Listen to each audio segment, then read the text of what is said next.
of the night. That is me. I wonder what that is bullshit lazy. Still my heart is blazing. If the words kill me, I don't need a new one under you. Soon you will know. We already know the smell of the game.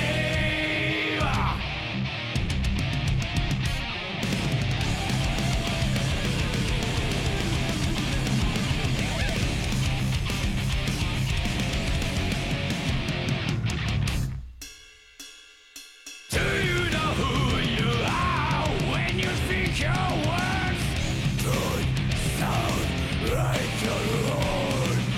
You're trapped in the toxic created by this world. That is who you are. No sign of losing. Now you're laughing at some kind of way now.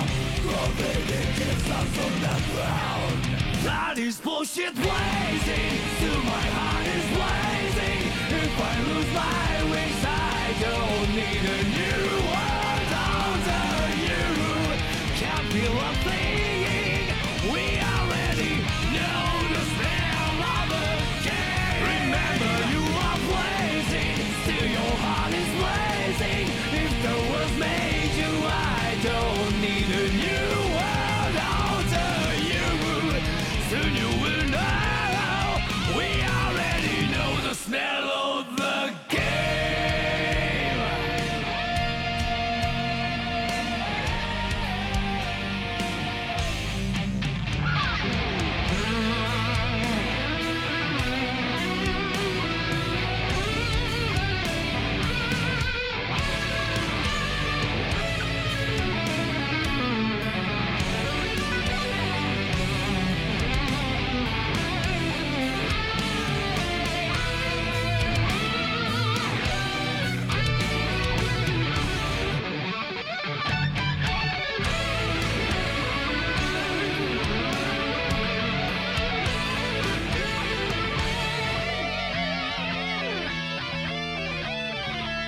What am I?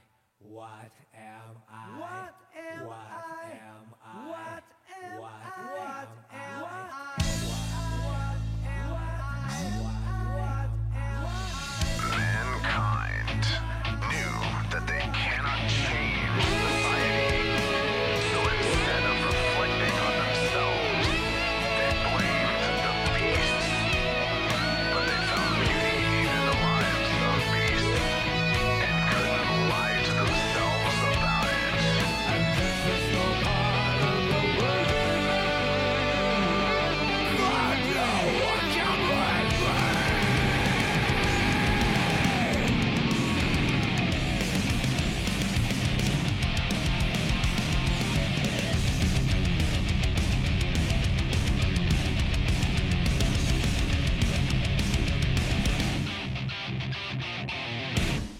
Can't you see I'm blazing? Still my heart is blazing. If the words kill me, I don't need a new world under you. My time is my word. Your words will never let me disappear. That is bullshit blazing. Still my heart is blazing. If the words kill me, I don't need a new world under you. Soon you will know. We already know the smell of the, know the smell of the, know the smell of the, know the smell of the game.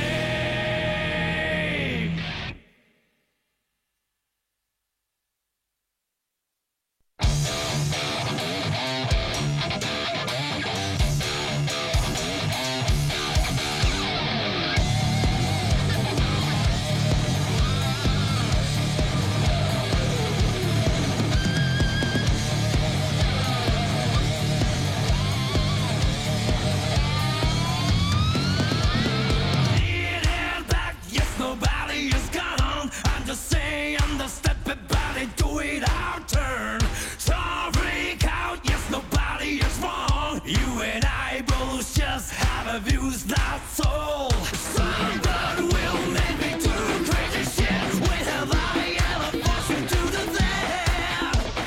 Give me my place back, I won't take your special place. Still, the world is not so tight, right?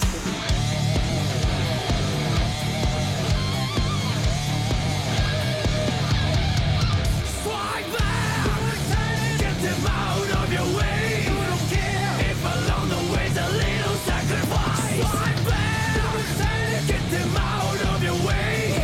Don't melt in the world, find you a way.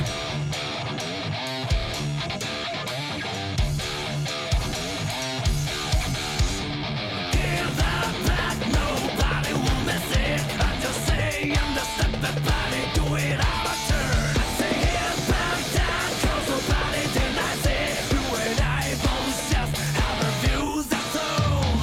You are not me, you're not alone. You are not my downfall either.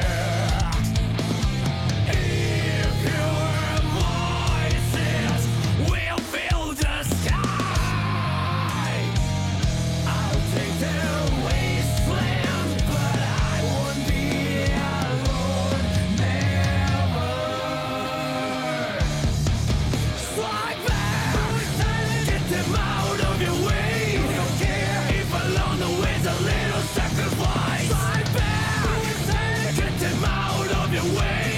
Don't melt in the world, find your way.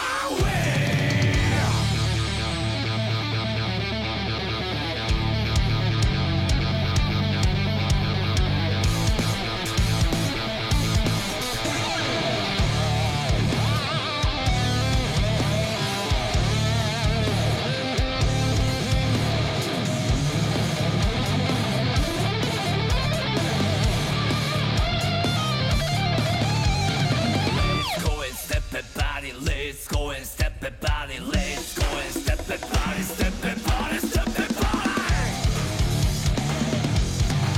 Strike back, get them out of your way. You don't care if along the way's a little sacrifice. Strike back, get them out of your way. Listen to your heart, not the voice in your head. Get them out of your way. If along the way's a little sacrifice. Strike back, get them out of your way. Don't melt in the world, find you a way.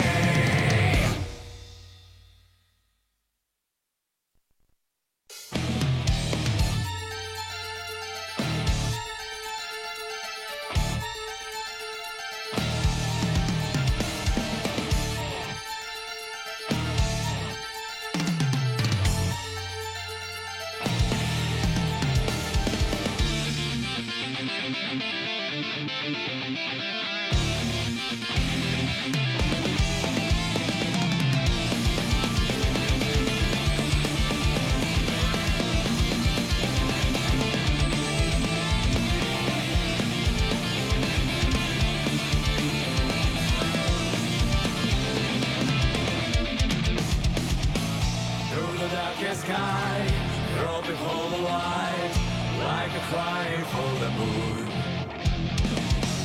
Never ending ride, forgot what I want, never felt my heart to me. That's why go forward, don't look back. I can't believe in the path I'm on. Faith, pride, so what do I have to be? Under the sacred wires, never stop, just go. I don't care how many more gotta get. Here in the pale fire, I'm going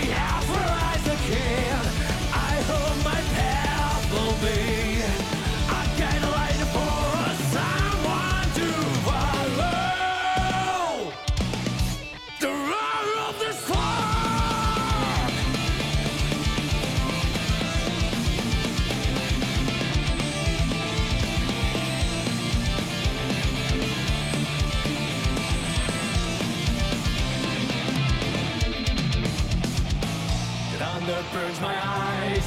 What a strange descent. Sound becomes haunting it. Never-ending wide. Forgot what I want.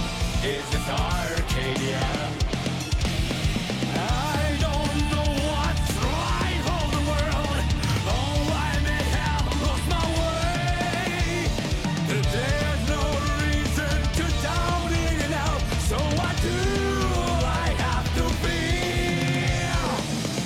Under the sacred wires, never stop, just go. I don't care how many more stars again. Here in the pale fire, I'm doing as well as I can. I hope my path will be. I got a light for someone to follow. The roar of the spark.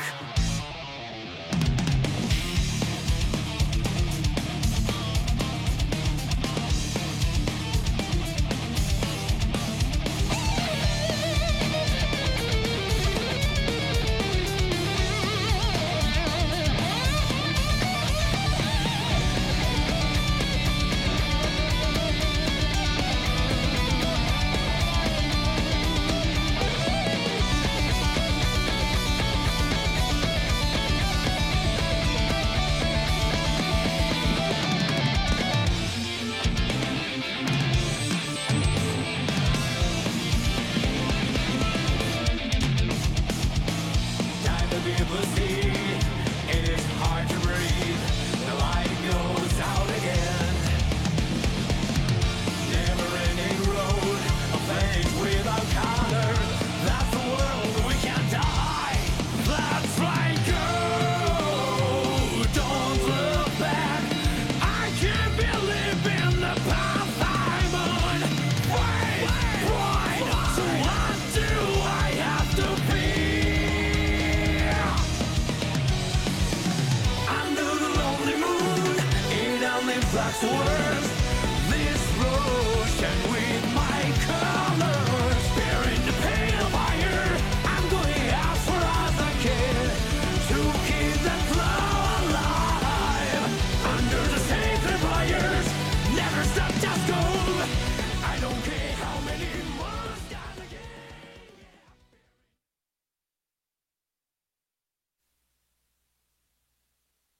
Hello, ladies and gentlemen. Welcome to the Intercontinental Fight Club EU edition for Guilty Gear Strive Week 2.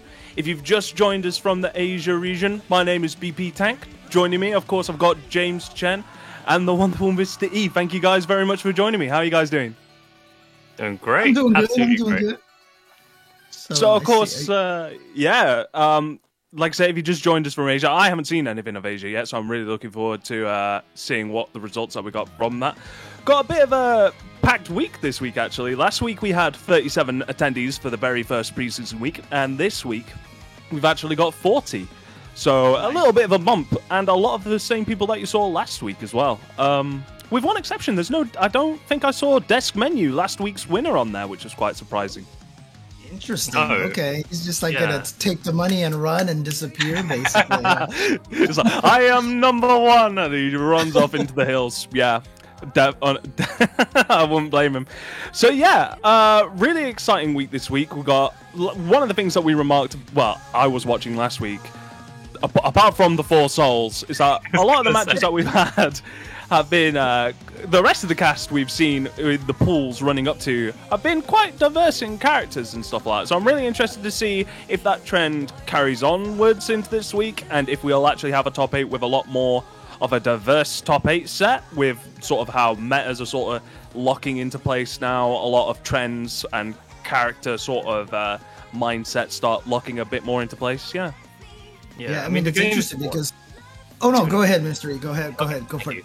But yeah, the game's like 2 and a bit weeks old now, so people are starting to find more tech. People are finding, their crazy BRC setups or some crazy option selects that, people may or may not know about. I think most recently in the past week, people have been finding fuzzy setups on Wake Up to avoid strike throw mix-ups as well. So Yeah, it'd be really and interesting of course, to see who's starting to apply it. yeah, and with throws being counter hit as well on recovery and stuff like that. That definitely, people are definitely going that extra mile to make sure all their bases are covered in that sort of aspect. Definitely trying. Like the craziest one I think I saw this week was taunts being cancelable. Like you can cancel a move into a taunt and then purple roam and cancel that. It's just like I can't even begin to comprehend how I'd even think about applying that to any sort of game plan. But the fact that it exists, I'm like, okay, genius, big brain. Taunt, PRC, drift, fast cancel, pop busters. Let's go. Yeah. That is the plan right now. No, actually, no. I you didn't hear that from me. You didn't. But one of the craziest things that when I was looking at this tech being posted and stuff like that is that actually it kind of ties back to the mechanic that was in the original Guilty Gear on the PlayStation, which I thought was really. It's funny how that all sort of like looped back into like it all comes full circle with like the mechanics not only just coming from like Xrd, which is what most people tend to think of when trying to make comparisons to Strife, but all the way back to like 1998 on the PlayStation 1, which I thought was really interesting, really crazy. I mean, But yeah.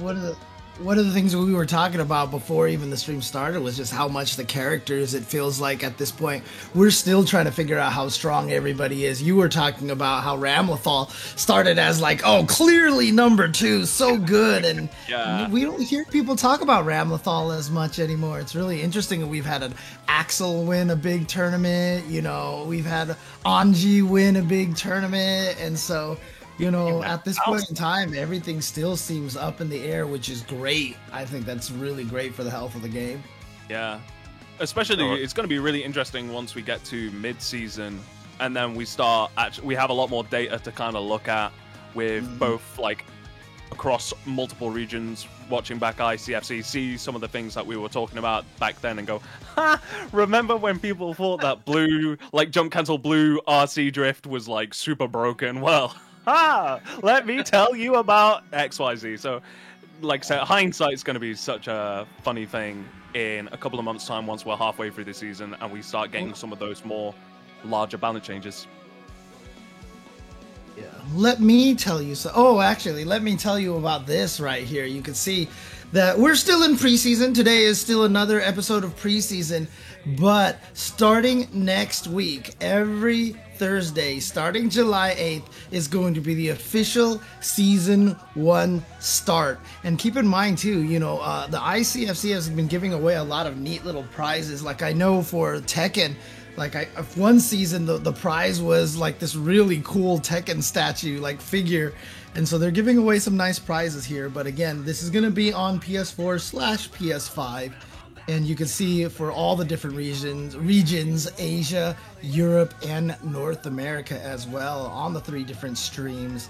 But again, today is just another practice here. You can see the prize pool at $90 already. And if you look at the side over there, you don't even need the coupon code anymore. You just go there, the nice, beautiful new Matcherino pages here. Click the claim code button. And I'm going to do this again. Last week, they tried to time me, and it took me like 40 seconds. But I'm going to do it a little bit faster now. I'm going to click login. I'm going to click Google because that's what I log in with. I've logged in now. I'm going to click claim code, and boom, it should say 67 codes remaining. And there you go. I've added 50 cents to the pot. That's what it took me right there, like 10 seconds. It takes everybody 10 seconds to add to the pot. So there you go. So what excuse do you have? Yes, I'm talking to you, those of you watching the stream right now. What excuse do you have? James did it in less than 20 seconds. Exactly. And I wonder if I can talk about no, actually I'm going to take more than 20 seconds, of course, to talk about our awesome sponsors here. Once again, Astro, the official mix amp and headset of the ICFC. You can see us all, you know, rocking our Astro headsets right now. And of course, the Hitbox as well, the Hitbox controller. This event wouldn't be possible without a Hitbox. Take control, as you can see right here, all button controller. One of those things that I feel like you know, if you're really serious about trying to get into fighting, and even if you're not serious getting into fighting games, though, this is a wonderful controller here. Definitely better for you carpal tunnel wise for most people, and lets you do a lot of really, really crafty things, and just a really optimized control scheme right there. Especially if you're also used to playing on keyboards, for example. Like if you've played a lot of fighting games on keyboards, you could even practice for the hitbox by changing the spacebar to a jump button, see how it feels, and then if you like it, grab yourself a hitbox. Yeah, I've recently been playing Hitbox ever since Guilty Gear Strive's come out, and I must say it's a lot of fun.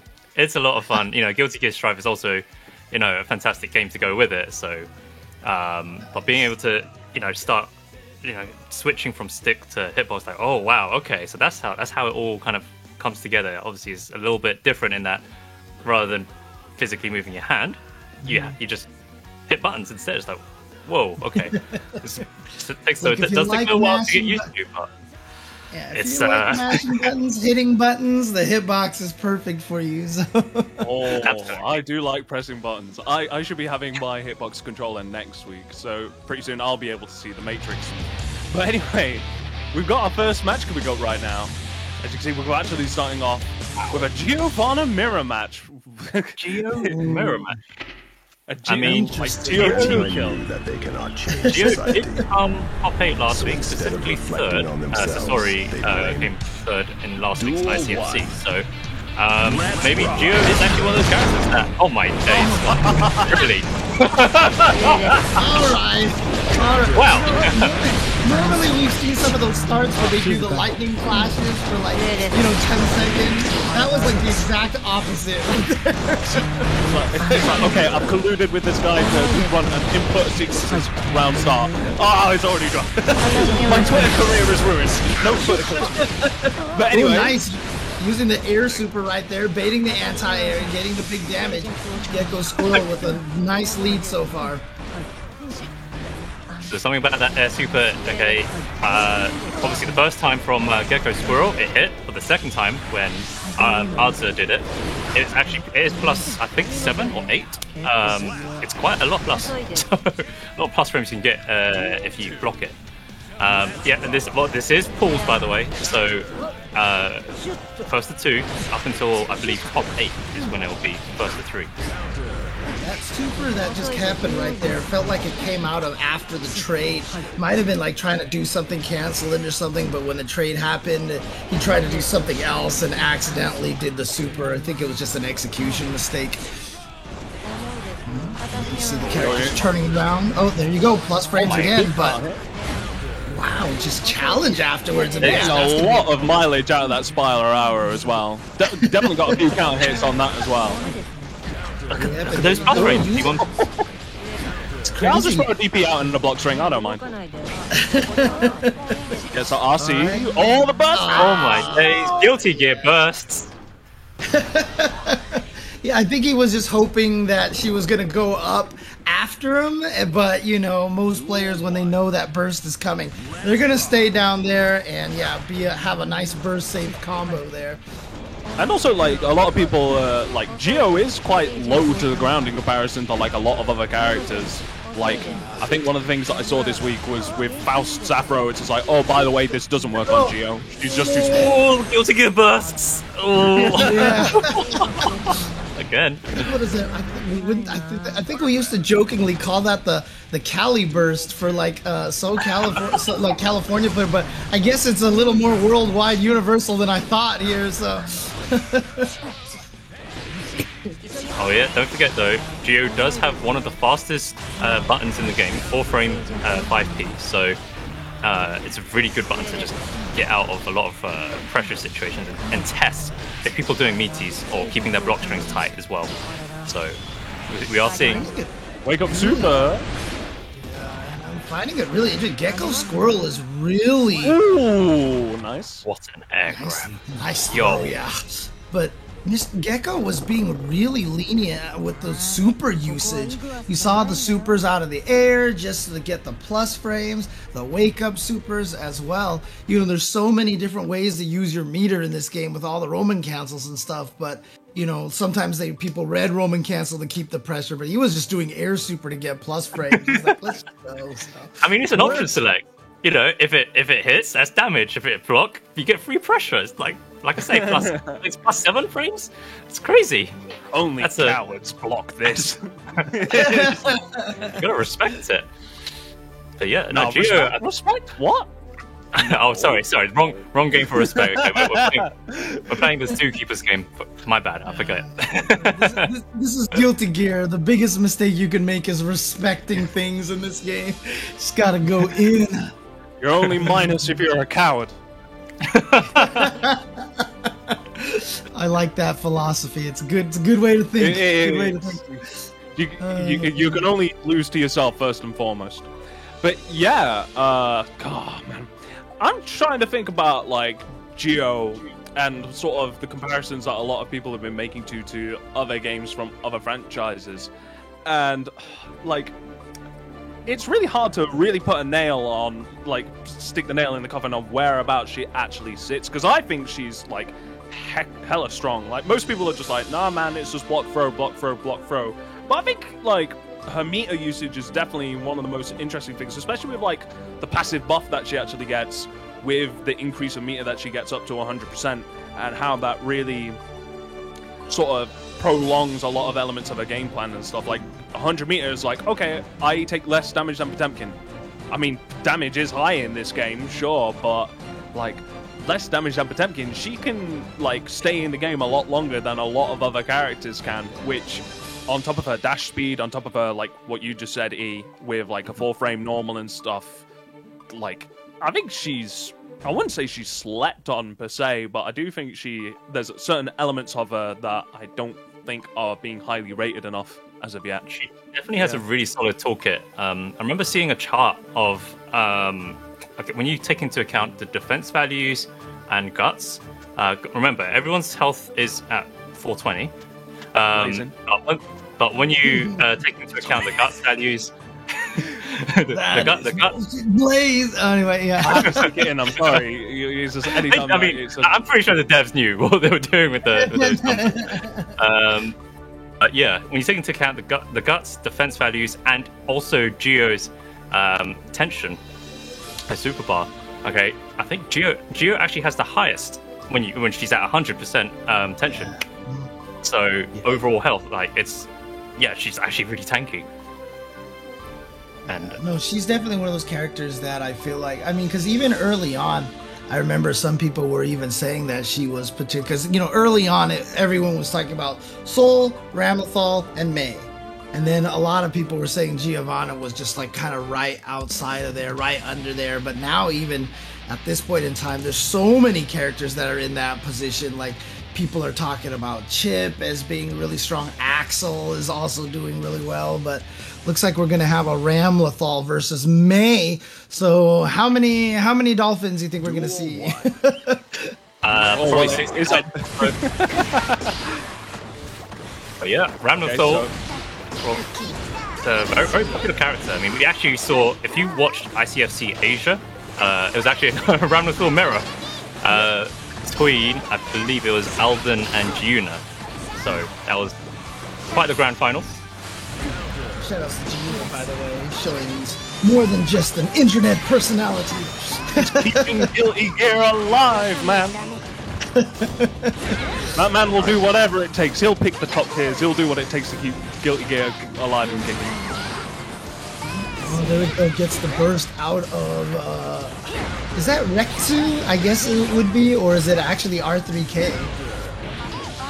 Oh, gets the counter hit, jump in, gets a sweep. I'm gonna go with Rek'Sai. Let's go with Rek'Sai. R3K makes me think of Romance of the Three Kingdoms, which is, you know, what Dynasty Warriors and all that stuff is based off of. Okay, now Retsu is now just Lubu. Okay, we'll just go with Lubu. Lubu. Getting counter hit mid-screen. Trying to use those swords, obviously, to zone out, but there you go. That jumping H from May, such a good button. And a gold burst. Okay, so Bellatrix is going to have now, Bellataris is going to have a lot of meter for usage right now. And both of these characters just sort of like not overly dedicated to engaging in neutral, just kind of both scoping each other out, trying to get some of those larger hits in, like counter hits before then fully engaging with meter usage. Oh, here comes the dolphins. Oh, no. Yep. Welcome to SeaWorld. Oh my days, No, Scuba. actually, no swords, so she didn't do as much damage. If she had both of her swords, that I almost guarantee that was gonna kill. But her swords are coming back to her, so less damage for not having them ready to go. Oof. Yeah, so that is a big part of Ram's game plan, is to make sure that she has the swords when she needs them. And but obviously, you know, spending the swords by throwing across the screen and getting the explosion from the corner is really solid as well, especially both for neutral and corner combos. But yeah, unfortunate that time that no swords were available for the reversal super. But going into the next match. First game goes to I'm sorry, to Rektu. Wait, did the first game go to Bellataris, or I think it was Bellataris who won that, right? Yeah, Bellataris managed to get the kill after Ram obviously did the super and didn't kill. So yeah, it's actually 1-0 to Bellataris right now, and it's looking like a very confident first round there with a perfect for Bellataris as well. Bellataris is like, go ahead and give Rektu the first game. I'm gonna take this anyway. So nice dominating performance from Bellataris so far. Good block on the 6K. Gets a trade, pushes back out to full screen. Good 6p. Just 6p, bro. One of the nice things about Bellataris right now, really good at using the air normals here, the 2H, the regular jumping H in the air. And there you go, yeah. You don't have to respect the sword explosions. You can attack afterwards, escape the explosion. So that was a nice dolphin to get out of that corner. Especially That's with incredible. the 50 meter to continue the pressure as well. Just really sort of like, nah, you think it's your turn by getting me to the corner. But I'm May with 50 meter. You guess wrong. It's incredible though that May can just ride on a dolphin as a movement option to avoid the explosion. Oh, good read on the H dolphin. Gets a counter hit to push him back out. Oh my days, just 6p, bro. Yo. So if you guys don't know, 6p will actually beat out quite a few moves, and I think that in that time it beats Dauro, which is Ram's, like, I guess, elbow. It's like her Such a good move. electric wing god fist, basically. Yeah. Except I don't think she has the just frame on it this time, No. right? Nah, not in this game. Not in this game. I mean, it's Right, I still think quite so. tough to punish, but either way, I mean, you don't need to punish it if you're just going to 6p ahead of the during the startup of it. Yeah, I also just love the way that when she does it, she's like she's aiming. You can see her like with the tongue out and everything. Bam! Right in the Absolute. kisser, right between the eyes, and yeah, there you go. So Bellatara is She taking kissed the face. both of those games and advancing forward. And again, if you guys want to check out the bracket, you can do so by typing bracket into the link, but then you can also contribute to the prize pool here. You see, we've got 50 of those codes left to claim. Every time you claim one of those codes, like I said, it took me about 10 seconds to do.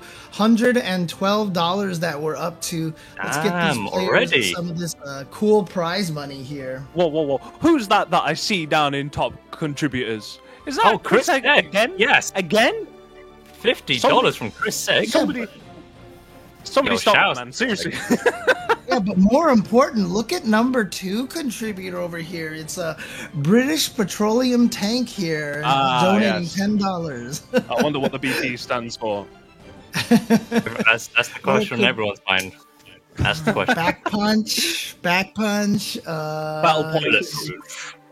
Battle You point. guys send me a message. Just come up with the most creative ways of having my initials just be whatever it is that you can think of.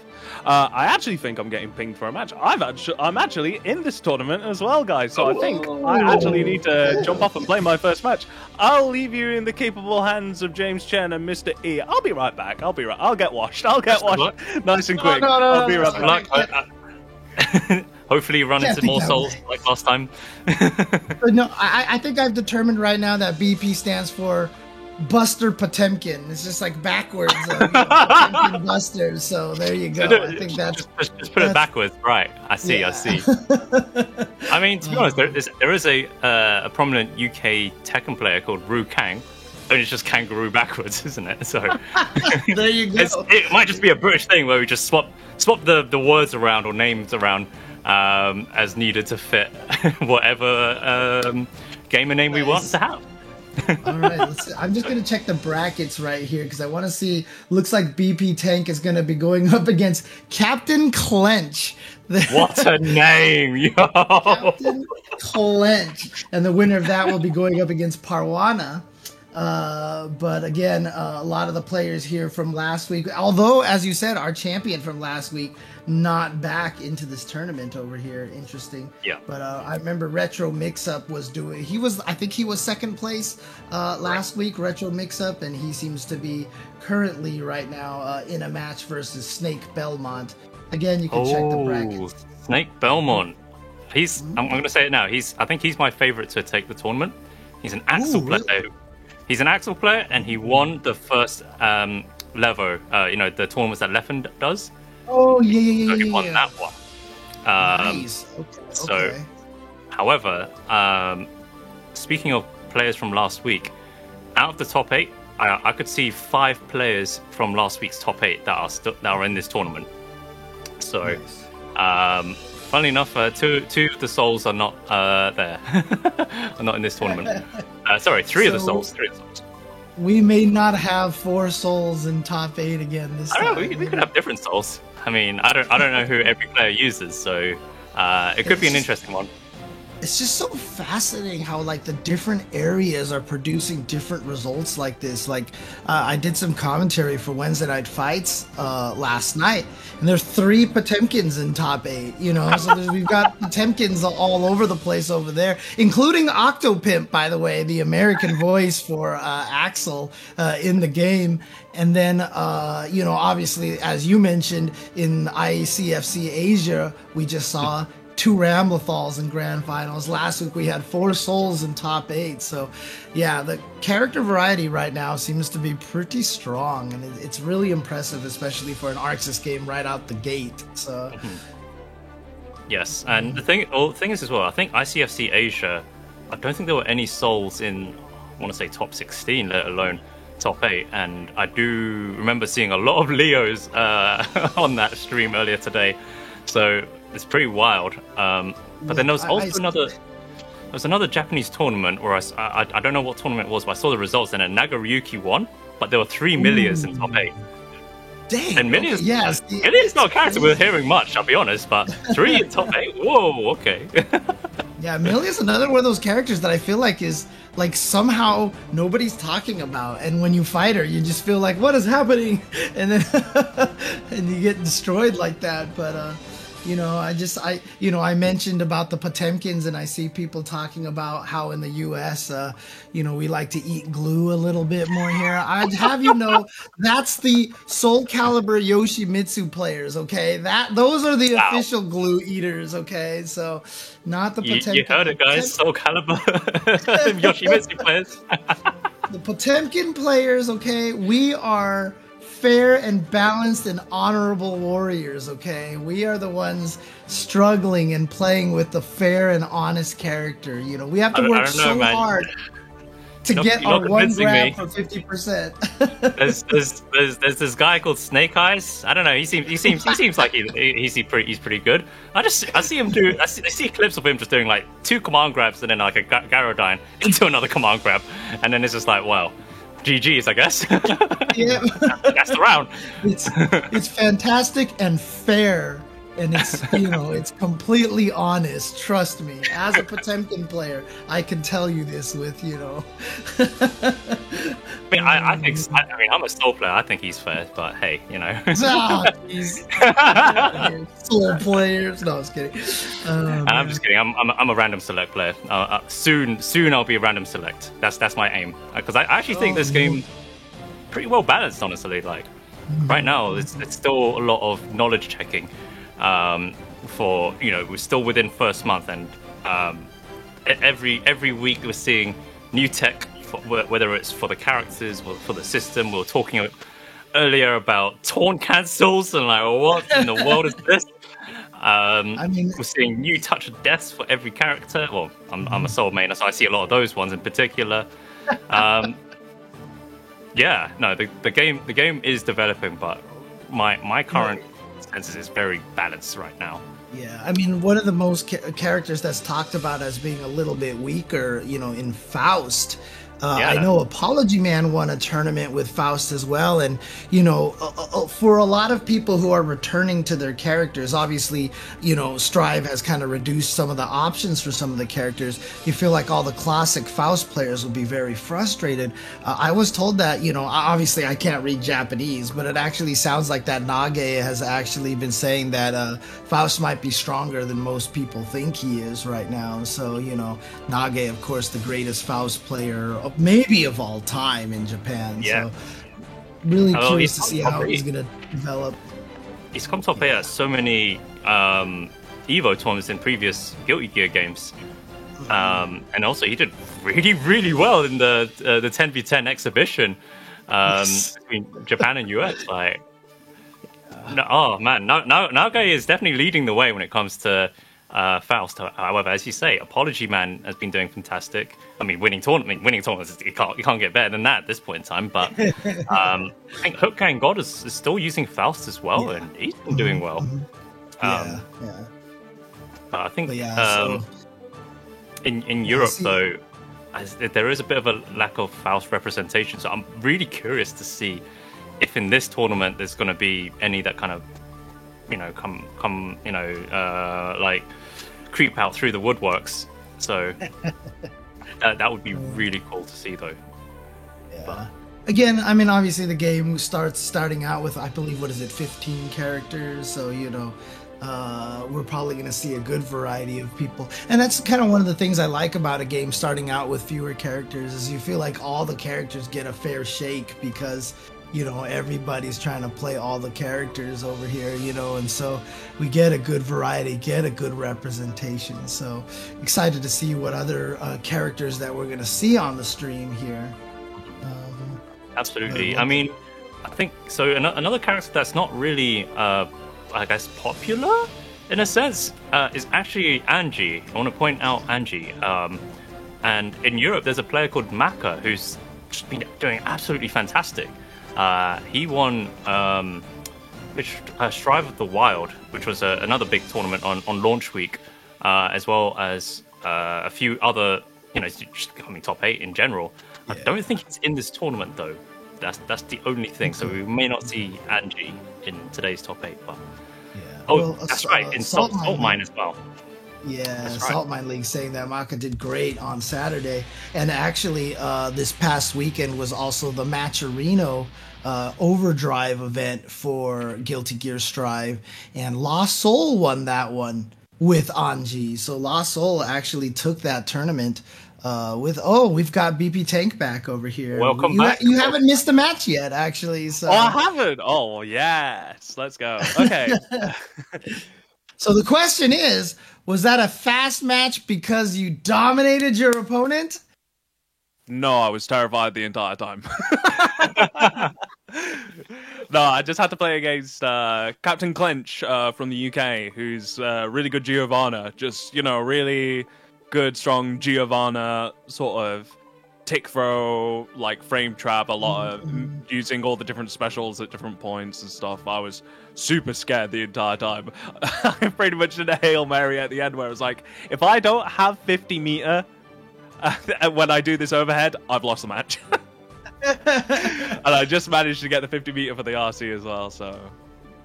But yeah, close game for sure. So it sounds like Captain Clench won that one then? Or did you win? I did win, but it was a close match. Okay. It's a close one, right.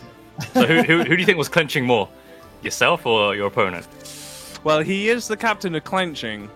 Okay, so okay. There's no losing that one. A lieutenant or I don't know, like military rankings or whatsoever. So. Oh yes, I see Mr. Clench in the chat. He's even got his own little Captain Clench emotes too. I love it. Oh. Nice job. Nice job. Right. Yeah, but as you can see, wow, we're up to $133. Only 37 of the codes left to claim at this point. Yeah, and that's a fantastic work so far. And the thing is you only have to click a button rather than actually insert a word that you see on the chat or in Twitter or whatnot. It's great now. I love this new overhaul that Smash GG, Matcherino has done. We can just literally click a couple of buttons. Do we you did it in 10 seconds. We have two claim buttons to click over here. I didn't even realize. I didn't even notice the first time. I just clicked the second one now. So that one. I wonder if that one like goes to the ticket or I'm not sure how that works. But there you go. I just clicked them both. There you go. More. Give me more. Right. Yeah, and again, just try to click on both of them. Salt Mine League, of course, just donated $10 right there, and he says, "I'm an ultra rich TO, so please take my money." He says in his donation there. So shout outs to the Salt Mine League. Those guys always doing awesome stuff, awesome tournaments in the EU. So being a TO, especially during these lockdown pandemic days, is really one of the most underappreciated roles here right now. So shout outs to all the guys at the Salt Mine League for doing an awesome job. Yeah, got all the time in the world for people who put in a lot of unthankful effort. You know, it's really good work. So. I mean, that's something that anyone can do though, is just drop a thank you to your tournament organizer.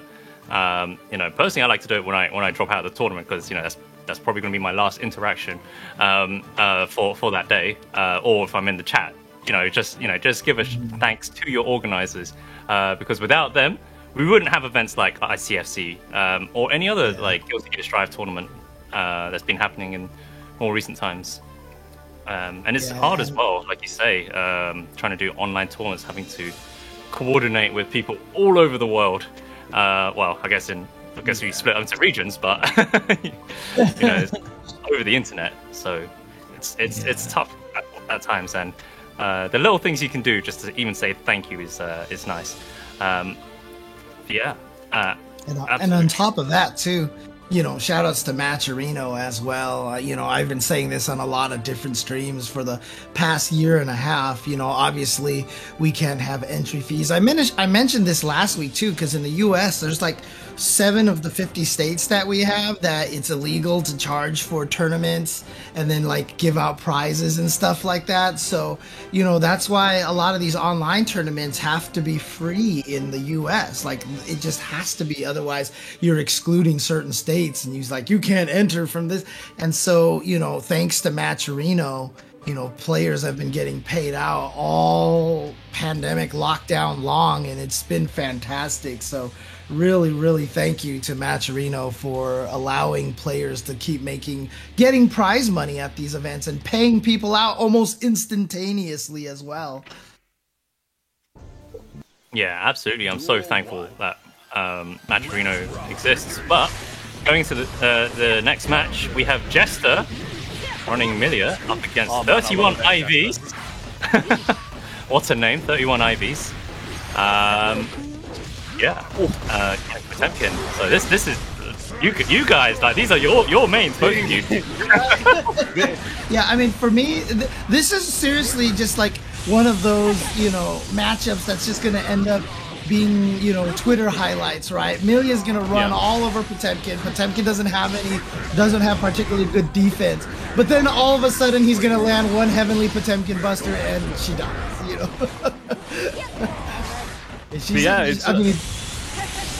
I would actually go and say, all the while Milia's in neutral, this match does heavily quite favor her. But like I say, it only takes one on the case of Potemkin. He's got the meter to go in now. He tries to go in for a hit grab, but double air dash overhead. Yeah, the other thing as well is with Potemkin being a lot bigger, there's a lot of stuff that Milia has access to. Good recognition on the gap between the 2 hits of 6H. That was sick. Good recognition there. But yeah, I'm loving this so far. I'm loving the color as well. It makes me upset that I don't get to have this color on PC. It's the one thing that upsets me with like the cool neon blue. Yeah, it's so nice looking. the PlayStation color here.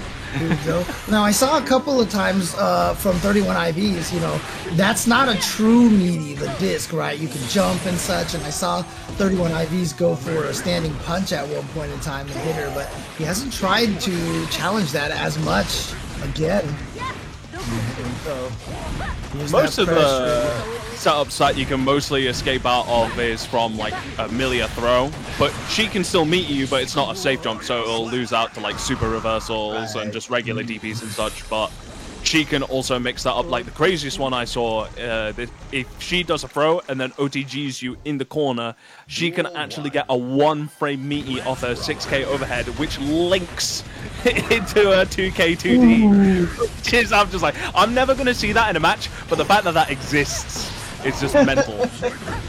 Oh, we'll probably see it at some point. It'll be like Koichi or somebody doing that. Truly the queen of schmicks. Yeah.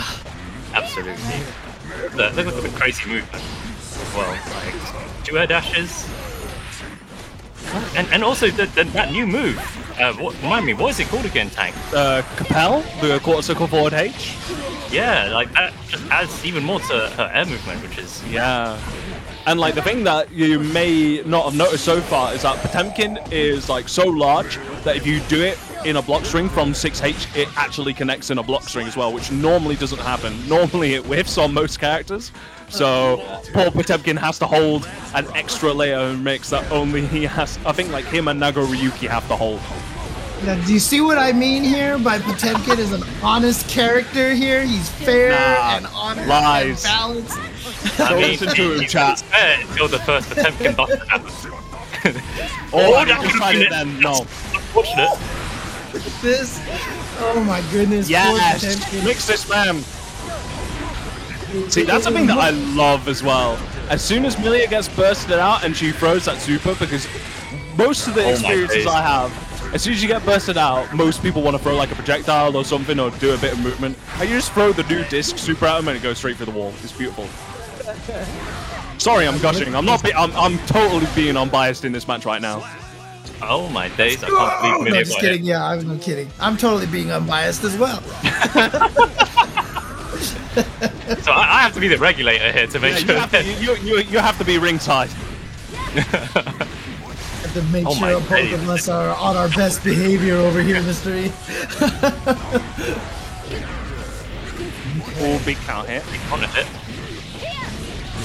Yeah, I mean, it's seriously, it's like you see a giant trying to swat a fly right now is basically what you see. And you'll see that a lot too. Oh no, this is gonna, ow! And he's gonna spend the meter because she can't burst just yet. And then he dropped the combo, unfortunately. Oh, that's a European reset, This mate. is not where you want to be. In the corner, tried to force his way out. Nice. Cross up, gets the sweep. One more mix per game. Boy. Yeah, that jump H, air dash into jump H has been pay dirt for Jester. It's just, we've seen that connect against IVs time and time again. So there you go, nicely done. And I think that means that, I'm going to check over here on the matches. Is that winner side or is that loser side over here? Unfortunately, I don't think the names are matching here. Oh, there we go. There they are. Jester and 31 IVs. Yeah, okay. Yeah. So Jester is going to be going up against Nello in the next round. So we're just pretty much, that was like one of the last matches. Oh, breaking news. Hang on, guys. I'm sorry. Mm. Last week. Knocked into Snake losers by Snake Belmont. Oh, so I was saying this earlier. Snake Belmont is my favorite. so to take the Retro Mix-Up came second last week, right? Death Menu won last week and Retro came second.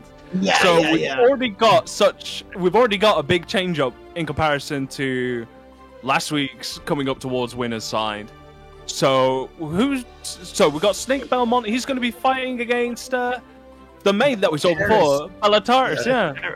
Yeah. Yeah, but you know, Mr. E was talking up Snake Belmont earlier, so there you Oh, go. yeah. Yeah, he's I've seen really Snake Belmont solid. on the grind. I've seen him Really grinding. solid. And you know, Axel is like the European character right now. Like he's won quite a lot of tournaments. and you know he's shining. He's shining right now. So Snake Beaumont is one of those players that helps contribute to the European name that is Axel. But yeah, he's in a real comfy position right now.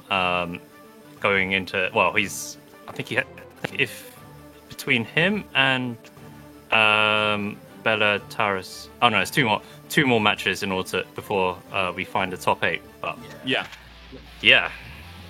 Axel. But I mean, even like I said, at Wednesday Night Fights over there, the first 2 weeks were taken by Toki from San Diego, who's an Axel player who just finished 4th last night. So in 3 weeks, he's gotten first, and 4th. So Axels are definitely doing well here. Consistent but results, though. Yeah, but Gil Stole My Ride and Lensta going against each other. Yes. So both these players, I actually recognize them from other fighting games. So I know they're very skilled, especially Lensta in Blaze Blue.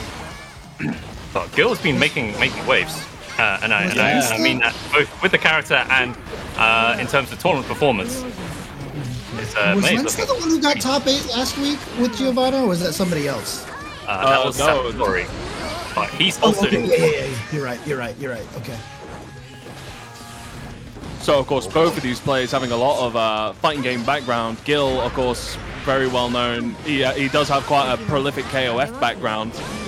Like, does a lot. I think I saw that he's actually doing coaching seasons now. Like, he's actually doing proper coaching stuff and has done quite well with it. So, yeah.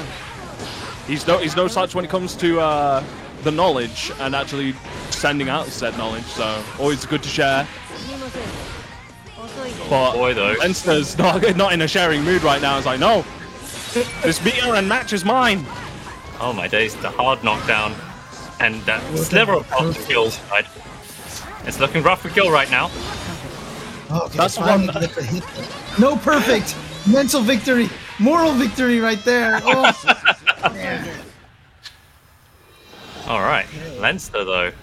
Holy cow, it's very explosive. I mean, both of these players are incredibly explosive, but Lensta, especially that second round, wow. Yeah. There's nothing more that upsets me and makes me think that my whole life is flashing before my eyes when I see a dash up into the well, it's not DP, but like the sort of like the DP kicks that she has. Yeah. Nothing in my life scares me more. Blows up the dolphin. You see how fast she dashes in there. They did such a good job making her so like the speed on that ground dash is just absolutely terrifying.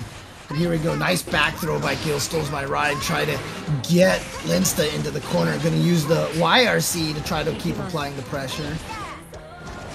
Okay, both players making space. Being quite respectful here. Okay, gets the plus frames. Gil actually had a negative penalty warning right there, but now it's just getting rushed down, so that's not going to be a problem anymore. Okay. Ooh! That's 3 sets! Oh man, only May players would do that. Could have done the combo then, but nah. Just does 3 sets. The dash DP! I hate it, man. It terrifies me. The thing is, if you get counter hit by that, it leads to so much damage too. It's like a guaranteed corner carry as well. Oof. All right. Trying to use that beach ball to try to get some pressure started, but you see right there, it's so nice. Just go in with that drill like that, and all of a sudden you're plus frames. Oh, it's a drill. Now it's May's time to apply the pressure. Oh, counter hit Dust. Oh. Is he going to beat the burst? Oh, yep, burst out. Understandable. Have a nice day. Oh, what an RC! Yo, Lensta! Oh my days. that was brilliant right there, using the Roman cancel to challenge and to be able to block that burst. And then punish. Oh god, there's that 6P again. That 6P is really good in this matchup. Especially as Giovanna's, as we call it spiral, but it's called Travail, as well as the flip kick. Both can be 6P. So Yeah, just a really good knowledge check there from Gil, just using those preemptive 6Ps just to sort of cover the space in front of May. Said, no, this is my space, and all the whilst I was doing that, I'm partitioning into a Dolphin. So I'm ready to go switch from being neutral defensive play straight onto the offense. Whiffs the 5D, but gets the slide, mix up, same side, into command, grab, reset. Oh, tying Good it up damage one on that. apiece. Okay. Got battle of the UK players here, taking it 1-1 at this point. But yeah, one of the nice things about Giovanna, you see Lensta doing this a lot, is the dashing S, you know, the 3 hits. It's just so easy to confirm and get max damage off of because you've got those 3 hits to confirm off of. Early burst from Early Gil. burst. Push back, yeah. Can't hit The G. We've seen this 2D. before. Oh no! Go for rank. The wall break. Go for rank. Oh, can't hit. That's going to be the wall this time. Spends RC to get it. Oh, no. This is it. Too ambitious. Too ambitious. Went for the back-to-back fully charged dust. It is her most powerful super to get people through the wall, but it does take a while to start up. Yeah, it has to be very tight on execution in order to get it. 6K. Leinster does have 50 meter to work with to push the extension. Here it comes. Okay. Plus. Uses it for pressure. Plus. Oh, 6p again. Yo, just 6p, bro. Where's the crew? Oh my god, where's she at? Sides. Oh. Oh my Wait a days. minute, which Gil's so character is the one nutty. that's supposed to have the crazy left-right movement mix-ups here? I thought that was supposed to be Giovanna, but Gil stole my ride, showing what May can do as well. Gets a dash up. Again, an early burst from Gil. He is. If he manages to hold on to... Well, even if he loses this round, he's going to get the third one by the final match, so... Catches the backdash counter hit with the crouch S. RC to extend. Swap sides. YRC. You know, Gil has been really using his meter for that YRC. He just does not want to deal with the pressure, and it's been working out great for him so far. So I like this strategy from Gil right now, spending most of his meter on YRCs. Oh my days, Leinster, your health is so low. Just one hit. That's all it takes. Go. Go. Best There you go. anchor character in the game right now, and just landing that jump H right there to take it. Gil stole my ride, advancing forward, and he's going to be fighting against the winner between Snake Belmont and Bellataris to find out who gets into top 8. Oh, Yeah, boy. excellent stuff. Speaking of people trying to get into top 8, I've got another match as well. So, again, hopefully that might be a match for you guys to come take by the time I get back. Or not, maybe not. But I'll be back in just a moment. I'll see you guys in a sec. All right, best luck. That's BP Tank is going to be going up against Parwana, and whoever wins between that match will be at the top 8 placing match against the winner between Black Ace and Joshimitsu. Like So there you go. Black Ace. He's one of my good friends, Black Ace. But yeah. So you're going to be rooting for him over BP Tank if they end up fighting each other, right? You're going to be like, I've known both of them for ages. I think I'm going to have to go with BP Tank because he's listening in. He's listening in, okay? So I can't say bad things about Tank. so here we go. Snake Belmont, as you've talked about, how so look at these players. Look at Level both of them. 1019, look at Oh, wow. 1029. My goodness. Wow. These players have both been playing the game for sure. But yeah, Axel versus May. I think this is actually one of Axel's better matchups as well, which is kind of funny considering that May has been terrorizing a lot of tournaments recently. Yeah, I mean, a lot of the May players, ahead of time were saying that, she might not be as strong as a lot of people think. And yeah, it's definitely taken a lot of just, practice understanding the difference between the slash and the heavy slash dolphins and really understanding what this character wants to do to you. And we're not going to say that she's not strong, but obviously, early on, she Don't downplay her. Don't downplay her. Our system works will be listening and they'll buff her if you do. May is totally broken and mindless, and she just throws out dolphins all day. There you go. Trying to make up for it now. be fair, I don't mind if both these characters get nerfed on the screen right now. But Snake Belmont taking the first game. Oh my days, the command grab. Such a cheap command grab. Full screen from the back.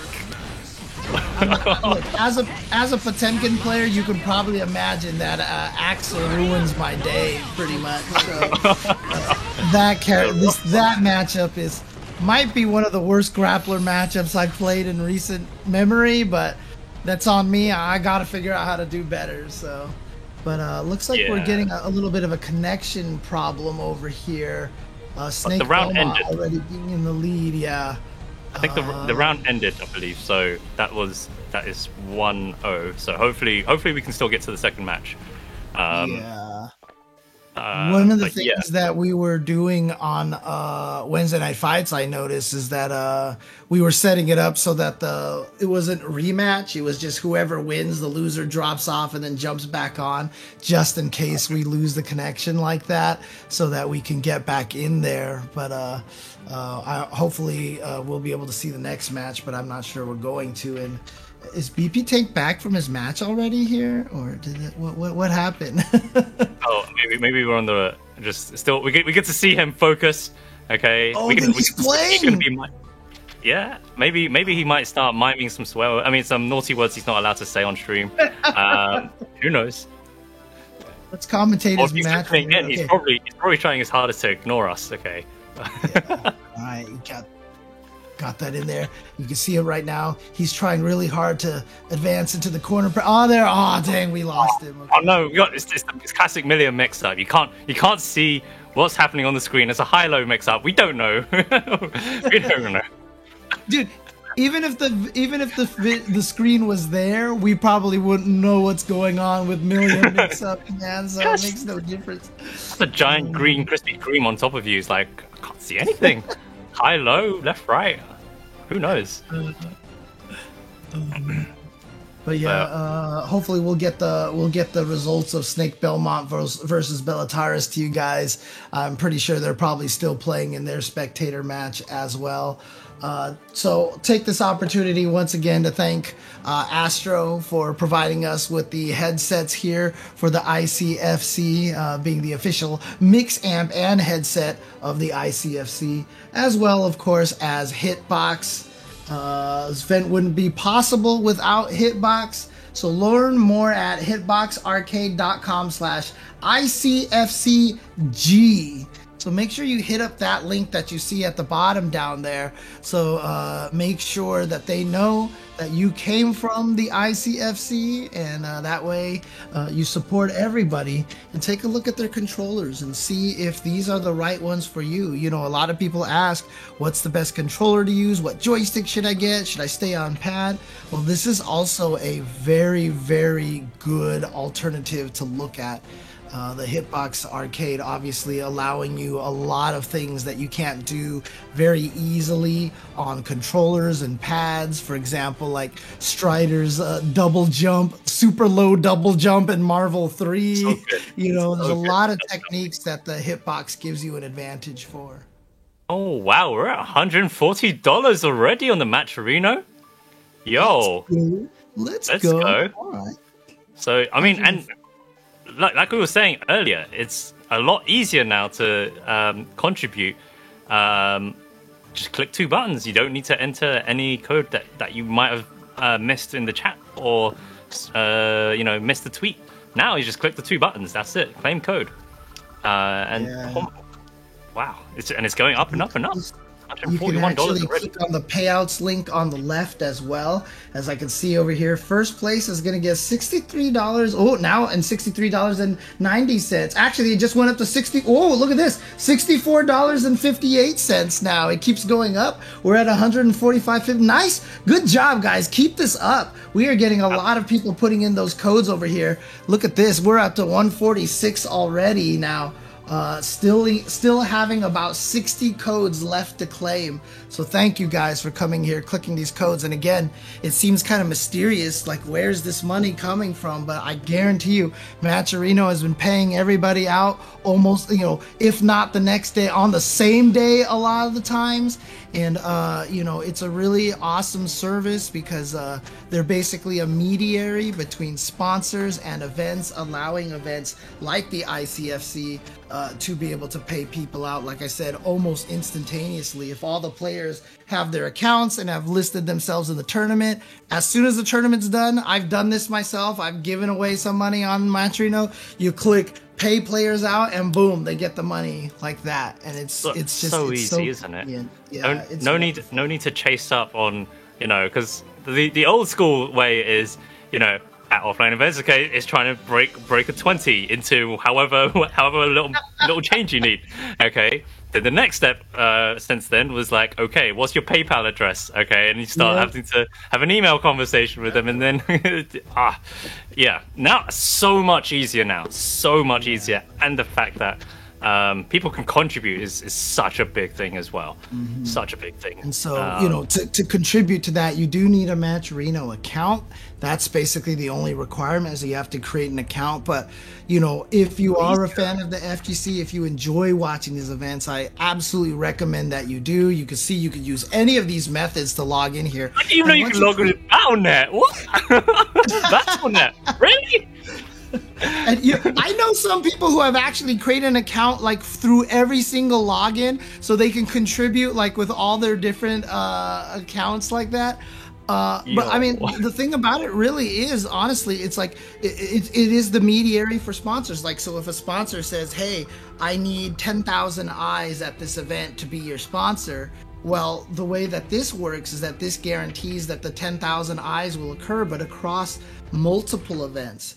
And so the sponsors can come in and say, "Hi, we'll sponsor fighting game events, Matcherino," and then Matcherino divvies it up between all the different, smaller streams and such, and so they get the eyes and everything like that. That's how it works. That's where the money comes from. And again, I think Arturo Sanchez, who helps with them, he was one of the earliest supporters of Matcherino. He said he's given away I keep thinking he said almost I can't remember if he said it was 30,000 or 300,000, but the number seems too big in my head. But it's actually, he's given out a lot of money at NLBCs and big events and stuff like that. So, and again, this is money that has made it into the hands of everybody who has been in this. So none of this, we'll pay you in 6 weeks, we promise.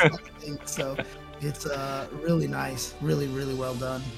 Yeah, and the fact that you can support the smaller events as well, like setting up a Matcherino, regardless of whether your tournament has 8 people or it's an invitational of 4 people. I think over the weekend I was helping. There was a Matcherino for Damascus, this event, Wanted, which I was helping commentate.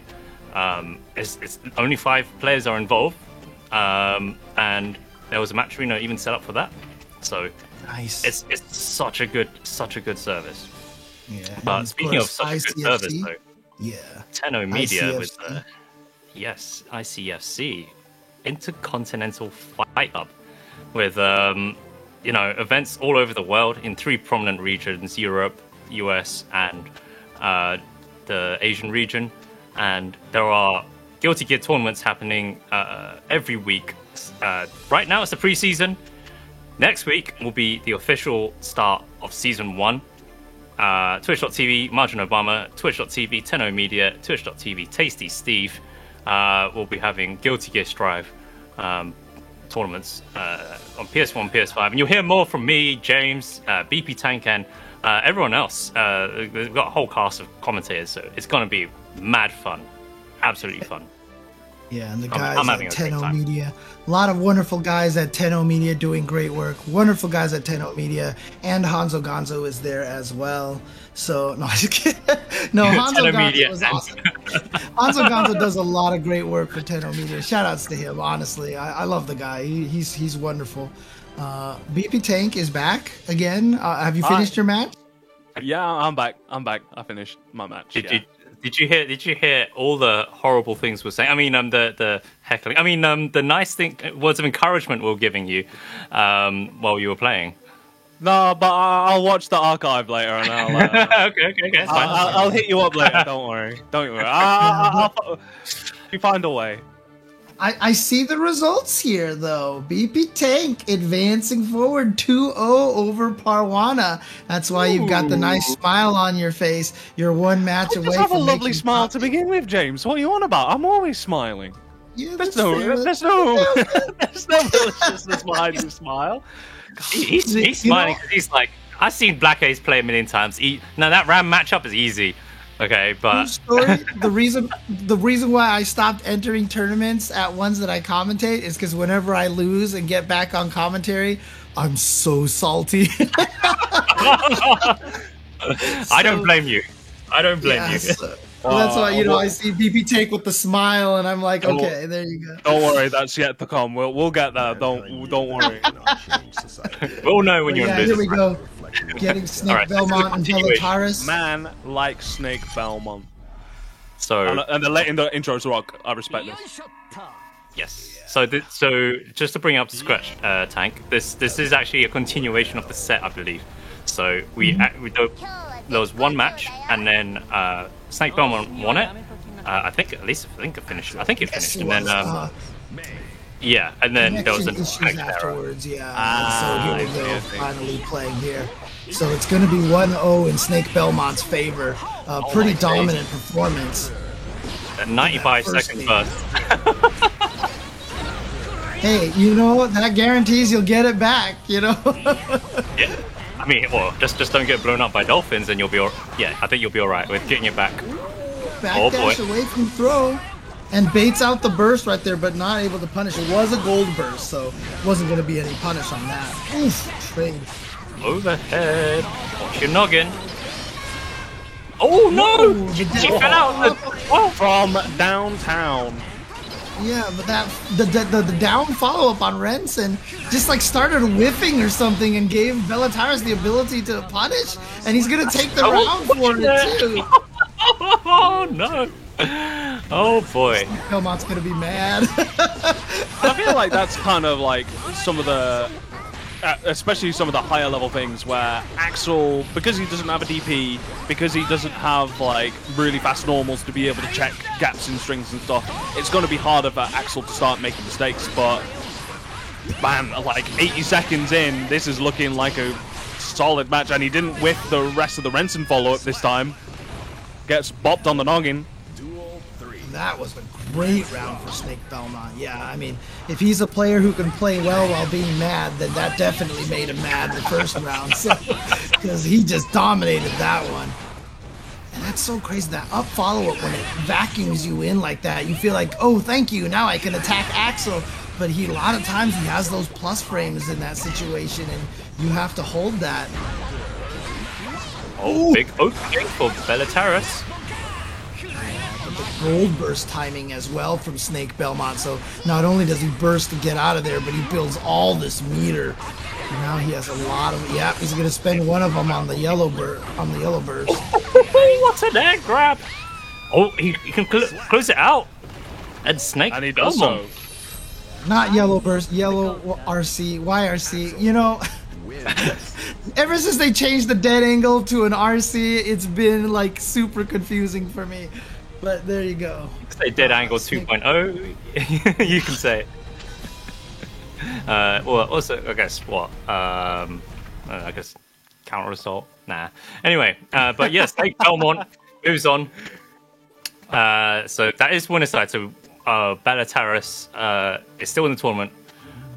So loser side though, so he'll have to fight his way. Out of curiosity here, it looks like Snake Belmont's going to go up against another May player. If you win your next match, BP Tank, who would you rather go up against? Gil Stole My Ride or Snake Belmont? Gil. That's not Really? that's nothing against Gil. It is just Axel. Like, I actually, so of course there's the monthly reset for Celestial Floor. I took a screenshot of it doesn't tell you your loss rates, unfortunately, but it tells you how many times you've won against certain characters as your character. So I went on Millia and I was like, right, okay, who have I won the most as? Potemkin. Beaten Potemkin the most, because I've just been coming across a load of Potemkins. I don't know why. But like the one that I know I've been playing a lot against, but just losing a ton of, is Axel. Got it. Wow. And I'm just like, I don't think it's particularly. There are certain things where I'm like, oh, I know I shouldn't be getting clipped by this. Like when you get OTG'd into a command grab, there's nothing to me that feels worse. Like, it is gonna happen, isn't it? And then he does the Ransom to catch the pre-jump frames, and you're just like, oh, I'm fair enough. It is what it is. So, like, Mei versus Millia, I think Millia has the tools to go around neutral a lot better. Like, if Mei dedicates to, like, air dash backwards, jump H, I feel like Millia can, like, do a lot of more interesting things on that sort of interaction. Whilst with Axel, it is just, once I'm in, I can, like, I could bait yellow Roman cancels, I can bait bursts and stuff like that, which I feel like an Axels tend to do, but I feel Mei, I'd just be more comfortable in neutral in general. So, for sure. Makes sense. Yeah, I would have thought, because I've messed around a bit with Axel, and I've got to say, the characters that move fast, so your Millias, your Chips, absolute pain in the to deal with. I don't know. I haven't gone over the list of words that were. This is week one of me being on ICFC, and it might be the only one if I said it out loud. Anyway, but yeah. Snake Belmont. Yeah, he's saying in the chat also that he doesn't like fighting against Millia and Chip. So. I mean, again, this is what Guilty Gear does, right? For those people who haven't played a lot of Guilty Gear, you know, you get mad at all the characters, and everybody swears that the other person's character is their worst matchup. Every character is an absolute pain, apart from my character. My character's brilliant. It's your character that's the problem. Yeah. Soul's a pain as well. Like the mirror matches are absolute chaos. I love it. It's super fun though. I'll say it's super fun. See, everyone says that, right? But I'm the only one being honest about it with, you know, Potemkin. He's the only true fair character. Oh my days. $200 for the prize pool. Nerd Josh had just gifted a sub to me as well in the chat. Yo, shouts to Nerd Josh. And shouts to everyone contributing. We got VP Rich. $31 now. $31. Rich dropping a little bit. Long live ICFC. Right at the top, $30. I saw also Mark with a C with a contribution. What's he saying? Big love. Big love to Mark with a C as well. That's awesome. My boy. So yeah, no, thank you so much everyone for contributing to the Matcherino. $201. And there's only a few of the codes. Yes! Pre-season. Damn. Wow. But yeah, no, this is great. Because this is like what pre-season of ICFC. So when season starts, it's only going to get more and more competitive as there's additional prizes. There's going to be the bounties. Yeah. But again, shout outs to everybody at home helping along. You can see right there about 40 codes left to claim at this point. So, you know, click away on those. Let's get them all in there. And let's get some nice prize money for these players over here. So shout outs to everybody contributing to this. Yeah, excellent work. So we're pretty much getting towards our last matches. We're in the last round of matches on the winner's side to get our top 8 secured. So, as we've already mentioned, we've got Snake, Belmont, Axel, and Gilsomar Ride Mei. You've got myself going up against Black Ace. We have Gecko Squirrel, who we actually saw playing on here before, versus Verix 777, and Jester Millia, who we saw on stream earlier, against my favorite name on this list, Shampooist. The most shampooist. I love it. I love that name. And you know what the magical question is for me right now? Weren't we supposed to be joined by C4 at some point in time? Where is C4 right now? Yeah, he's hiding somewhere. I know he is. He's always within shit. He's just waiting for the most perfect time to blow me up for something that I'll say on mic. I can assure you. So it's gonna the slip of the tongue will like C4 will enter the chat at, when he's ready. Okay. A Leo will show up and I'll say something bad about the Leo and he'll just be like, "What do you know about the Leo matchup? You know nothing." Have you read my dictionary? This is going to be one of the matches for top 8, and here we go. We've got a Nagoriyuki here on stream here. This character that, you know, once we got to the second beta and people saw the changes to the blood gauge, everyone thought he was ruined, but people are really making this character work. He does so much damage, and just the ability for them people to find ways. Everything is a corner carry, everything is a wall break. Well, there's your corner carry right there. He's already managed plus on block close, that's normals. Backdash cancel. Oh my god, look at that blood gauge just going up and up and up. 50% is already gone. Oh my days, so explosive. Alright, wall break. Gecko Squirrel's gonna get that and the positive bonus as well. Tries to get in there, gonna get the hit, and now the meter building up. Okay. Blue RC interrupt. Oh, but that was just a kick, no combo, like in the 6K, into anything. Oh, here we go, Command throw. Wow. Nice. Oh no, it got super. It's only been happening for over 10 years in video games, and we're still getting it. Me and my friend used to call it a wussing out because it's Wake Up Super WUS. It's just wussing out right there. So I think it makes a lot of sense. Good. Oh, got the range. Gets a backdash to force a whiff and then punishes it afterwards. Really good recognition there. Blocks the super. Backdashes again, and there's that catch again. Getting a whiff on the backdash to then go into 2S. Really nice. On the gold burst as well. Big opening. Yes, on counter hit, she can get a combo. Ooh, was that a setup right there intentionally to get that drill to whiff like that? Not using the meter to get the wall break. Might have killed had he done that, but maybe he just didn't feel like the super would have started up fast enough. Oh, that could have started. Nicely done. We were saying earlier as well that the dive kick super is such a good use of the 50 meter.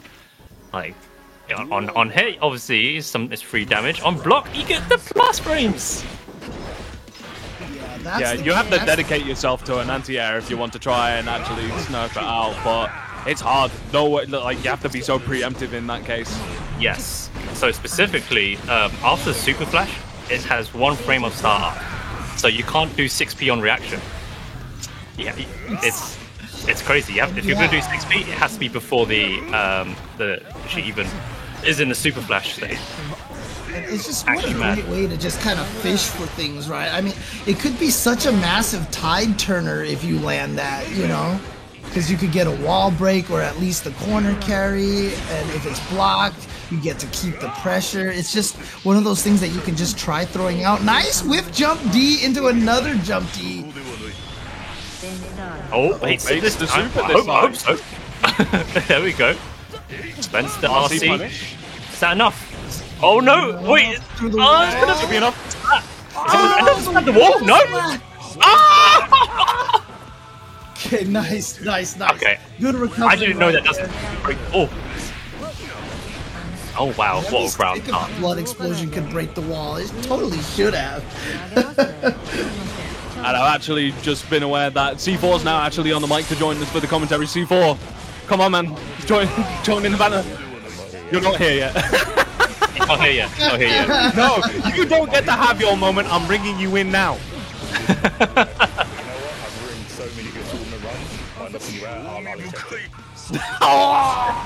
Damn. Right. And so I'm going to tag C4 in because I've got to jump off comms, so I'll be back in a moment. Oh. Sorry, when I feel ruin your day with my dry Your dry tones. I mean, that sounds like an insult to Tyrant as well, right? I mean. rumbled by Jake Chen. He saw the insult. I'm sorry, Tyrant. I'm sorry. I think what we were saying ahead of time, your color 10 tyrant, right? That's the way it Yeah. works. I'm gonna have to get a purple jacket just to match the theme. There. It's alright. I've had worse. You know what stream chats are like. Oh, there it is again, boy. that dive kick. I've been Super seeing just Gecko so abuse good those. going out like that. That's super. Gecko Squirrel with those That's flips. Fares. Did he use Another the spike. Not whiffs this time. Too far, yeah, but he's got another one. Is he gonna just kind of Hail Mary with that super again? No, actually gonna get the turnaround jump H. RC burst. Nice timing. Barracks still alive. Oh, it's a party starter. 214 H low. Nice. Wow. And what timing as well, because he delayed it so much, baiting Giovanna to press anything, maybe even a jump. Stand up even. All right, the rounds are now tied, one apiece. Okay. Early burst here from Gecko. And didn't get much momentum because now they're cornered. Oh boy, It begins. got the bridge down. Look at this corner pressure. Once again, a command grab. Oh, it's enough. Wow. Happy. I was just paying attention to the blood gauge because I didn't think Gecko Squirrel was gonna die there, but there it was. Wow, that did a lot of damage. But here we go, Gecko Squirrel now with the corner pressure off of that back throw. You can see that burn kick right there, that foot kick plus on block again. And a gold burst by Barracks. Wait, brilliant! What? I've never seen that traded. I've never seen that trade, ever. Oh my gosh, Gecko might be a little bit tilted from that. Good blocks though. JK, you can't block command grabs. Come on, grab. Blood gauge was filling up, but that command throw. Oh, is again? Another command throw. Yo, Verix in full control of that entire match. Yo, But Verix. you're terrified of getting hit by this character, and then he has a command throw. You're like, wonderful. And shout outs to the beautiful C4 here joining us on screen right now. How you doing? I'm alright. I got out of the vortex, the pop vortex. I got out. So and now I'm here. I'm here to enjoy some good Guilty Gear. See everyone else suffer. Hopefully get to see Tank on stream again, so I can critique him. That'd be nice. Well, I believe he is one of the queued matches to come up, but props to Verix, actually making it into top 8 on the winner's side. So we actually got Nagoriyuki in top 8 for ICFC preseason number 2. Yeah, it's exciting. I think there aren't many Nagoriyukis in Europe. I think the only other one that kind of stands out for me is Benners, who has been making top 8s. So Yeah. there are... but the thing is about Guilty Gear Strive right now is there are a lot of people playing. There are a lot of people playing. There's Yes. a lot of tournaments happening. So we're actually getting a really good representation of characters. I say that. Haven't seen a Soul today. Or a Kai. Really? Is it not? Because how many souls did we have last week? We had like 4, right? Four, Only yeah. Only 4. There could have times. been more. I mean, in a top 8, there can be more. And I think the only one that we had in top 8, Retro Mix-Up, was sent to losers by Snake Belmont. But here we go. It's going to be Jester versus Shampooist. Yo, Shampoo. I actually know Shampooist. That's crazy. It's Oh, good to nice. see him. Yeah, I played him. Remember the timeline where we had offline? It was one of those timelines. I don't know if I can return back to it. I'm trying, but Kai.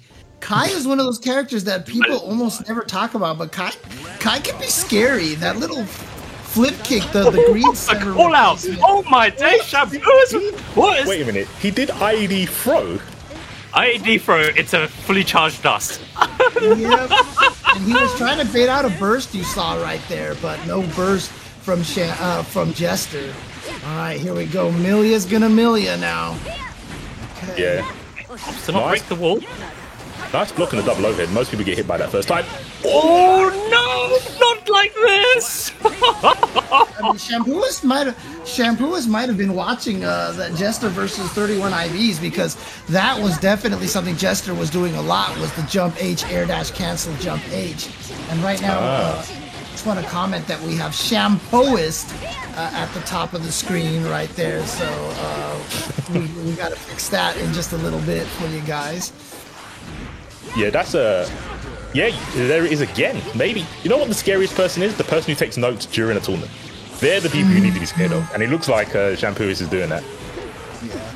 And I will say, you know, if Shampooist does get 2 perfects in a row, I think then we can call him Shampooist, right? Because then he would have double P. I think that would actually work out. Oh, the DP getting him out of the corner. Yeah, went for another throw attempt in the air. No bueno, and a run in by Milia, the classic. Yeah, her speed's like really fast. I think there's like 2 types of speed. You got the speed, and then you got the acceleration. She moves fast from like standing, and it's really hard to tell when she's going to try and run up and throw you.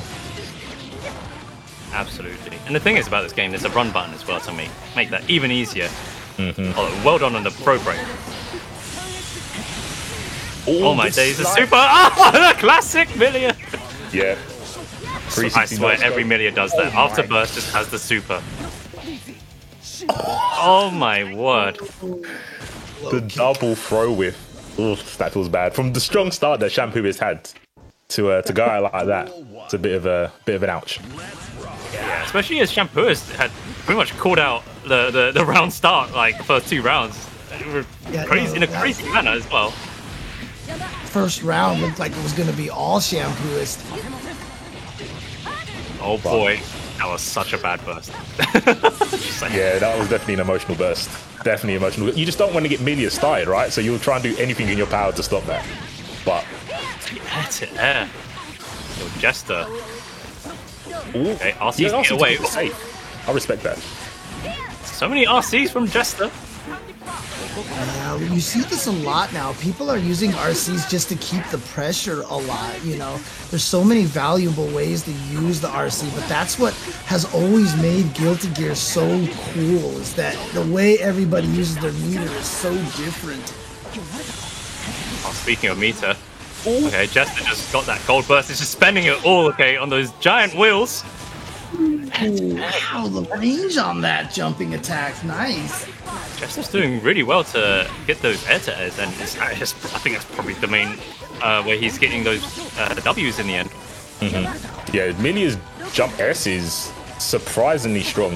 You normally see the HS, which is like the mace one, right? And that's normally for the air-to-ground game. But the JS, there's not many buttons that can beat that. Obviously, characters like Ram with like sword normals in the air, but Milia's jump S is insanely strong. Okay, fast stuff into RC. Good answer.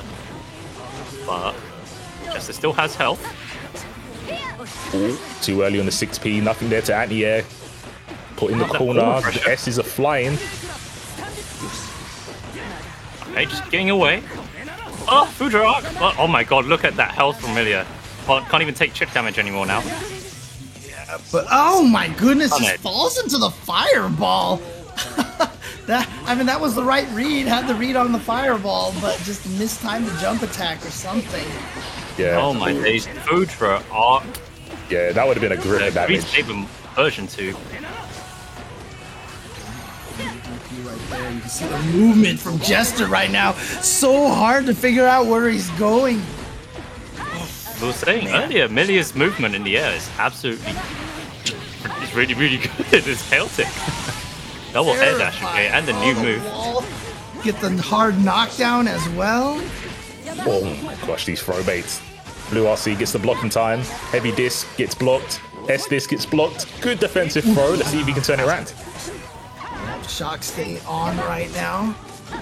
Good jump, especially after the 6K, which is +2 or something like that. Jump H, air dash, jump H. This time the disc into the low instead of dashing to the other side. Jester is going to take it over Shampooist 2-0. And so there you go. Another top 8 competitor. It's going to be Jester, Varix, and we'll have to find out if it's going to be BP Tanker Black Ace, as well as Snake Belmont or Gil Stole My Ride. Oh, such a contrast to last week, isn't it? Yeah, big difference to last week. And some players that have been grinding since last week. Gil almost getting top 8. Did you say it was Gil versus Snake? Snake Belmont, yeah. Snake, that's going to be a hard match for Gil. Like, Snake's a very solid Axel player. Very, very solid. Yeah. So Yeah, Good luck. Mr. E was Godspeed. talking him up. Mr. E was talking him up earlier, and he's definitely been living up to that. So he looks really, really strong as Axel. yeah, unfortunate matchup. I feel like most mates don't like the Axel matchup, but no one likes a matchup that they don't know if they can win all the time. So it is one of those things, right? I mean, and then we've yeah, got it's Now Guilty go Gear with- Strive. I think so many people are not liking pretty much every matchup from what I can see. I don't think there's someone that can comfortably say, yeah, I'm comfy with that matchup. I can do Even the that. mirror match. I do that. What? I do that all the time. I think Leo destroys Pot. I think that's 9-1 to Oh Leo. yeah, sorry, yeah, that's right, 9-1, Yeah. isn't it? That was it. I think that's yeah. 9-1. I think Kai versus Leo is like 8-2 to to Leo, sorry. I think Leo beats loads of characters. And if I lose to that character, I say the player outplayed me. And I'll be wrong. I tell you, I used the training mode standby on ranked, and Axel's hunt me down, man. I get Axel's challenging me all day. They're like, "Ooh, Potemkin! All right, let's go."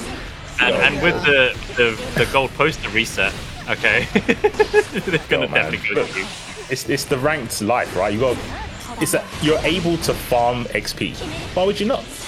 If I played Axel, I would only want to play Pots as well. Get that VIP. Oh, going back to the match, Ooh, Black wow, Ace that's though, weird. with the that was a perfect. Yeah, I tried to was distract. that Sorry, a gang. Seat bro. That was Just crazy 6P. that he got the 6P turning around like at the last second to combo into the Daru like that. You know, Black Ace is ridiculous in this game. Like, in fun fact, in both of the beaters, he was at the top of the leaderboard. For Yeah. you. I mean, did you see his rank? He was like, or his level? He was like at 1,400 or something like that. He has been putting in the work. And he's also got a power up that some people overlook. He actually does like this character.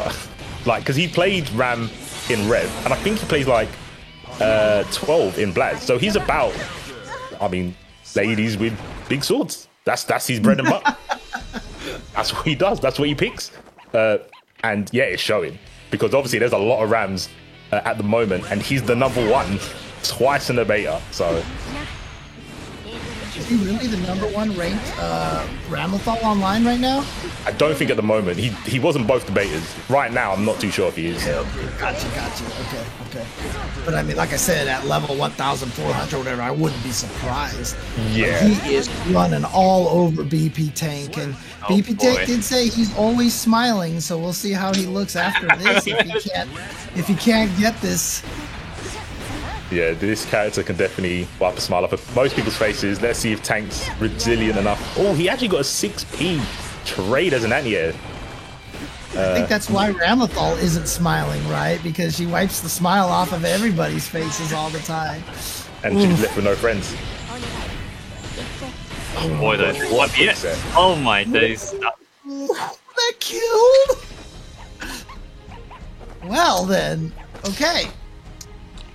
You know what? The silver lining here is Tank gets to join us sooner than later. Welcome back. I mean, he's still in the tournament. Don't forget. Oh yeah, that was winner side. Yeah, Yeah. fair. So he will join us eventually. Just how big is his power? Oh, there he is. Are you there, Tank? Are you there? Can you hear us? I think he's still has everyone muted right now. He's still transitioning from stage to stage. It's happening. He's still- exactly. It's the wall break combo. He can't do anything. He can't burst or anything, so he's just staying silent. You got bust up, Tank. man. What can I say? ICFC to Tank. ICFC to Tank. Can you hear us, Tank? Me and my Tank, big can mouth. you- I was like, yeah, you know what? I'm not so worried about Ram anymore. You know, I don't see what all the big deal is. You know. Yeah. And then I mean, to be honest, like, we didn't really explore it too much. We were too focused on like who would you rather play out of these two players? You know, Axel or May? Okay, between Snake Belmont and Guild, but we that's out the window now. I don't even have to worry about that. well, who knows? Yeah, Who loses bracket? You're dodge still bullet. in though. You can still make it on the loser side. So we're all wishing you good luck, PP Tank. But Snake Belmont and Gil Stole My Ride right now in that same position you were in, trying to get your way into that top 8. May trying to navigate through the sickles. It's pretty hard for May. I mean, she's a small character, good speed, but she's quite rigid in her movement, so it's kind of easy for Axel, I feel, to keep her pinned down. I feel like main neutral is a lot of like trying to bait tendencies of characters going in on May, as opposed to like May trying to get in on someone else, right? Like she does a lot of like jump back H and stuff like that. Look, I'm telling you right now, the most impressive thing about Snake Belmont right now, the decision making that he has, you know, with Axel, when to go in, when to go, you know, when to stay back. It's really fantastic right now. So on point. Absolutely. Yeah. He knows exactly how to get himself into a good position again, even once he's getting rushed down. Years and years of muscle memory. He's an old school Axel player. Definitely showing it off at the moment. But Gil has kind of forced Snake to the corner here. JK, he just runs out. It's fine. Fine. This is what I mean. Like that run under to get out of the corner situation is just excellent awareness. And just taking opportunity, taking advantage of Gil Stole My Ride, trying to go into the air all the time. Baits out the burst. Oh, man. That was an option select. He did 5k knowing that it would recover fast enough in case he did do the burst. Such good decision making from Snake Belmont. Yeah. Smart lad. Well, it's pretty much the button that you go to after a PRC on the scoop up anyway, so it's just really nice, you know. It just works in his favor regardless if he bursts or not. Like, he gets a 5k, goes into a combo with the bursts, and the 5k whiffs. It's brilliant. Run up throw from Axel, the conditioning. And again, you know, like I said, the decision making right there, he recognized that Gil Stole My Ride was a little scary. He just ran like halfway across the screen and got the throw. I feel that's like the true power of Rensen, is that once you condition him to not want to get hit by Rensen, you can literally run full screen in front. Oh my See that word. cancel off the kick into the Axel Bomber, into wall splat death. Oh my lord. Snake Belmont optimizing all opportunities of damage. May having a hard time of getting in. Good 6p. 6p. Yeah. There, yeah. Get the corner. Oh, time to go, May. Gold burst. Even more opportunity to extend pressure in the corner. RC again? No. Decides to hold it. No punish on the side of Snake Belmont. Also probably expecting an RC. Oh, that's unsafe. And the punish. Oh, wait, gets clothesline. With the command grab. Too far for that punch into the 6H, but no matter. Still has the corner position. Oh yeah, Button's on the way down. Surprise! Finally gets to 5D. Yeah, the third one is a charm. Yeah. No burst to save you there. Yeah, and May just does gobs of damage off of her dust. Okay. The thing about May is that her forward jump doesn't actually move her very far forward, so which is why Axel was able to very easily like pick her out again when she tries to make an air approach. Yeah, you've got to play like a very slow and steady game, force Axel to the corner, and even though we've seen Snake just navigate out of it, whether it be with a command grab or just running under, you have to corner Axel, because there's just nothing you can really do here. Like, Beach Ball is too slow, and Dolphins are pretty dangerous. Although, Wait, what? What? The range on it. Look, we talk about Axel having good range and being a good zoner right there because he's got the chain sickles, but his legs are long too. Do you see how far that kick into 2D reached? My goodness. And 2k low profiles, as if he needs more. yeah, 2K is such a sick low profile. It actually frustrates me a The little only bit. thing that does a better low profile historically is Soul's 2D, because that low profile is the curvature of the earth, but nothing more. Break the That law. will always haunt me for my whole life because I remember losing an Evo match because I did Wake Up Johnny Super and Soul just did 2D and was like, whatever. I'm Just sure in the ignored me coding, completely. I'm sure in the coding for Souls 2D, it does say break the law. Like, it's just, he's off the screen. He's not there. I don't know. Yeah, it's crazy. It's such a sick move. I wish I had it. Well, Thick as in thing is, annoying, right? I'm not- Yeah, okay. I like to use 2D as a meaty against Kai because it can. I don't know why, but at low profiles is DP. So, Yeah, it does. It does. Break the law. There you go. break the law. Just break the law. The law. Oh, man. Right, and I've got another match to go up, so I'll leave you guys to it. I'll be back in just a moment. Best of luck. Come back with a smile. Yep. looks like we've BP got a Tank match. is gonna be good. He's actually going up against Retro Mix-Up. BP Tank has to fight Retro boy. Mix-Up. Oh, And this is boy. another loser side match. So Snake Belmont, Black Ace, Varric 777, and Jester are in top 8 on winner side. This is to get there on loser side now. This is Gecko Squirrel versus Joshi Mitsu. What a name. And we've got another Nagora Yuki here. God's character's so sick. God, just the character just looks so sick. I love Nagora Yuki's design, dude. What a cool character. You know what's extra sick? It's look how many like games there have been of fighting game characters, and he is unique. Like, imagine how hard that is to do, like in 2021. Right, exactly. Oh man, but like I said, just character design and just the visual design, aesthetics, and everything. And it even gives you a 2-minute lecture on onigiri at some point in time too. So You all must Also, know. his moveset is really cool. The fact he can special counts for everything. He's got the teleports. He's got the command grab, and fits the vampire. Aesthetic. Yeah, he's a nice blend of Slayer and Sin. Two characters I love fighting against. yeah. Ooh, good air throw though.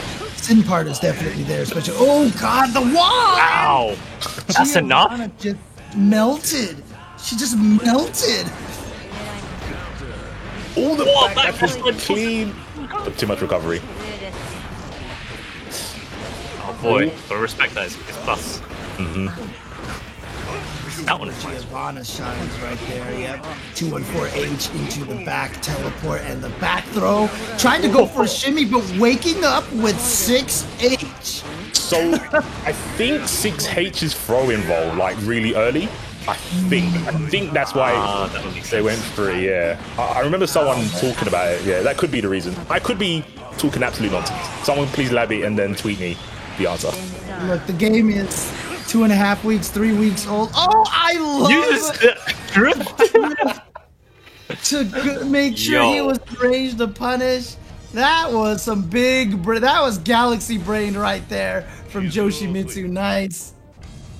That was so sick. That was so sick.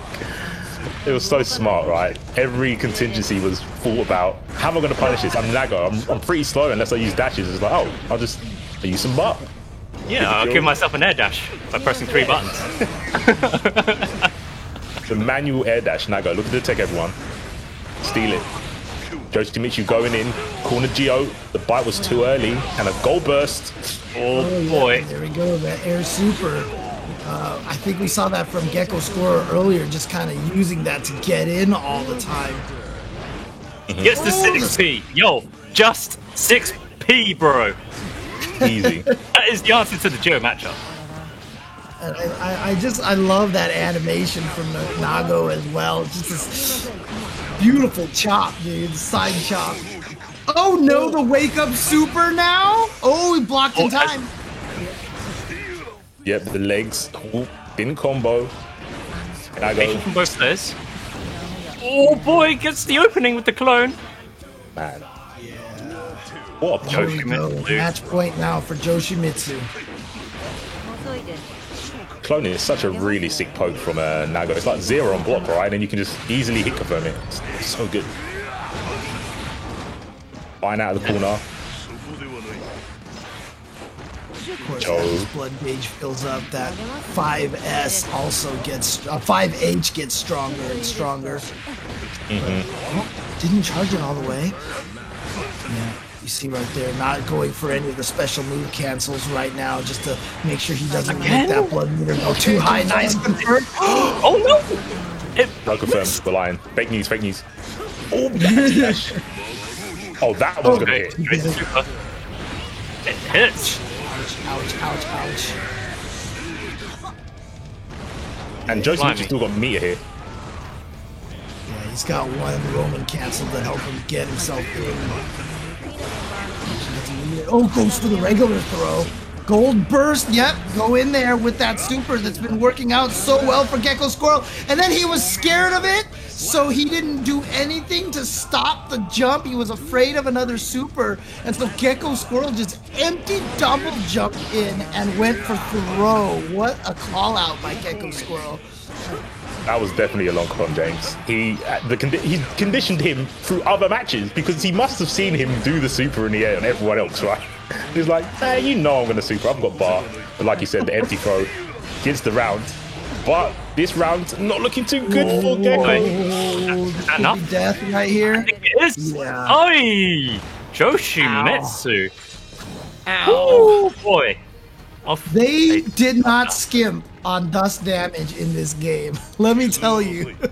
If you get hit by full charge dust, you can kiss a good chunk of your life goodbye. Man. Yeah, I kind of like the idea of a charged and a non-charged dust because I think that's new to all Guilty Gears, right? Yeah. But yeah, the damage, man. Like, if I see anything orange on screen, I'm holding up back. Like, just straight up. I can't afford to see anything orange on screen because I just see 50% of my health bar possibly being drained. So the hardest is Milia. Not Milia, sorry, Eno. Because the note is also the same sort of color. So if you block a note, that's right. it's very hard to see her dust. You're right. Very you're hard. Right. Okay. So yeah, Joshimitsu is the one that's going to advance forward. The other losers bracket matches: Shampooist against Sir Black. Gil Stole My Ride versus oops, I can't see that whole name Time's right Up. there. Time's Up. We saw him last week, and then of course PP Tank and Retro Mix Up have to play as well. I think that's a Yeah. good mix. I think Nago is a repeat. And that's it. Milia. Yeah. If Tank goes Oh, through. Jester and Tank. Yeah. Yeah. Okay. But still, gotcha. as you say, good spread. Good character spread. There isn't Hey, four of the not same four souls character. inside. Not 4 souls there. Oh, to be honest, like the number of soul players getting top 8 in a lot of tournaments recently hasn't been many, and then up until last week. But even then, I think that's still an outlier. Like in a lot of the tournaments I see, there's rarely any souls. Yeah. And it puzzles me, especially as Soul is really, really, really strong character as well. So it's super interesting though. It might be the case of, normally when you have a really strong character, because everyone's playing that character, everyone knows the matchup. So the Soul player's got to worry about a lot. He has to worry about a lot of people know how to counter Soul, where Soul kind of doesn't counter people because he's so strong. Like most Souls don't go to a match and going, what tool can I not use here? I can't use 5k, I can't use 6s. Souls don't normally have to do that. Where other people are conditioned, like, I can't do this move in neutral because I might catch a vortex. So they've got a better understanding going into the match. So Souls don't tend to go that far. Could be because Ambi's run tournaments over here in EU with Yes, with actually, Ambi. he has been winning, and Yeah. I mean, grand finals. He's been fantastic.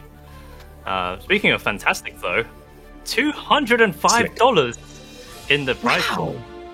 Wow. Nice. Good job, everyone. There's There you only a go. few codes remaining as well. So if you haven't already, go onto the Match Arena, click that claim code, and add another extra $1 by clicking both the claim codes. That's right, there's 2 of them, okay? You can add $1 in total, and all you have to do is just sign up. And there's like a million ways to sign up, including using your Battle.net or your line ID. I think it's crazy how many ways you can sign up to Match Arena. Just click on those claim codes. You don't even have to put in the coupon code anymore. Very, very easy to do. It looks like we have BP. So we're not going to play all the losers bracket matches. BP Tank's here. I see the results already on the brackets down there. We'll let BP Tank tell us what happened. I don't need to tell you. I'm just gonna. Yeah, that's all you need to know. That's all you need to know, guys. I mean, it is Retro Mix-Up. He did come second last week, so I'm not going to dispute the fact that Retro Mix-Up is pretty sick. But yeah. Look at Mr. E over here, man. No, that's too powerful. I'm just happy enough to do it on the phone, but that's too much. No. already Yeah. first. Channeling my inner soul. So Tank, you didn't say. Did you win the match? No.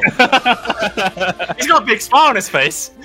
It must mean something. I'm just because you guys now have my undivided attention. That's what makes me so happy. There you go. Oh man. And I'm Well, this happy one's because I good. get to see my favorite name, Shampooist. I love that name. Up against the black. This And is going Eno to as be well. Another one of the losers to get into top 8 match. And you're right, Eno, yeah. A character who we haven't seen, like I said. I've heard some people even say that they consider Eno could be one of the weakest characters in the game. So let's see if Sir Black can get anything going over here. Worth noting, Eno did make top 8 earlier today in ICFC Asia. It's actually Hi-Fi coming 5th. Oh, nice. Yep. I saw that match. Oh, Future up.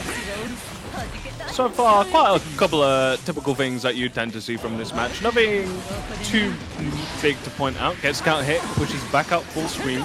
Nice slide under PRC to avoid the note. That was almost really sick. I like the PRC for safety that went, oh, I'm going to DP because I feel something's happening. Like, But here we go, the wall break combo, not enough to kill, but then the chemical love, that move is just so good at controlling that space. Obviously, you can crouch under it, but a lot of the times because you're crouching, it's hard to move forward to punish it. So it's just good at controlling that space there. yeah, it's a super good stop sign, right? Because if you jump, it will definitely connect with you. But if you stay on the ground and you crouch, it'll whiff, but at least it stops you from the forward movement. I guess Kai could technically stun Dipper, but you have to Some be ready. characters Yeah. can run underneath it, that's the thing. So, but obviously, it's a risk to just run Yeah, yeah. forward, isn't it? So, you Especially gotta. because if Eno does 6-6, the stun Dipper whiffs.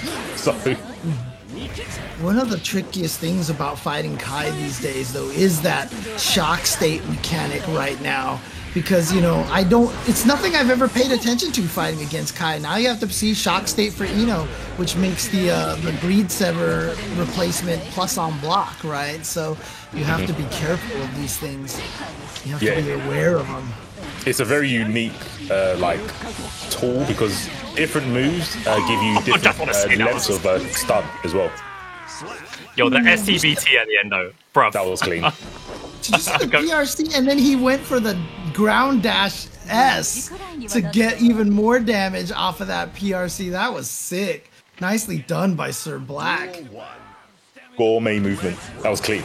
It's hard to see movement with Eno as well because obviously she doesn't have a run. So you have to be kind of creative how you move across the ground. Yeah, very non-traditional kind of stuff, but that's kind of it's the double-edged sword, I believe, with Eno, because it's like, oh, I can't just approach linearly the same as everyone else, but those extra options that I do get, the sort of creative movements, will catch a lot of players off guard because they're just not be able to see it properly the same way as you would do with just a character running forward. Yeah. Oh my days, negative penalty. Ooh, boy. One of the crazy things I think I've been noticing Shampooist use is that it looks like he's using a lot of dash momentum into a lot of specials, and it goes so much further than I thought it would ever reach. Like, I've seen him do Fuja Arc and stuff like that and just hit from like half screen away. It's been crazy. Oh, just run up 6 feet! You need to go under the chemical love. Okay. Nicely done. And then Well, there's a your little bit answer of to that then. shimmy. Yes.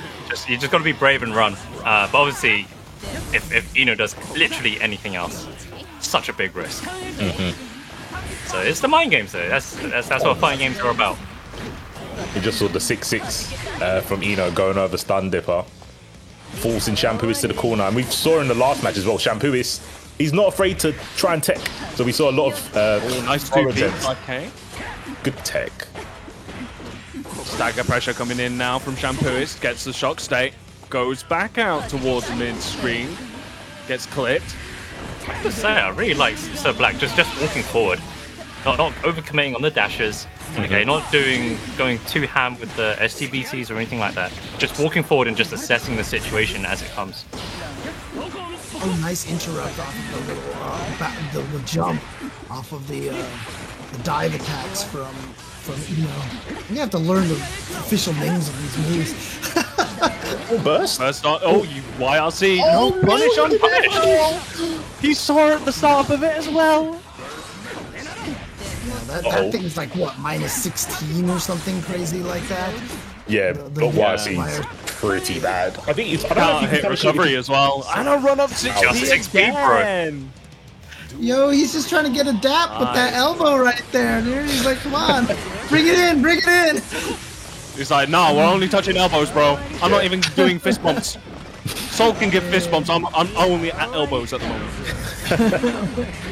Oh, mate. What burst? So that is one of the weaknesses of Ino, is that she will struggle to beat bursts if it's at that kind of range, because she can't run. She just can't run in. Yeah. A lot of other characters do like dash S or something. He Yo, was a style cancel points. into a BRC. He got the BRC to get the maximum slowdown so he could get jump slash, instant air dash slash, and then keep the combo going. Sir Black has definitely put in the research and the practice with these high level combos. That was sick. I like that. Beautiful stuff. Very nice. Nicely done indeed. So, let's have a look and see who else we've already got in top 8, because I think that's our top 8. No. Top We eight have is everybody ready. in there. Let me see. Yeah. We got Retro Mix Up, Gil Stole My Ride, Joshimitsu, and yeah, Sir Black making it in there. So you're right. We do have our top 8 now. It is going to be Snake Belmont versus Black Ace, Jester versus Varric 777, Gil Stole My Ride versus Retro Mix Up, and Joshimitsu going up against Sir Black. That's going to be an Ino and Nago match there at the very end. I'm excited to see that one. Every character is different. Yeah. Every character is different. But you know, in ICFC Asia though, let's go through some of the highlights of it. We've got Chris C. Yeah, this is the one I saw. So this High is the Five one was- to secure 5th place for High Fight, right? Yeah, I believe so. I believe so. pool High match. Five played very cleanly, I feel. And it's hard to play cleanly against a chip because you're always like on edge. It's like, I haven't got time to react, I have to just go into buttons. But And Joshua here also, former US player, used to stream a lot here in SoCal for the Guilty Gear scene. I didn't even know he moved to Japan, but I guess he has, and he's been playing in the Oh my goodness! The flash Yeah. kick out of nowhere. Yeah, the plus on with S flash kick, you gotta love it. and here he is, the savior of Guilty Gear, the man himself, Junior. Yeah. Leo versus Ram. Oh, that's gotta hurt getting thrown after using me at the time, not get thrown. Yeah. Look at this character. I really like Ram. She's so efficient. She's so efficient. The range with the swords as well. And then Giuna, spoilers, gets into grand finals against spoiler Alden over here. And, Okay. Alden taking Take a out- look at Night that Raid damage. was the Night Raid was the winner last week, if I'm not Indeed. mistaken. Yeah. Yep. And this is Night at Raid pools ended as up well. third. This is during pool stage. What a Yeah. PRC. This might be the week of Ram. Even over here. I think this just Black Ace is looking super strong. But wait. Giuna played Ram. Yeah, Giuna was playing Ram. That's right. Look at this close match between. Well, Giuna has a big lead on Joshua. It's gonna Look fade at out the that. burst right there, and Giuna, books himself. Here comes High Fight again. Wow, there was an Eno Eno mirror mirror. match. That's rare. Interesting. Definitely don't see that often. Oh boy. Eno getting hit by Eno tricks. You gotta love it. When they first gave her that command grab, Super, I was like, what are they thinking? But You're still thinking what? that now, though, right, James? You're still thinking that. Yeah, pretty much. It's just we've learned how much every character has a what were they thinking kind of thing. That's true. That is true. I'm thinking the same with Leo command grab now, just seeing Leo on screen now, just like, Mate. oh yeah, understandable. What were they thinking? I'll embrace it. I can tell you what they were thinking. They were thinking, what if people FD block him in back turn? How can he stop that? We'll just give him a half screen command grab. That's what I was thinking, and I'm not mad at them. Oh, the super weapon. What a super! Super. Oh dang! Is that? Look at this super close between Joshua and High Fight. It came down to the wire here. Oh my! Leo with the chip speed IEDs. I love it. Oh, what an air throw! Wait, is this Shampoo playing Kai and we have a shampooist playing Kai? Someone double dipping. If someone got a VPN going just so that they could change location. It's like, nah, bro, it's legit. All right, you know what? I man. want to see somebody who can make their opponents do a bunch of stuff in the U.S. tournament, and I hope he calls himself Conditioner. That's what I really hope. That would be so sick. But this is grand final. Oh no, that was winners finals. Mm-hmm. So Giuna only lost to Alden then. Yeah, and interesting because maybe he's thinking Ram for Ram and Ram for Leo, because they're the only times I've not seen him pick Leo in the mirror match and against Ram. So it's interesting that he's gone for a counter pick this early on. It makes sense because Ram is Ram, but even in the mirror. So did he not switch over to Ramlethal? Does he use both? Because I thought Ramlethal was kind of his main character now, but maybe I'm wrong on that. I'm sure last week he played strictly Leo, I believe. I could be wrong, or maybe last week's ICFC was the reason he's picking Ram this one. Maybe that is what happened. Who knows? Oh my But days. yeah, this is the grand finals. So many Giuna, skills. Holden. Oh, interesting. So Farp and Noodle, shout outs to Farp, by the way, with the information. He stopped playing Leo because he didn't want to mess up his exert muscle memory. Okay. That makes a lot of sense. But there you go. Yeah. Alden is the one that's going to take it. He is the champion with Ramlethal of ICFC Asia. That's on twitch.tv/Majin Obama. Majin Obama, of course, doing all sorts of wonderful things for the FGC over there in Japan. Him and Giuna have really been killing it with a lot of the content and with a lot of the fighting game community to support out over there. So definitely shout outs to both of them. Of course, after this event, we're going to have the ICFC continue in America with twitch.tv/Tasty Steve. Tasty_Steve or just Tasty Steve? I think is underscore. It's underscore Steve, yeah.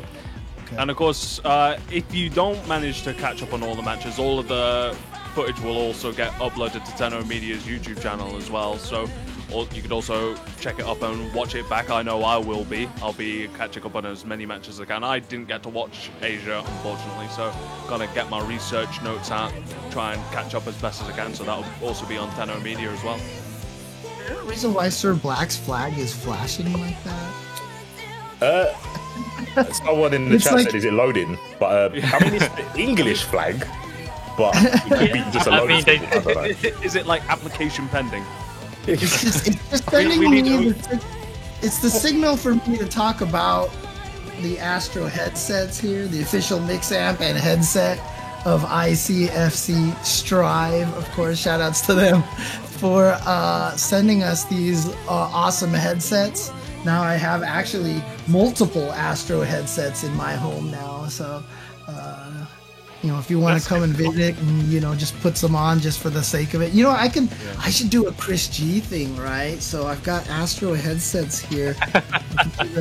do the Chris G thing here. There you go. No, James, There it's too much power. It's too much audio perfection. You'll break the stream. For one person, You it's way too madman. much. I heard if you have two Astro headsets on at once, you can hear other players' faults. So it's just Yeah, I can see Yeah. what BP Tank is thinking right now. That's not very nice, BP Tank. I mean, come on. You can't say stuff about. You can't think thoughts like that about me, man. Come on, man. It's not cool. I'm sorry, man. I'm just salty from the L's. I can't help it. You just gotta let me have this one, just for once. That's fair. Okay. You know what? It's not that fun hearing other people's thoughts, so I'm gonna take it off. unfair advantage. Is but that we do tournament have- bannable? Being able to hear other people's thoughts by wearing two Astro headsets. I don't know. Maybe not an Astro sponsored event, but maybe another one. But Top 8 should be really interesting. I think it'll be interesting to see who gets a chunk out of that 200 and almost 50 more cents. Someone, please, someone in the chat, I've got like claim that code. just under 25 codes remaining as well, so definitely make sure to get. I want to see nothing but zeros on those codes, guys. Don't let me down. Yeah, Come on. And it's just really cool to see. First place is almost at $100 right now. They're at $94.28. So if you just get the rest of those coupon codes in there, I think we could actually get the first place person a cool 100 US. Of course, that's in US dollars here right now. So don't know what the conversion rate to euros is right now. Otherwise, I would tell you. And of course, if you want to see the continuation of these amazing prize pots and events, of course, next week is the actual start of Season 1 for the Intercontinental Fight Club Guilty Gear Strive. As you can see down there, you've got all 3 major regions, Asia, Europe, North America, and you've also got the stream links down there as well. Twitch.tv/Margin Obama, and of course, Twitch.tv Tenno Media, and Twitch.tv/Tasty_Steve. Of course, these are going to be played on PlayStation 4 and PlayStation 5 for the foreseeable future. So, like I say, if you want to see even more great games like what we've had this week and last week, next week is going to be the official start of Season 1. And it's, I'm losing sleep just thinking about it. So yeah, that's right. Now that we're in First top to 3. 8, everything is gonna be first to 3. oh boy, oh Gonna be boy! interesting. It means more time to adapt. Okay, more time to see what your opponent's tendencies are. Okay, more time to kind of more time to see what are the gimmicks. Like, who's got a biggest pool of gimmicks that people haven't seen? We were saying before the tournament started, like the game is still very young. Okay, people still learning and sharing tech of their own characters, system mechanics, all sorts. So, first to 3 means more chances to see that.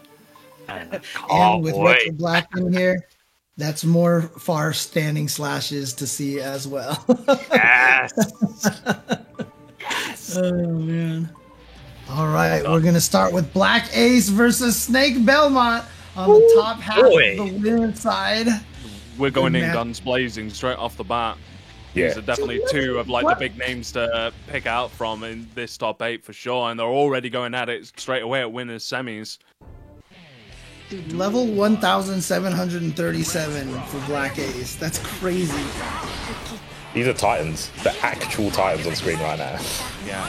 Like, Snake was the first Levo winner from in EU. He's no stranger to getting W's right now. He missed the 6H. Oh, Black Ace. Gonna take him to the other corner. Chris Brown wall to wall. Gets the Can't get knockdown. hit. Pressure starting in from Ram. Perblasi overhead. Nice. Gets a Missed throw. combo up though. Oh no. Drop Now the it's super my drop. turn. Yeah, and this is gonna be good damage on the drop again. Oh, again? Yeah, that Tried to happened beat it to earlier a and it snake actually combo. cost Belmont the round. So that's something that's got to be researched here. Maybe the down follow-up on Renson doesn't work well in the corner. Or maybe it's like a female like hitbox interaction thing because it was against mate before. Maybe there's like a smaller hitbox on females and an air juggle just causing them to just pop out or something. But yeah, very peculiar there. But Snake Belmont doesn't seem to try and get him distracted by it. Gets put into the corner, pushes out, has a bit of breathing room now. Yeah, blocks 2 the hits, S's. gets whip punish. Explosion time. All the Mixed up. lows. Good blocks. Jump H. Good jump. Axel Bomber Oi, pushes Bomber. out. That was sick. Confirm, He single hit confirmed that. confirmed. Yeah, that's what I was thinking, James. If he hit confirm jump H into bomber, he might be the best person on the planet. Like, that's really hard to hit confirm. It's like, that's a button into DP instantly. That's Yeah. really hard. Yeah, I mean, as a person with notoriously bad hit confirms, seeing people do stuff like that is just mind blowing to me half the time. I'm just as hyped as you are. Honestly, I love stuff like that. I love it. Also, I love Ram getting kept out, but it's hard to do. Snake Belmont is gonna try his damnedest too, but it's just one of those tasks that easier said than done.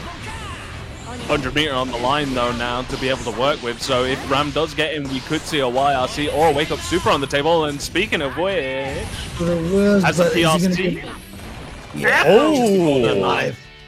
But that's a lot of meter he had to spend for that air throw. If he can win it though, obviously worth it. Jumps out of the sword explosions this time. Wow, the second sword, did it not just blow up at all? I saw Snake Belmont waiting for it. It like never happened. That was weird. I I think it's because Snake Belmont actually managed to hit Black Ace with a jump S, and if you hit Ramleval before the sword explodes, then it cuts it out completely. Right. Yeah. So he rose up, came down with jump S.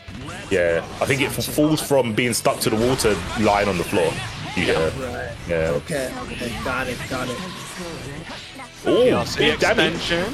Give me a bomber, please. OTG 5K. 2H. Now this is a perfect Axel round right here. Just got him in the corner, throw in as many Rensons as you want, but a side swap. Wrecker series counter hit, gets a hard knockdown, jump in. YRC, command Oh, throw. no. Ready for the Command throw. YRC, do you back away Snake or do you try and keep the corner? He's fighting. He's scheming, and there you go, 2S takes the round. Yeah. You're too scared of the throw, man. You're gonna jump. You have to jump. Now we're round start. Gets punished. Command grab. Oh my days. What's the mix? everyone got Another hit by command that grab, holds up. Nice. Jumps out of the command grab, gets thrown out. Jump in too early. Gets in the 6H overhead. Backs off a little bit to make sure that Black Ace doesn't try to make any emergency escapes. Good. Wow, that throw just killed by itself. I thought maybe he was going to need an OTG or something, but nope, just the one throw, and there you go. Snake Belmont going up 2-0 now. Black Ace is really struggling to find the right times to do his burst, because I think that's the second time he whiffed a gold burst, except that time he got punished for it. Yeah. I think he's anticipating trying to hit like a normal from Axel with the gold burst, and Snake's just not taking a bite. Snake is happy with just controlling neutral with the fear of his buttons, and he doesn't have to throw them out. Oh And there you go, that jump H bomber again. He's pretty good with this character, I must say. It's a little bit alright. Alright. He's alright, yeah. Alright. 7 out of 10. Yeah. I'm mildly impressed. No, Snake Belmont is absolutely, like I said, Mr. E mentioned when he saw his name, he was like, oh yeah, he won a tournament with Axel recently. And yeah, he is definitely doing the job right here. Finding just the 2D counter hit and then using the up follow-up on Renson to drag Ramleval in and air dash out of the corner. Alright. Guess That's that's hard hard knockdown. knockdown. A lot of front-loaded damage there from Ram. Gets pushed back into the corner for another corner mix. Hard What knockdown. a trade. That should be it. Yeah, I think so. Yep. So I think that was a trade on Ram 5K with Fallen HS. Damn, Ram, even without the swords, has good buttons. She's definitely blessed.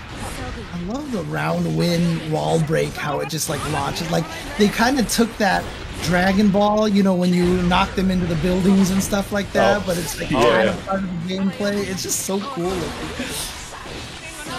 Black Ace with 100 meter now. Corner position. Gets bursted out. Oh, and he does escape the corner. And he got... Oh my, what is happening? Black Ace uses 100 tension, by the way. He's definitely looking up. Bomb up, please. Bombulicious, please. Oh, give me at least 2. No! Definitely 7 out of 10. Axel. I'm gonna have to put out my Tiger Knee Axel Bomber tutorial out there because there's actually a Please. really nice way to do that. Actually, that makes it a little bit easier. I'm gonna have to test it on pads though because obviously on the joystick it's a little easier to do like 360s, but you can kind of do it with with I thought you were going to say use a hitbox. I know. I was Or sorry. use a hitbox. Yeah. Yeah. Hitbox is the actual answer to that question because Hitbox is going to allow you to take control of your character And this event wouldn't be possible without Hitbox. There you go. I've been doing Axel Bombers on Hitbox, and I only picked this thing up like 2 weeks ago. Like, it's just DP motion to hit the up button, and then with the heavy slash. It's There you go. actual Axel chef Bomber. kisses. Like Axel Bombers on Hitbox, actual chef kiss. It took me 10 minutes to do the 4 rep. I've seen Xerox do 5, and that's pretty hard. But to get 4, felt clean. Yeah, you can get if you counter hit. So if you punish with bomber, you can get 5 in the corner. Oh, Is it just raw, like not jump canceling, just literally 1, 2, 3, 4, 5 in a row? The first 2, the raw. So you just do 1 counter hit one into another one, then you do the 5k bomber, 5k bomber, 5k bomber. I know what I'm trying after this stream is done, dude, because that sounds like fun. That's It's like very I don't have a hitbox, so that to me sounds like arthritis. So I'll pass. Well, you know what you can do? You can go get one. I could go. buy Get, Hitbox. I'm Take getting control. one. I'm getting one. I'm trying, Good. bro. It's, Hey, look, man, at my age, I probably already have arthritis, so if I can do it, you too can, BP Tank. I believe in you. thank you, James. Thank you. I really. In the UK, he doesn't get like votes of confidence like that. But No. You're my wingman, C4. You're my wingman. You back me up. I do. Just like our beautiful viewers Nah, back you up talk this about Maturino segue. pool. I hate Yes. you. set it up so well. So yeah, $212 so far. Yeah, doing fantastic work. Have we actually got $100 for the 45% cut payout for first place, James? Quick math. I think it must be very close to $100 payout for first place. Let me refresh the page here, get back to the payouts, and it says that it's $95.63. 95. Oh my close. lord, so close. It's right there. I have just how James has confidence in me, I have confidence in you, viewer, to be able to use the rest of those coupon codes so that our first place winner for week 2 gets his well-deserved $100. Make it happen. Yeah, there's only 18 coupon codes left. Let's use them up. Come on, guys. Let's do this. Right, okay, so coming up, we got Jester Millia versus Berix. I've got a horse in this race. Again, unbiased commentary coming in. UK Millias. I'm gonna let Jester my energy. But yeah, this I think is similar to somewhat how I was talking about Millia Potemkin as well. Whilst Millia has a lot of time in neutral, if Nagaryuki has 0 in his blood gauge, then she can kind of run around neutral a little bit rampant. As soon as you get to level 1, level 2 blood gauge Nagaryuki the pace tends to slow down a lot in terms of like, you don't want to try and overextend yourself because that's just a very easy way to get yourself in a load of trouble against Nagaryuki. So I'll be interested to see how neutral gets played with Jester when Nago starts building up that blood gauge. And here we go. Counter hit 6p round start. What a 6p. You know I love that button. And here we go, already on blood gauge, going in. You know that Has to be very 2H? careful. Hey, is that jump from P? Nago, even when you block it, it looks like it hurts. I swear. Oh man, his block animation, definitely feels like you've been hit. I mean, you block it and there's still blood flying out of you. Yeah. On the What's up with that? up air dash cancel, he turned around and 6P'd the other direction to counter. Oh my Again. he knows the matchup. Yo, there's He nothing knows. better than someone who knows the matchup. You know, I mean, that's kind of an option select as well, because if you do that, if she stays in the front, you'll just do regular standing P, and hopefully, just have something fast on the front side. My gosh, she's dead! What? Yo, Verix! Yo, Verix! Give I me was something to trying to- commentate, man. I was He's on. trying to explain the 6P, and I was halfway through it, and Millia died. Yo, Verix hasn't got time for your explanations. He's I trying to get to know. grand finals. He's seen the I'm prize money and went, oh. Sorry, Varix, I'll shut up, okay? He's like, yo, James, stop telling my tech. Stop telling them my character's bad, remember? Blood rage, That's literally what the Nago players say. Oh, blood rage, man. Actually going to be able to get a wall break here. Going to get that positive bonus. Backs up a bit. Trying to bait out some normals. Good dashing 2K sweep. Oh, no. Press 2K. Hate to see it. He knows Can't what's take fake. that meter with you. Spend it. Go. Go. In there. YRC. Yeah, very smart. Holding up. No burst on the table there. Yeah, There's did you that see 6P that? again. Jester was definitely scouting out a burst, and that might come back to bite them on the butt. Oh my Oh my word. I can't believe that worked. I can't believe that Extreme worked. air car. No accountability. I love it. Full screen haircut, no accountability. No bills. That player has no bills to pay. I could never do full screen haircut without RC. I'm just not built like that. Second time. Instead of reflecting on reactions, they blamed the lag. All the cross-up hits this time. Just waiting. YRC is the pushed away.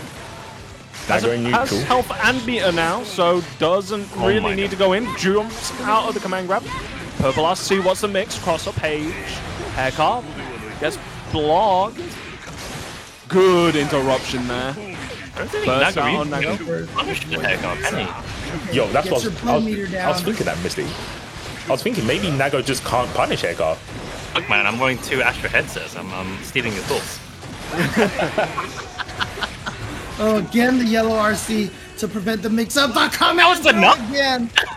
Dude, since the first beta, you know, the command throw didn't do barely any damage. It was just for the blood recovery. But now, when beta 2 and on, that command throw hurts now. Yeah. Yeah, you definitely get utility out of it, like you said, James, but the damage now is like, I'm going to use this to just close out rounds as well as get my blood gauge down mid-round.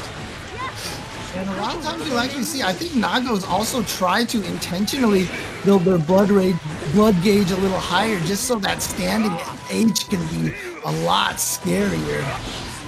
That like one that. right there. Oh my word, look at that range! Oh boy! Neutral. Gold bursts out the 5D. Throws super. Oh my word! I am neutral. Bro, that counter hit is the rest of the word. It says counter hit, but we only see the word counter. The hit is on Tasty Steve's stream. I'm telling you. It's having to do a round trip right now. Dude, I swear that 2H is like gravity squeeze, right? You throw it out, it just hits the whole screen. Omnidirectional. You can't avoid it. That normal is so good. It's so good. But I like you think said, that like, normal alone made me want to play Nago because I just wanted to hit people with that thing because you feel so good when you do. I remember like when the first beta happened that there's just I think those videos immediately of like was it counter hit 2H into super winning Blood Rage with Nago against Chip and it's just like gone dead. Right. Also, it might not even have been Chip. It might have been against other characters as well. Like that's how strong it is. I definitely think he's up there, like top 3 most damaging characters. Like, I think it's probably him, Axel, Baby Pot. But once you've got bombers down, Axel does insane damage, unreasonable amounts of damage. But Nago, I feel, is untouched when it comes to like damage because he's got so many utilities that give him more damage, right? With the blood rage and stuff.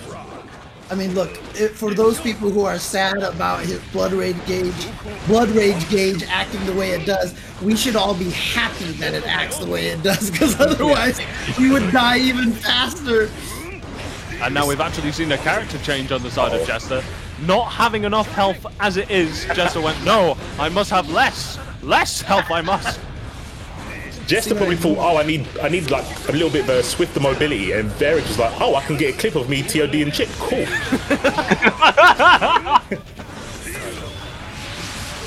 Oh my word! I respect Oh, he's it. ready with the punish as I well. respect the attempt. Yeah, he tried to whiff punish with super. I respect it, but this is I Nago. like the idea of it. It was just half a second too late, and unfortunately, not get now. Varix is aware of it, but good start here for Jester, getting some good damage. But as you guys have mentioned, when it comes to damage, that is not Chip's best friend right now. No, fall in Jumps out the HS. commander. Yeah, he gets away, but Chip, he's never away for long. He's always trying to scheme and away back into facility. Close combat is definitely his poor call. Oh, He has a what a 50 run! meter to finish this. Another burst bait. Like you said, C4, this might come back to bite him. Guy in Literally one and combo. figuratively. That's bars. Oh no, missed the juggle. And yeah, like one counter. wait, hit he can run under? and- Files the No, wait. I think that was in recovery. I'm pretty sure Chip can't low profile moves with his run. Can he? I think it was his 2K. I think he managed to duck under just in time with 2K. Maybe. Oh man, I need to open up T mode. I'm gonna write it down. Hold on, let me go find a pen. I need to test that. Oh, he went for DP the command throw. asking. It was too early. It was too early where the DP was actually invincible enough. Gets that, gonna RC. Are we getting all combos? No! Oh boy! Oh. Oh my word! Chip's help! Oh, Chip's help! Go on the offensive now. Blow. See, this is the scary thing as well. Nago doesn't have enough health to like really hold on to something, so he's got nothing to lose. caged animal. Woo, there we go. The counter pick from Jester working out here. Let's see if he can keep this up. Let's see if it's continues to pay off for him. He's gotten himself to a 1-2 position now. What the? The jumping kick just beat the 2H from Chip. Yeah, that must be to counter the all of Chip's vanishing moves, right? Whether he does vanish into grab, vanish into Alpha Blade up, Alpha Blade across the ground. Yeah, that might be the option he's looking to counter. Oh my gosh, Chip is in a precarious situation.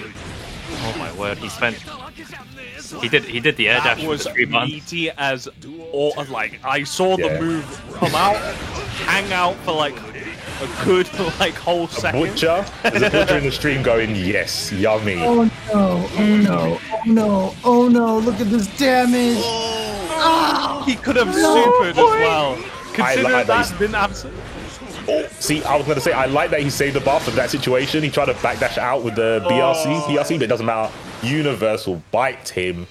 That was so quick. Verix is so good at this game. And, like, he grinds so much in matchups. He's been in my stream going, I need to learn the Leo match. I was like, you don't need to learn the Leo matchup. You don't need to learn that. Your character's all right. I think you'll be fine just doing fire rest. Don't ask me any questions. Damn. Moriyuki is, like I said, he's just such a sick character. I love watching that character. As you can see here now, that means Varix has sent Jester to loser side, and it will be Varix versus. It's going to be Nago versus Axel. Now, Nago obviously doesn't have the mobility options to try to get in on Axel, but he does have the range to match. So that's going to be an exciting winners finals. But before we do that, we're going to get through 4 of the matches on loser side, which is going to be Gil Stole My Ride versus Retro Mix-Up, as well as Yoshimitsu going up against Sir Black.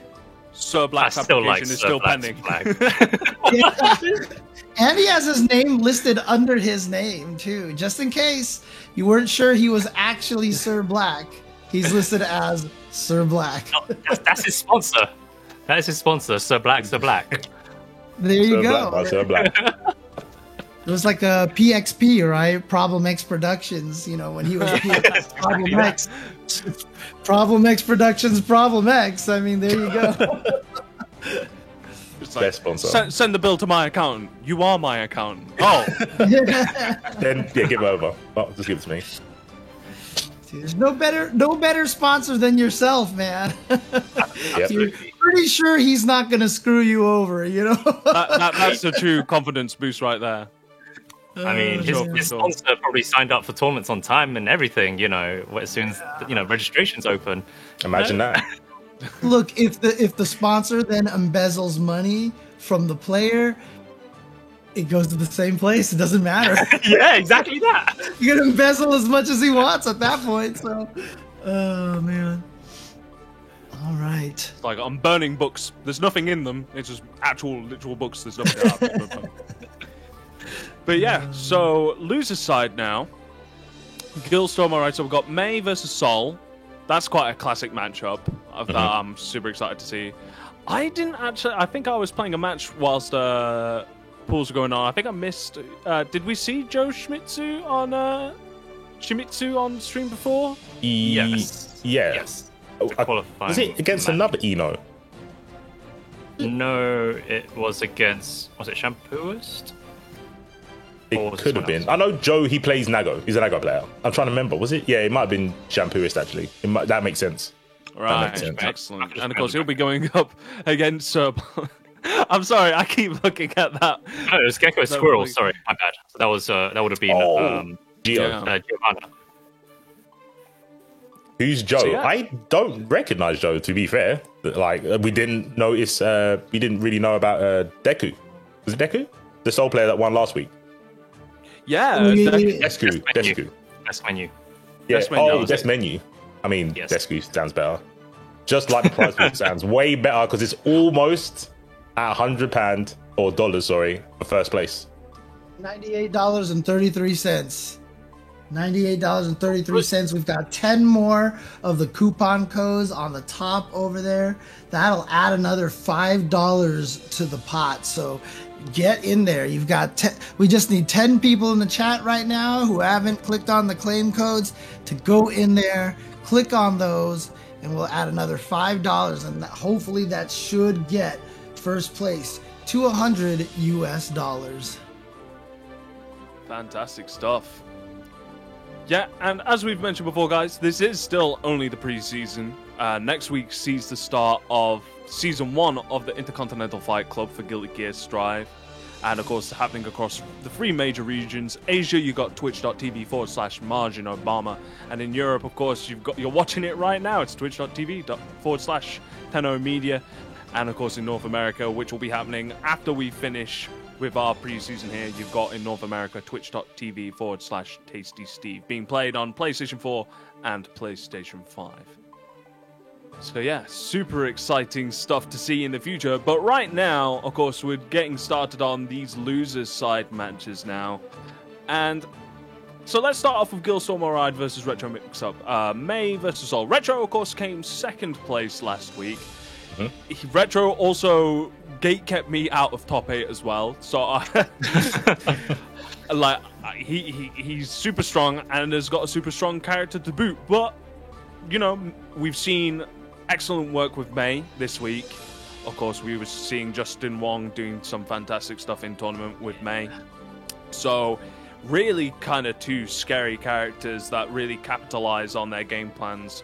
May with some really good air control normals, you know, we were talking about it before, like air backdash jump H to sort of catch out any advancing approaches and stuff like that. Sol, do I need to bring the picture up? Does Mr. E need to get the green screen back up again? You know why, He's doing it. I Sol. can see him. He's doing it. Zooming. Mr. E, look at me. Look at me. Don't look at your computer screen. Oh, No! no, there it is. There it is. Free. I expect to see a lot of these, okay, in this match. I mean, I just want to see it. Let's go. Yeah. I think But I'm a there's- Soul main. I love my boy Soul. Right, he's going to be doing. I expect to see a lot of fast slashes. I know some people in the chat have fast slash emotes.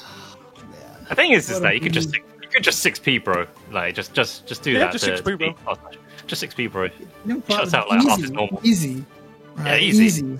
Stop Well, it. you can Soul. 6p you can 6p dolphins, right? Yeah, word. Do what's best for the matchup. Oh man. I saw it. Like the gear was slightly turning a little bit there. So yeah, here we go. We talked about Justin and May earlier, so it's all good. It's all good. Oh man. I'm so sorry, guys. I didn't mean it. I totally meant it. So You totally meant it. so I mean, honestly, going in- this is a matchup of who's going to get the first hit. You know, get that clean knockdown or carry to the corner, whichever one it is. Oh boy, yeah, you're and going to be Soul. seeing a lot of those as well. I think Yeah. the most interesting part of this matchup is going to be Retro is a little bit unhinged. He will do things just on feelings. Well, I think Gil's a little bit too calculated, and he's going to try and counter, but I don't know how consistently you can try and counter Soul. That's the problem. Oh my! Well, that's a very strong start to begin with. Bursts out, Yeah. understandable. Underdog-breaker. Get those plus through. Jump back, Oh, jump boy. P, gets thrown into the corner, gets a projectile thrown on. RC! clean. Yeah. Okay. Got a Nothing to burst argue now as there. well. Yeah, that's super important for this next match, knowing that Soul hasn't got a burst. So if you get hit, you can just go ham with Mei and unleash all the backdash. damage she does. Scheming. Yeah, I Pulling like it. this patience from Gil, just to not like overextend himself. He's willing to just throw out a projectile, air dash, press a button, and then obviously just check the space. But now Gil under defense pressure, good block on the RC overhead. Does it get punished on the DP? Look at his reward. Can we all look at Gil's risk? That was his my word. reward for blocking. I mean, he's 6 feet out in the end, so I'm happy. That 5S far slash again. Okay, gonna use the YRC to try to get out of there. Oh my Nicely God. done. It's a DP. Dragon what? Punch tonight. And another Oh, 5 my big goodness. big my damage. He's nearly dead. Look at that health. Almost. Mix for the game. Oh my god, I'm seeing DPs, I've got ASMR in my head. Oh my word, Oh, I he's watch just DP. careful. Someone who's DPing is just gonna keep DPing. Oh man. That's what Oh I'm my saying. word. That's a nice start. It is. Ooh, whiffs aside. I swear these players are just getting more and more chaotic as it's going on. I swear these players are getting more and more chaotic as it's going on. Gets a throw into the corner. Good throw. Let's get a fat net. Huge. Get himself out. Oh no, Dolphins himself back into the corner. Gotta find a way out of Get it. over the gunplay! Freaking SeaWorld! Oh my word, counter hit. Oh no, he didn't do the vortex. He could follow up with that. He was YRC. IP and everything. The legs. Gets tripped. Blocked for so long. Oh, there's so and many there it is. splashes. There we go. Bar slash, Both bar goes slash, out. quote slash, far slash. Oh man. Just 6p, bro. Just should have 6P'd. Yeah, should have 6p'd. But yeah, it's really quick because like Gil for sure in that first match definitely demonstrating a lot of different defensive options. You know, IBs, FDs, YRCs. And even so, Retro's still managing to take advantage of that and still push forward. Yeah, I think a lot of the time in like every fighting game, it isn't just about, oh, can you block? This is about, can you stop can you stop my offense? Because if you don't challenge, they're just going to keep doing fire S, because FD, yeah, you stop your risks, but then you've got no meter. So Souls are never not going to do fire S. Like, there's no drawback for them to do it, right? Unless they get interrupted. And honestly, Guilty Gear is very Marvel-esque in that way. You know, sitting there and trying to block things is really a bad idea. It's really about not being in the position to be mixed up in the first place. You know? Yeah, for sure. 100%. Speaking of mix, He's Could not get a I punish. think he committed to the dolphin. He was already committed to the dolphin when the burst happened. Yeah, because otherwise you could run up, right? That was a risky burst. but it worked out in his favor. Yeah, you got away with it because it whiffed. That's why his burst meter is so low, because he actually didn't connect. But yeah, I think Gil was already committed to doing a dolphin, which I'm sure is a problem for most maze. Oh boy. I want to pressure though. Gets a counter hit on the DP. Manages to get out of the corner. Gets a punish. BRC. I mean, made the whiff punish in the 5k easier. I respect it. Ooh. That's the second time he dropped the fully charged dust combo. Yeah, I was just about to say, he's missed that a couple of times. A good timing on that burst by Gil. A very good point in the combo to do it, because Soul had to approach. He had to be holding forward to get an extension. So yeah, really smart burst there. 6P. I'm seeing a lot of 6Ps from Gil. You're making me happy right now. Doing that work. I mean, that was exactly what was advised, right? Just 6P it. Just 6P He the didn't. first Yeah. Okay. Just to be Oh fair to the no, match, and it then was drop not follow up this time. Okay, I YRC. love the YRC. Look at this, keeping him the pressure, and then the dolphin. No! Echo the dolphin to the rescue. The best part about it is that dolphin just looks so happy. It's so cute. We win! Oh no. I love the And he idea. almost canceled into the dolphin and got the juggle afterwards. That would have been so sick. Oh my god. Oh, unfortunately, Dolphins give away Vortex. 2H might Can't be hit. the most belligerent move in the game. She swings Swinging so it. hard she falls over. It's sick. I love it. I actually didn't notice it until I saw it in slow mo. Sickest move in the game. It's like a gym workout where you just like lift up the heavy weight. 5P. Yeah. Almost got in with the Grand Viper, but blocked in time. And again, I know that move is called Vortex now, but it'll never not be Yeah. Grand Viper to me. So James, I tried to do a compromise and call it Grand Vortex. That was my compromise to the people. but see, now I just have to think of it as being able to say it as Grand Vortex. You know, it has to have that Viper. yeah. You know, just has Yeah. that tone to it that just works so well. Grand Viper. You're not wrong. You gotta give props to Daisuke. Like Daisuke. Oh always no. Oh, Retro, he's not getting like this. ratioed. He's getting dolphined. He's getting ratioed by the Dolphin. SeaWorld is out. Oh, no, it's alright. 6H. Gunflame. Trying to control space. Good 6P. PRC to avoid the whiff. RC to force his way in. Oh, he Pressure. didn't get the combo off of it either. Good backdash. Gets a card hit. This is going to be big. Gets a guard break. Ooh. Okay. Gil fighting his way out. Oh no! So hard to punish. So hard to punish that slash DP on whiff because it's like so fast. It's like 4 total frames or something. He's just like DP unlanded. Yeah, it's super scary. It is. Oh, the dust backdash. It's not going to lose 50% today, but the Dolphins are going to chip away. And I like how Gil is fishing with the 2Hs, right? He knows the ramifications if he hits a 2H. Like, it's either instant burst or you lose 50%. So it's smart how he's and where he's throwing them out. But Frame advantage on that move. Gun flame. The YRC to try to get out didn't work, but he's got the gold burst this time. Spends one of them on the PRC right away. Let's. Oh my goodness! Just Wait, Brett, do was that it. mixed up? I swear he's just pressing the one button to do it. macro, DP macros. Bro, he's so clean. He's so good with those. Yeah.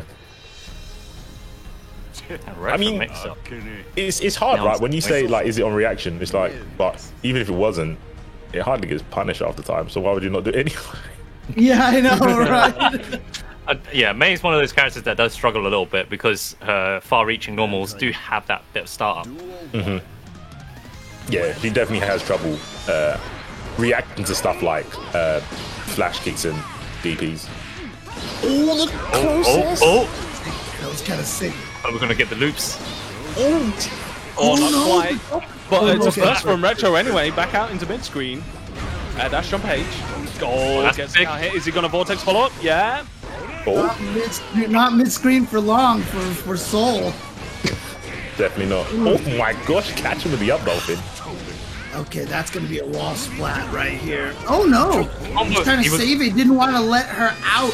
Purposely Yeah. dropping the combo so that wouldn't knock her out of the corner. Yeah, I think that's what he did. I think he actually did that on purpose. I agree with James there. It was really smart. It was really smart. I mean, I think Soul's like a good character. He's strong in all the situations, but I think in neutral like this, May kind of has a couple of options that can keep Soul on his toes. So Soul keeping the corner seems like a good idea if you can. Going in under that dolphin pressure. Gets hit. Gets pushed back towards the corner. No 6Ps this time from May. He'll stole my ride, patiently blocking, but that just builds up the tension gauge, so it's really risky. And this is match point now for Retro Mix-Up as well. And he gets the dust That launch. should be enough. That should be Yeah. enough. There was risk on there as well. Yeah, it was like 50% risk. That was so much Man. scale damage. Oh man. So yeah, like, props to Gil though, definitely showing really good patience in the matchup, like really good neutral awareness, good spacing on a lot of stuff. Like you were talking before, C4, about his really good use of 2H. Like, you have to be of a certain mindset because Gil is very, well, how would I put this? He seems to approach very methodically. Like you were talking about before, how in comparison, you know, we've got Retro, who just throws caution to the wind at times, where it's just like a DP here, 6P here, 6S there and stuff, whilst Gil's a lot more methodical, but still his use of 2H was really impressive in that match. So I'm definitely looking forward to watch Gil play his matches on loser's side as well. So with that, of course, we've now got one player, of course, moving up through Retro, and of course Gil, commiserations, he's going to be, I'm sure we'll see him again.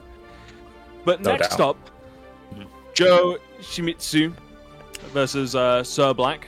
I think have we got them queued up right now? So I'm curious. You said that Joe was Nago Ryuki, right? C4? Yep, in pink, I believe. Pink Sir Nagi. Black was the Eno that we saw doing some good damage here. Right. So, So Eno and Nago Ryuki. Interesting. So I think this is going to be. Well, I think this is going to be somewhat similar to... Well, it's going to be harder for Eno, I'd imagine, because of a one-dimensional approach, sort of like what we were seeing before with Eno versus Axel in the pool stage earlier, where Eno's just going to start struggling to have any sort of traditional approach, but with Mita, can start doing a lot of creative, more innovative things, like really sort of interesting forms of movement, so I'll be really interested to see what we can get out of that with Mita. yeah, right now it's also Nago's, 2H just covers so much of the attack vectors that Eno wants to come in through, right? So as long as you throw out that 2H, if she ever air dashes right there and just gets hit, it is not going to feel good at all for Eno. Letting Yeah. these intro is so sick. Ugh.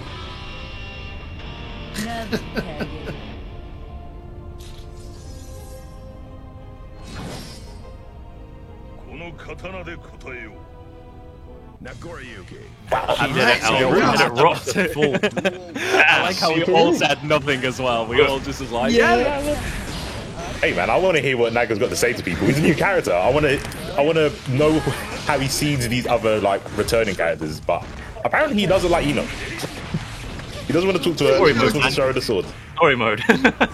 Eno's kind of a bad person. So- oh, there's that 2H I was talking about. Good burst Yeah, timing from 2H. Sir Black. You see how that is just stopping Sir Black from getting any of the offense going. Here he goes. Instant dash, overhead. Wall splat, gonna take it. Get a little extra damage there. Yeah, Eno's gonna have to snipe with Stroke the Big Tree and Chemical Love, right? Because as soon as she presses 6-6, I think every button Nago does can stop it. And there we go. Yeah, Stroke the Big Tree is probably the only thing she can do to get in, right? Oh, whoa, look at this blue RC combo, gets pushed in towards the corner. Back dashes out, throws projectile out. That is going to probably be a bigger thing in this matchup as well. Eno doesn't really use her projectile much in terms of neutral, more so than Oki. But in a matchup like this, where you're going up against Nago, who's a very tall character, and also limited movement options, that projectile's actually going to start having more traditional sort of neutral functions, where it's going to be able to lock the opponent down and be able to get you to close the distance. Yeah, if you get space and not get perforated like that, there's some issues. Saying, oh yeah, I agree totally with Tank. This is why I'm not going to allow any of that to happen. Yeah, Sir Black right now doing really well with those instant probably using the dash button again, dash button into slash. Having the dash button is such a nice thing in this game. Definitely, if you were playing this at home and you haven't set your RC and dash button to some of the macros, definitely try to do so if you have a controller that has the buttons available for it. 100%. All the back dash gets caught by Eno, the low, Chemical, Psycho Crusher into wall splat.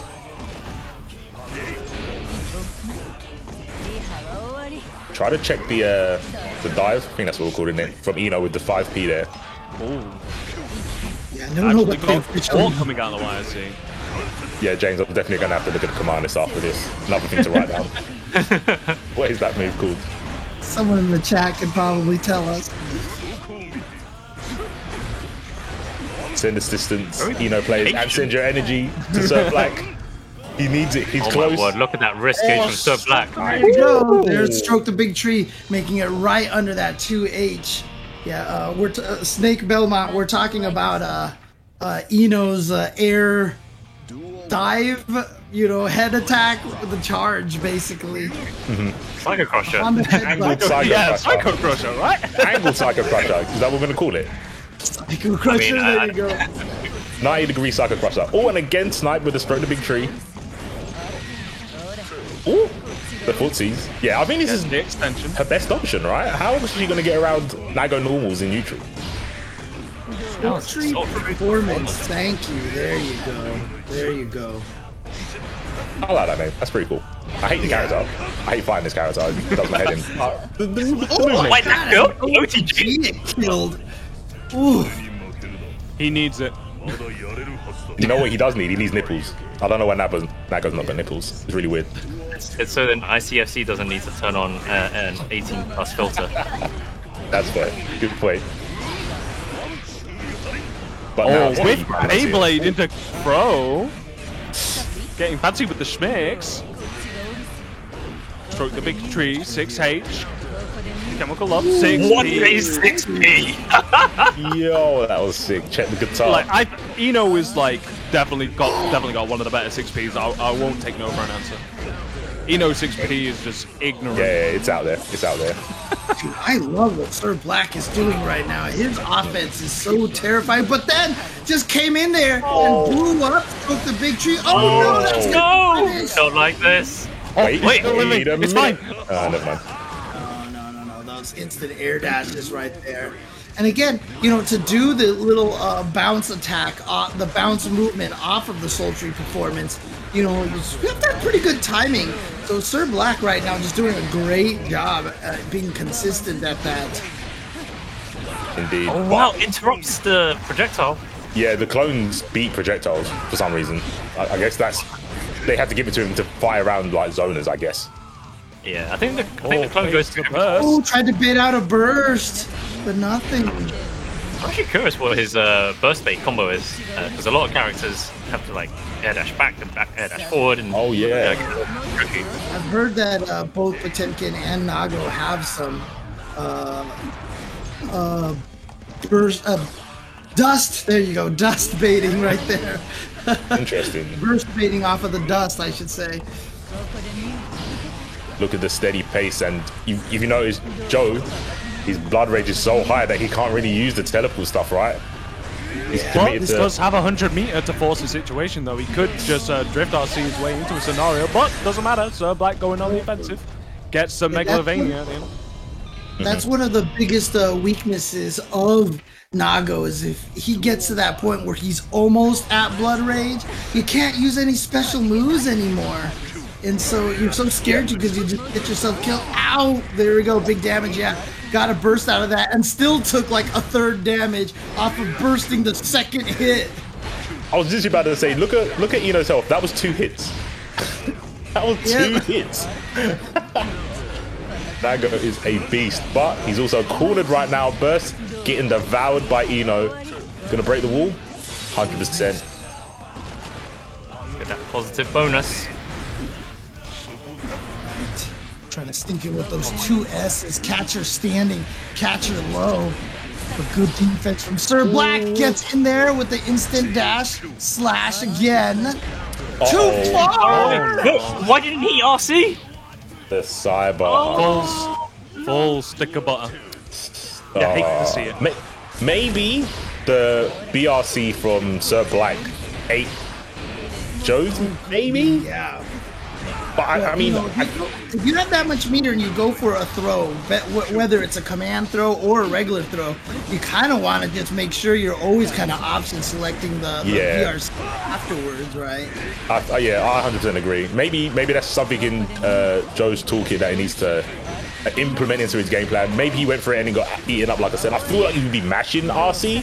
I know I do. If someone RCs before me and I want to RC, I'm just rapidly pressing that button. Advanced plinking. I'm trying to get my slowdown as well. But even without that, oh, he died with 100 tension. That's the worst way to go. And burst. I love watching this from Sir Black right now because, again, you know, I've been hearing from some people that Eno might be considered a weaker character. But, you know, witches love their black cats, and so I brought my cat here, right here, to kind of support Ino here, and I like seeing that. I mean, for me, I've always been a low tier hero my whole entire life, so whenever I hear characters are quote not good, I get so excited to see people do well with those characters, and I can't imagine how Ino is not considered good in this game, but regardless, it's fun to watch Sir Black do work with her. Yeah, I think a lot of it is due to representation as well, right? In tournaments and maybe in ranked or characters you come across. I feel Ino's possibly the least seen character. I can't think of any character that's seen less. I would have said Faust, but maybe. I think me personally, I think I've definitely played more Faust than Ino. The only Ino I've played is Kendit. Kendit, yeah, I think he's the only one I've played. I know there's others out there that I've seen in tournaments and YouTube and whatnot, but yeah, when I think about like tournaments, there's not that many in like top 8 results. But you're right, Faust probably comes under that bracket as well. You don't see many Fausts. You know a lot of pop players, but you don't see them in top 8. Feels bad. Yeah. Feels bad. But as Jammers pointed out last week, James, this is Europe, man. Anything can happen in Europe. Mm-hmm. Like this is where dreams come true in terms of low tier character picks. You know, you got also the dream of 4 Soul players in top 8.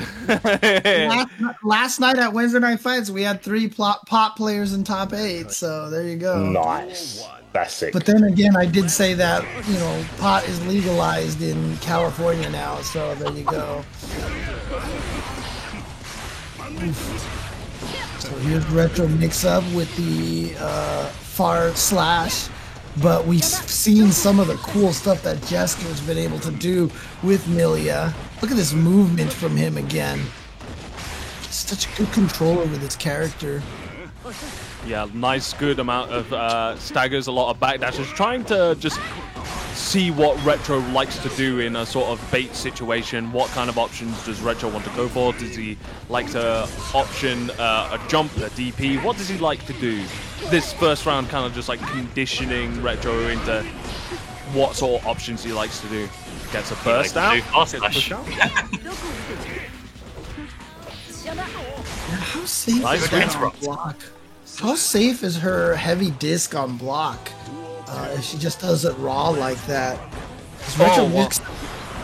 There is a huge gap in the middle, and the disc itself doesn't keep you in block stun for that long. Like, if Millia tries to dash up on an approach after a block disc, eats a lot of normals for trouble, but again, it's kind of hard to really say much against Jester, especially when he's so aware of like Retro's options. Gonna break the wall. That's gonna kill as well. Perfect. Honestly, Retro needs to move that name Mix-Up onto Jester's side. Like that was all Jester Mix-Up right there. Yeah, like what you said, James. Really fantastic movement in that first game.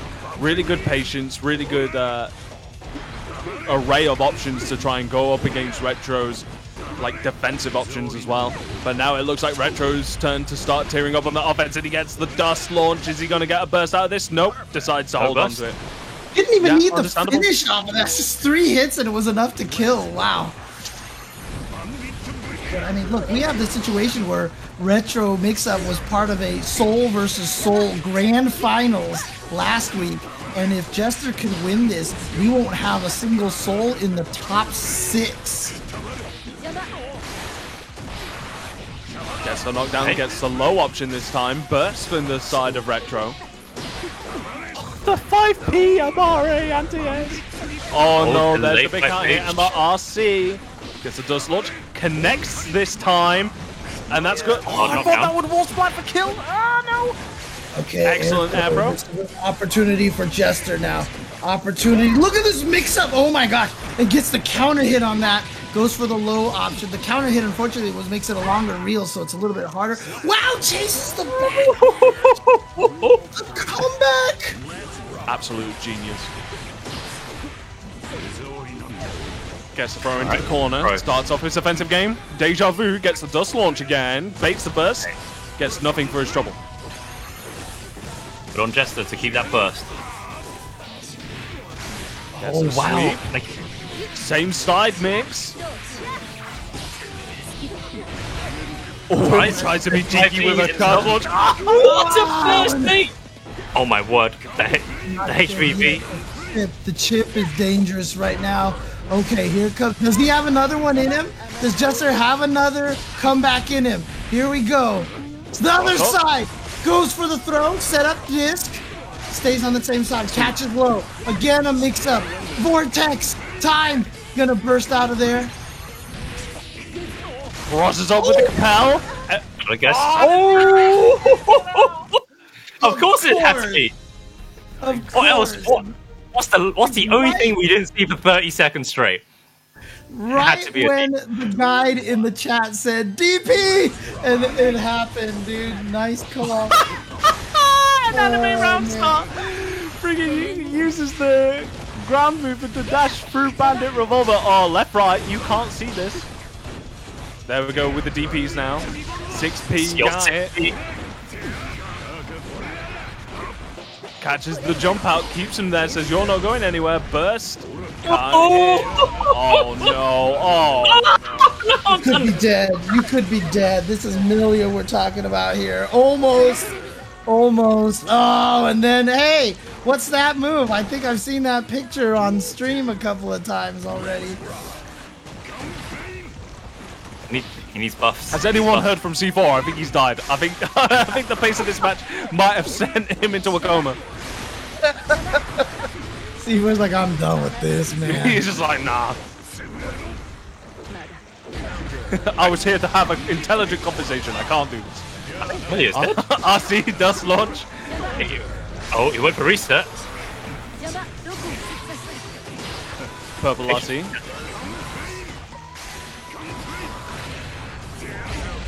Both players trying to find a way in, Wow, but can't hit anti-air. Doesn't get a combo off it though. boy, Jester can't take chip at all. Oh my word! I was just saying.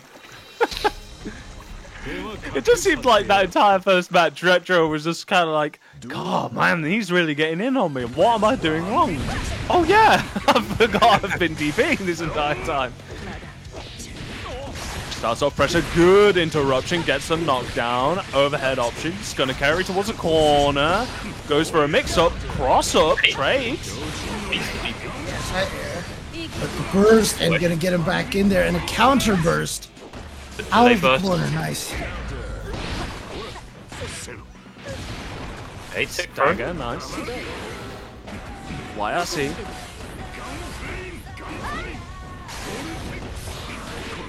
Oh wow! Boy, did not hit. Right under there. Watch out for the wake up DP. No, not this time. Actually, just finds the opportunity to get out of the corner. Nicely done by Retro. Makes it one combo into a wall splat. Could kill. Is this gonna do it?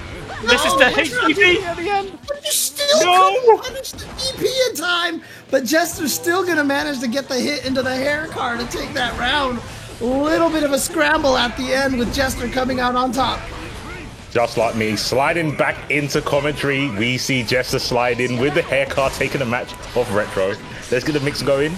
Oh, wasn't close enough for closest. That's a shame. Backs up into neutral. Throws out the disc, gets counter hit for his trouble, gets put into the corner. Take this plus frame, take these plus frames. No, sit down, you're not going anywhere. Retro is Extended so good pressure. at building up that risk up gauge. Look at that. Look at that. It's going to be counter hit. It's like I said, when you're blocking like that, you can only block for so long. They're gonna get through eventually. And like you were mentioning, that the risk gauge building up. Oof! What an answer. That's Did an you- insanely sick answer.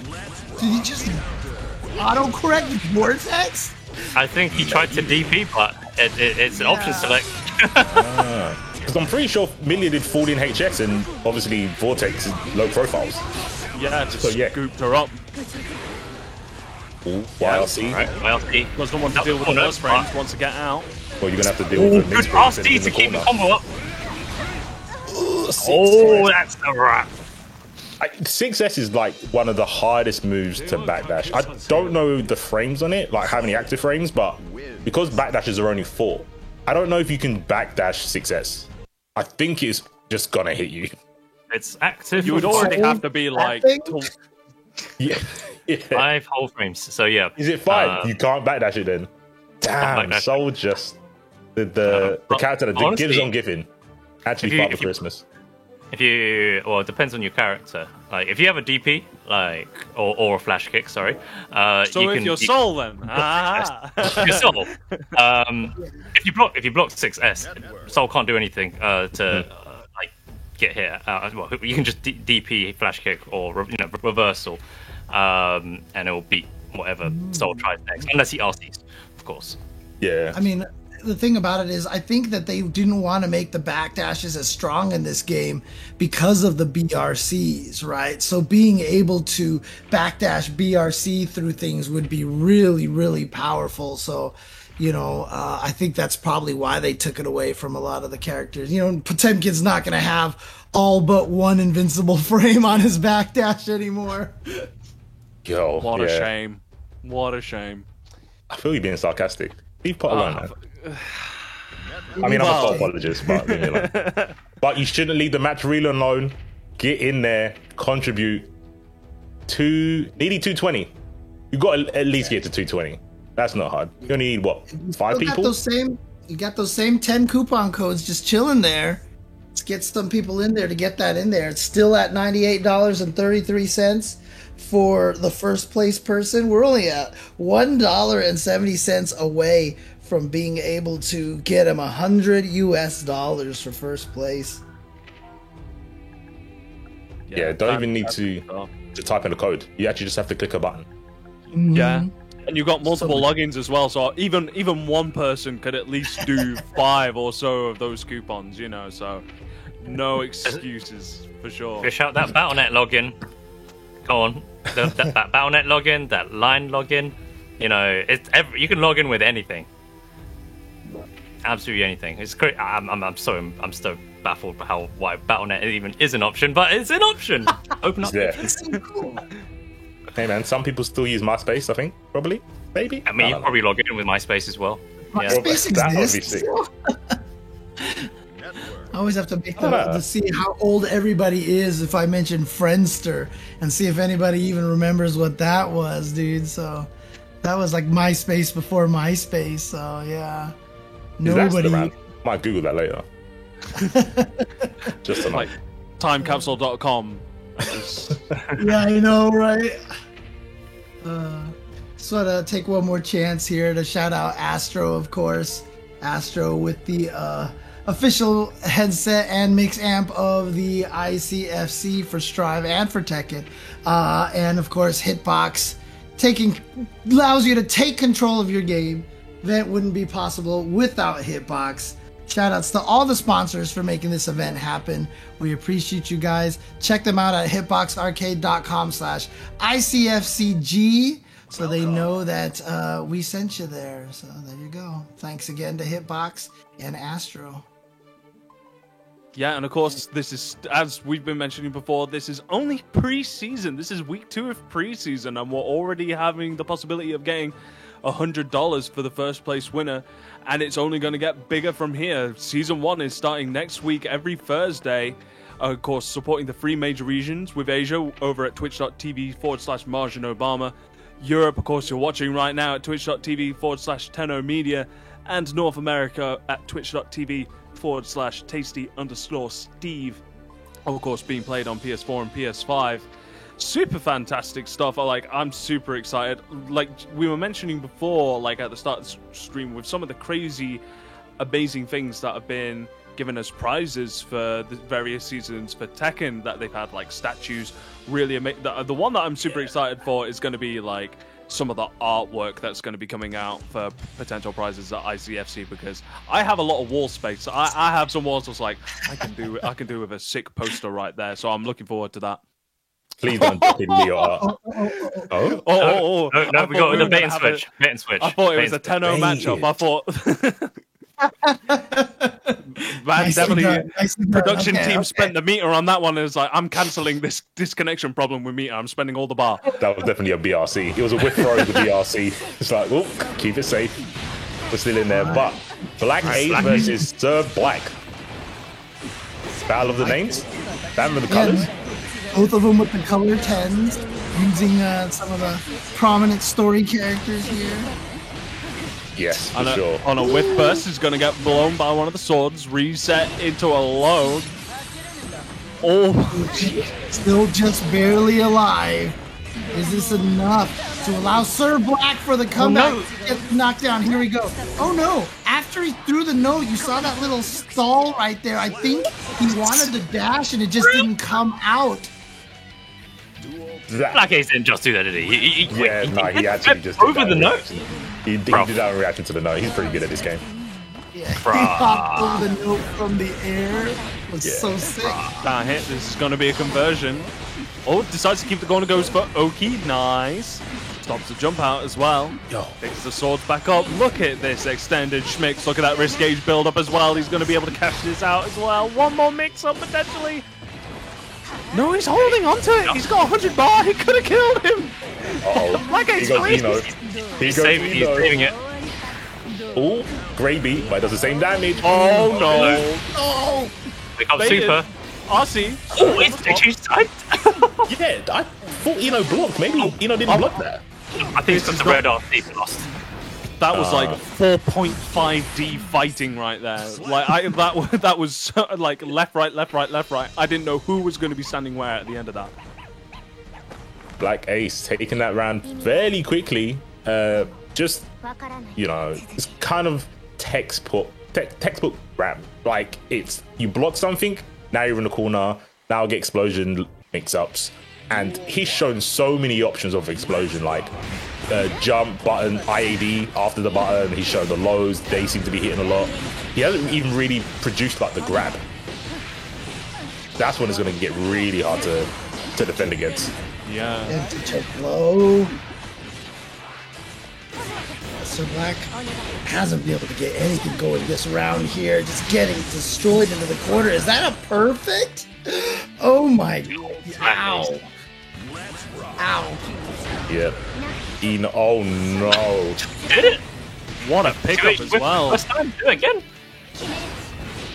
Oh, Oh no! Unfortunately. Missed. Too slow. uh-oh. This could slip very fast out of Black Ace's hand. Never mind, it's Eno. He can control it without reversal, right? She's only got the super, but the super's not an option for Sir Black right now. Oh, this is the big opening for Sir Black getting out the corner, but fortunately, being pushed back in. Spends the burst. Good dive. Yeah, jumps over the sword, manages to dive in. Ram Yeah, we do missing a gotta sword keep- now, but The hardest thing about making those comebacks at the end is that you can get chipped out. So you spend a lot of time using the faultless defense, and so you lose a lot of your meter for a lot of the comeback potential there. You gotta really kind of measure out how you want to spend that meter at the end. also sure. being oh, So 96 only did he seconds. block. First page. Could this have gone worse, guys? Could this actually have gone worse for Sir Black? Black Ace, Wait, right? first at 96 seconds. Oh, same side. Confirms Okay. the super. Gets scooped, put into the corner. Damn, Decided Black not to Ace is block in low. full control right now. Yeah. Sir Black, he's got to shake things up this round. Yeah, I don't even know what to say at this point in time right now. Black Ace is just dominating so well. He's been playing Ramathal so strong, and we were talking about how Ramathal, hasn't seemed like she's been dominating as much as people early on said that she was supposed to. But Black Ace is definitely making her live up to that potential right now. Yeah. Oh no, air to air. First keeps the corner. Black Ace capitalizing, counter hit into dead. Not quite, almost. Jump head. Sugar doesn't- out. Yep. Spends the bar, corner pressure, and there's the throw option. And there it is right there. Black Ace taking it. So let me take a look at these brackets over here. Black Ace is going to go up against Retro Mix-Up then on the loser semifinals. But before we do that, we will be going back to the winners finals. That's where Snake Belmont The Axel player is going to be going up against Varix with that Nago that has just been doing some damage. Oof. Yeah, that's a really sick winners finals that I don't think I've encountered for the tournaments I've seen so far in Guilty Gear's Strife's lifespan. A Nago and an Axel in winners finals.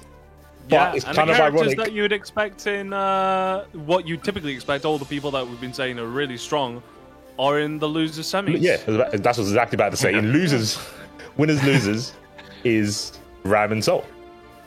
So, times are changing, guys. Right here on ICFC. All right. Within 1 week, going from 4 souls to only 1, and now we've got Axel versus Nago on winner's side. Winners. Hey, Retro Mix-Up doing his best to try to get back into those grand finals, try to get back with a Soul representative in grand finals. But he's got to make it through a couple of more people. First of all, as we mentioned, he's got to make it through Black Ace, whose Ramlethal just looked amazing there. And then he's got to fight the loser between Snake Belmont and Varix. So still a very long path to go.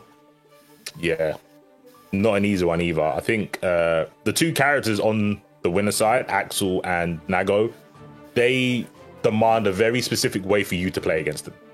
They're kind of like grapplers where you have to kind of change your game plan. You can't do your usual stuff. You have to abide by the rules when you go into an arena with those characters. And I really feel Nago, maybe even more than Axel, because I think with Axel, you know what you're getting yourself in for. You know he's going to try and keep you out. And you know he hasn't got a reversal, so when you go in, when he's got no bar, when you get in, you go ham, you do all your mix-ups. But with Nago, it's a different kettle of fish. Like, sometimes you just can't jump. You have to watch Nago's bar more than your own at some points. Like, it's such a different mind game to play against that character.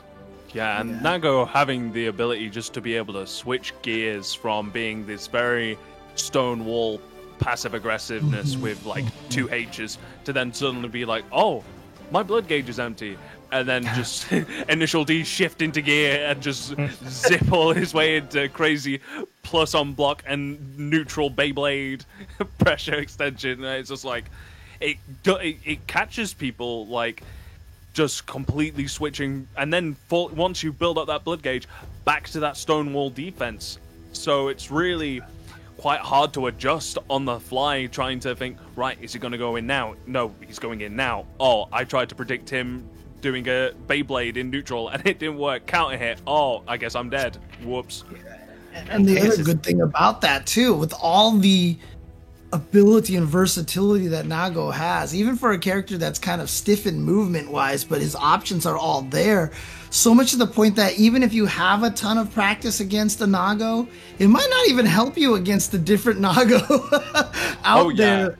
You have so much ability to play this character in so many different styles. So. Yeah, so many different types of like freedom of expression. Like, one of the things that many people were worried about with this new Guilty Gear, with like the changing Gatlings and stuff like that, was like player expression. Like, there was a lot of historical stuff with players being very unique with a character and like putting their stamp on how a character should be played.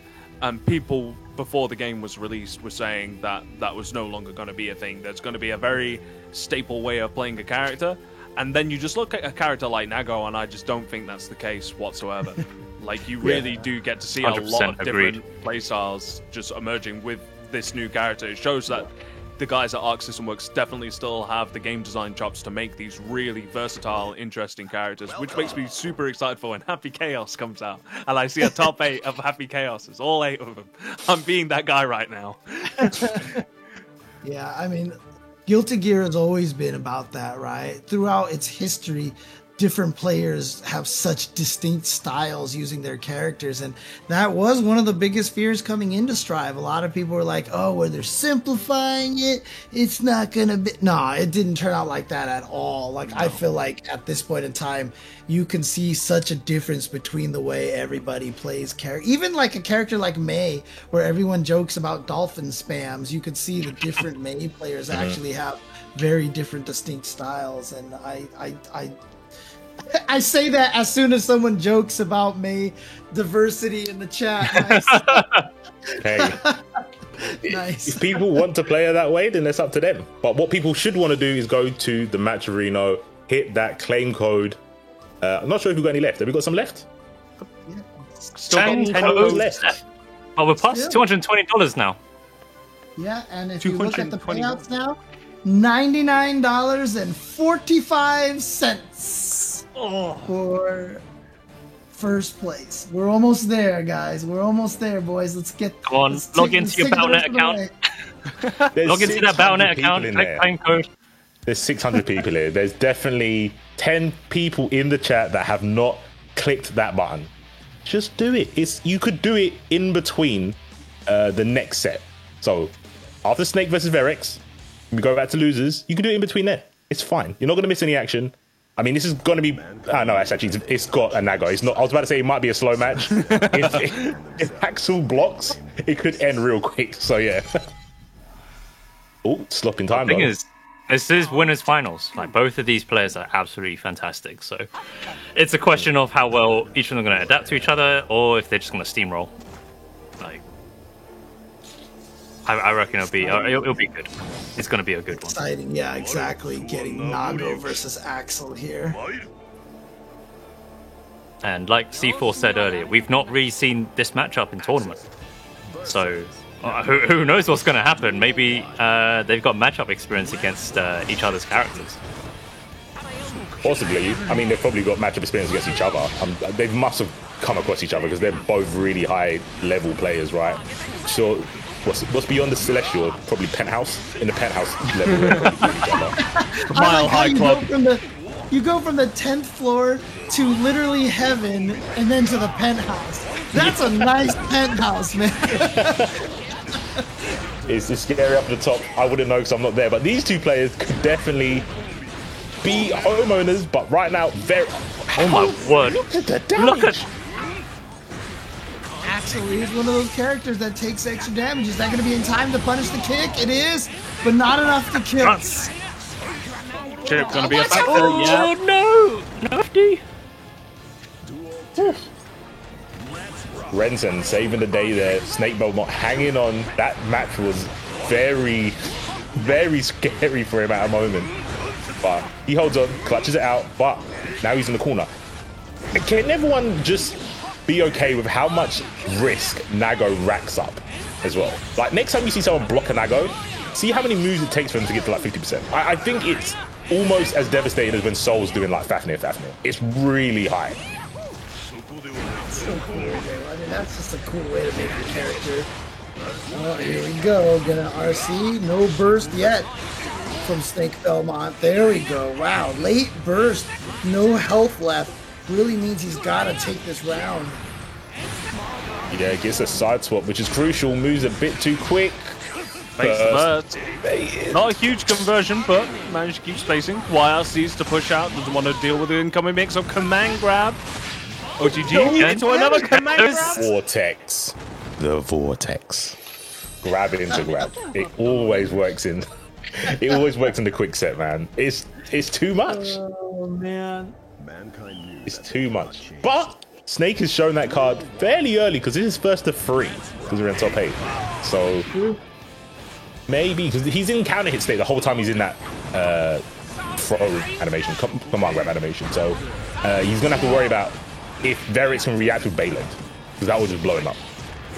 4H with Nago is 0. And Nago has something faster than 6 frames, right? Because that should be free against Axel then. He should be able to 2 on 4H if it's 0. That's true. Yeah, you're right. Ooh. Speaking of, he's in right now. Oh, he doesn't bait the YRC, but he's still got a corner position. Is it happening? No, that. What a backdash in the corner right there. Oh, And the surprise low, he was wondering if it was going to be like a throw mix-up or something, but instead, with the 2 on 4H and just catches him. And look at... Nago's kind of ignorant when it comes to neutral. He literally just does Beyblade and he's like, minus... I was 0 on block, so it's time to guess. It's so sick. It's so cool against Axel. That's the And he does- 214H calling the Beyblade, right? Yeah. I mean, I was just double checking what it's actually called. I mean, we can call it Kamariyuki if we want to. Beyblade it is. Kamari. It's settled. Spin to win. Oh my gosh, and he is super? Yeah, I was about to You're say. dead. You're dead. You're dead. Just like that. And yeah, Nago just has a really, it seems, I don't know, maybe Snake is saving some sort of counterplay, but it seems very hard to stop him just doing Beyblade and getting in. Like, I don't know what Axel can do about that. Like, maybe he has to do like preemptive Rensons or ID back S. But look, he's in. Yeah, that's a really annoying situation that I hadn't thought about until now because, again, this is not one of the matches. Oh, God, see the high blood gauge, and then all of a sudden that stand H just reaches, like, almost has better range than Axel does practically. Yeah, That's that's, OTG into tick throw. Baits the supers. He blocked this. he's definitely baited that. Oh, he air blocked Punished it though, him. so no easy punish. Yeah, I was about to say, there's a lot of supers that basically are safe if you air block it. Oh, got caught holding up back. Got caught by the combo on the YRC. Gets put into a mix. YRC Close to chip jumps death out. as well. For both of them, actually, really close to chip. Yeah, Oh, see, he was boy. just going for the chip damage and no faultless defense from Snake Belmont.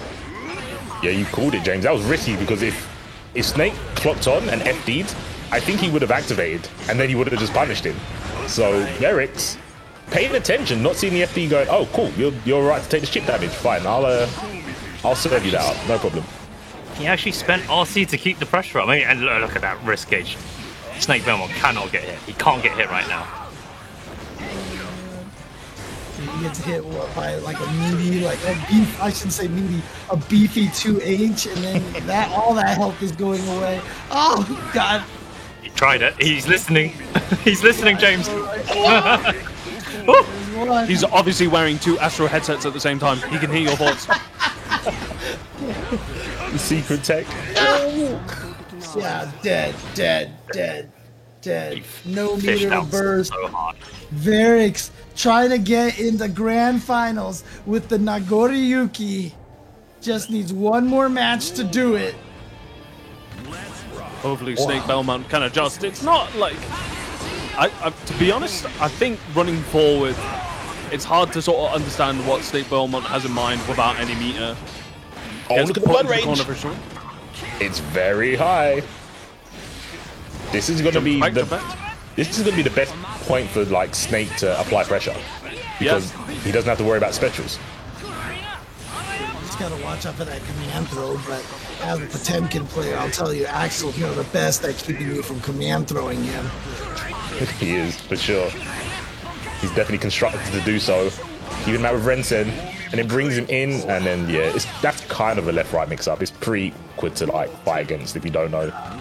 The scary part is that it's first a left-right mix-up, and then it's a high-low mix-up straight after.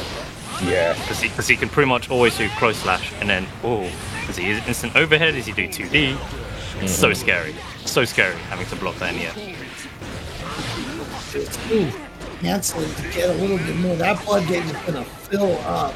Basically, every special move is one full bar. Every teleport's about half. It's kind of how you want to look at the addition to the blood gauge as you play him.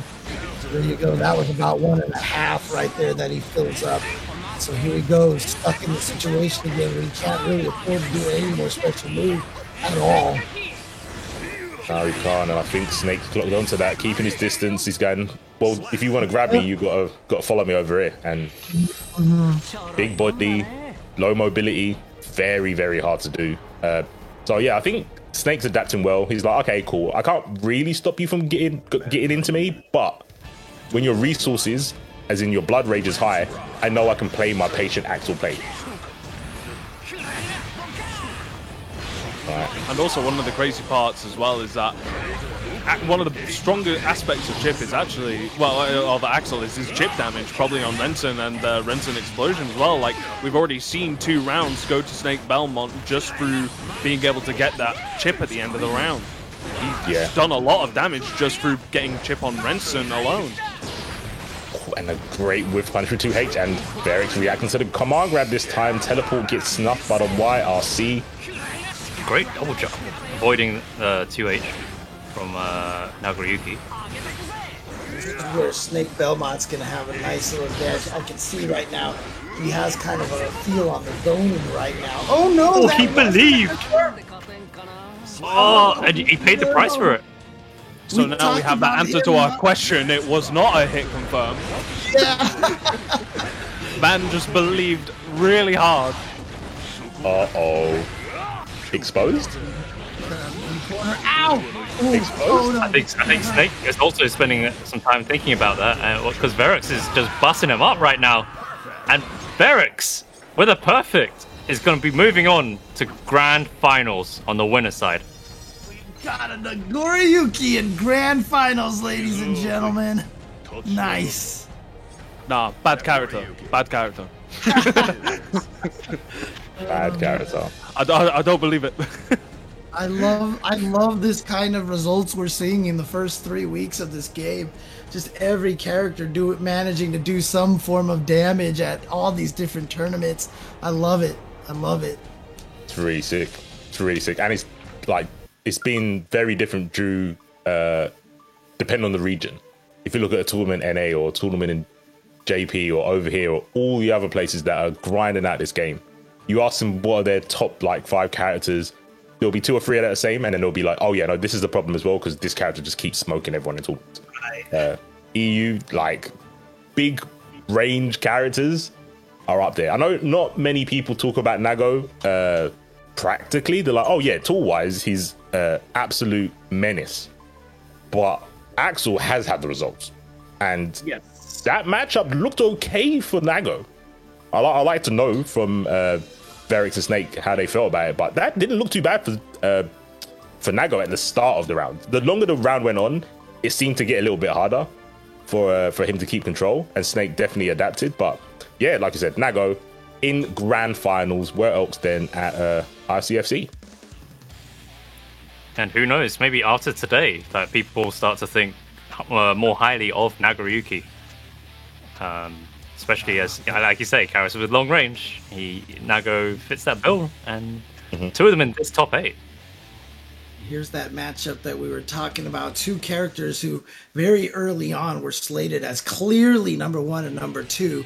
And while Soul has remained up there, Ramlethal's status in terms of where she stands tier-wise has been shifting a little bit. Like, no one's going to deny that she's good.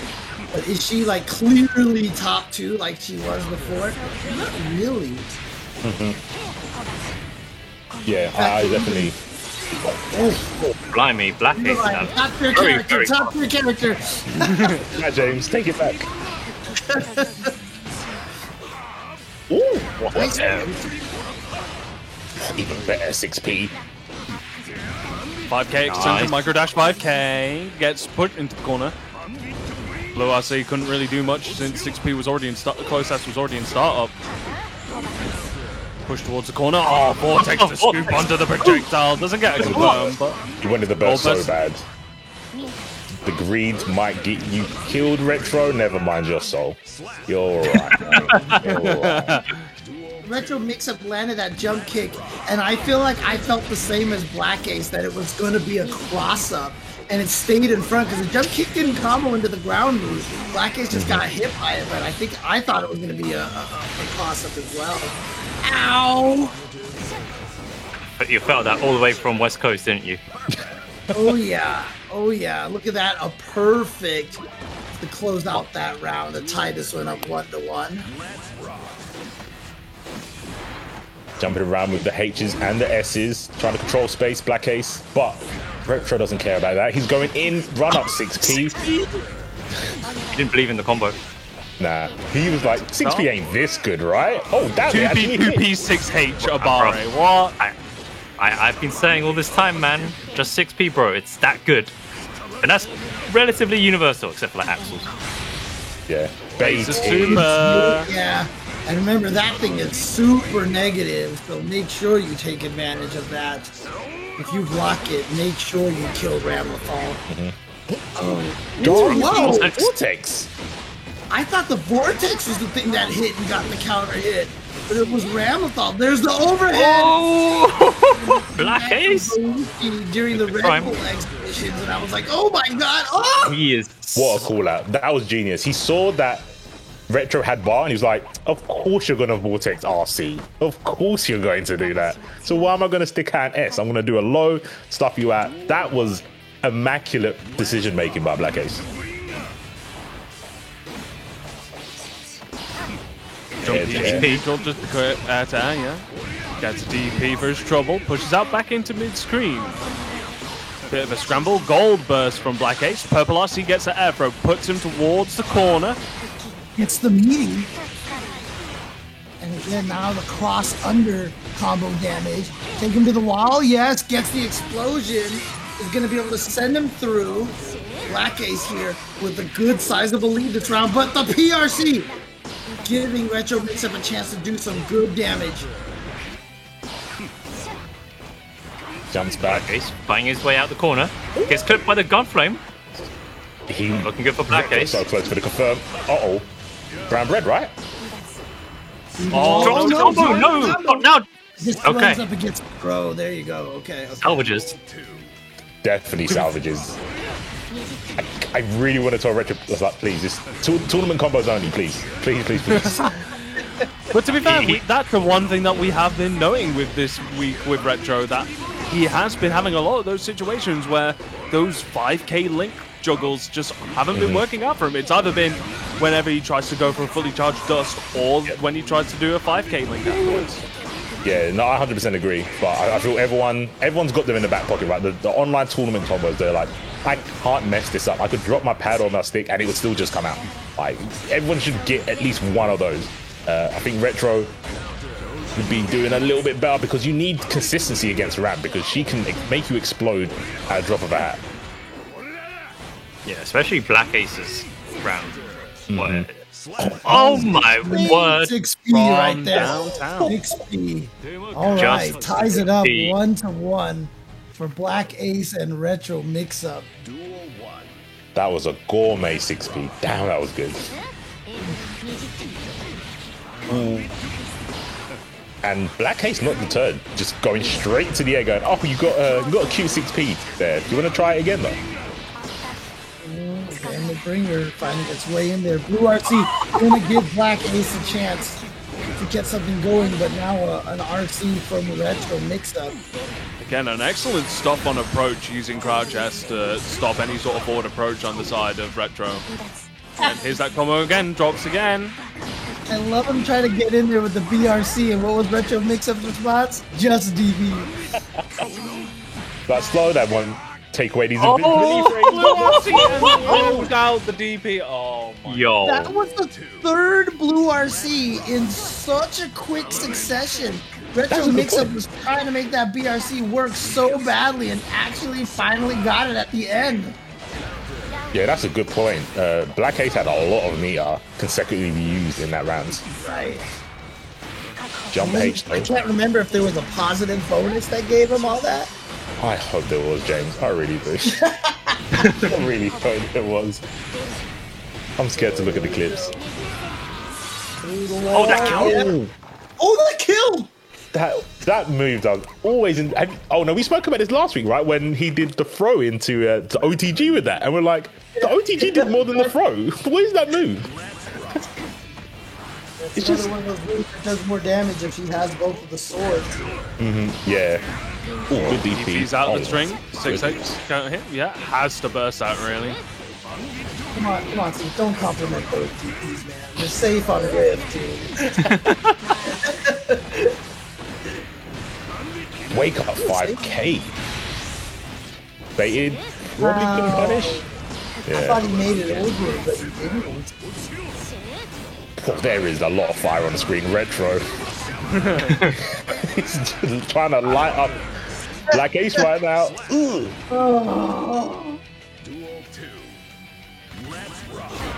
Yeah, Retro not going to have Oh, what a call out. Yeah. I think Retro might have found his mojo. So what is neutral? Look, and of course, you're talking about finding his mojo. He also found a lot of wrist to work with as well. A dropped combo, looking at around about 30% just off that. Gets the counter on a whiff throw, extends the pressure. Yeah. And there's a Oh, wild throw. It's the first wild throw. Character. I think the entire tournament that we've seen. First wild throw.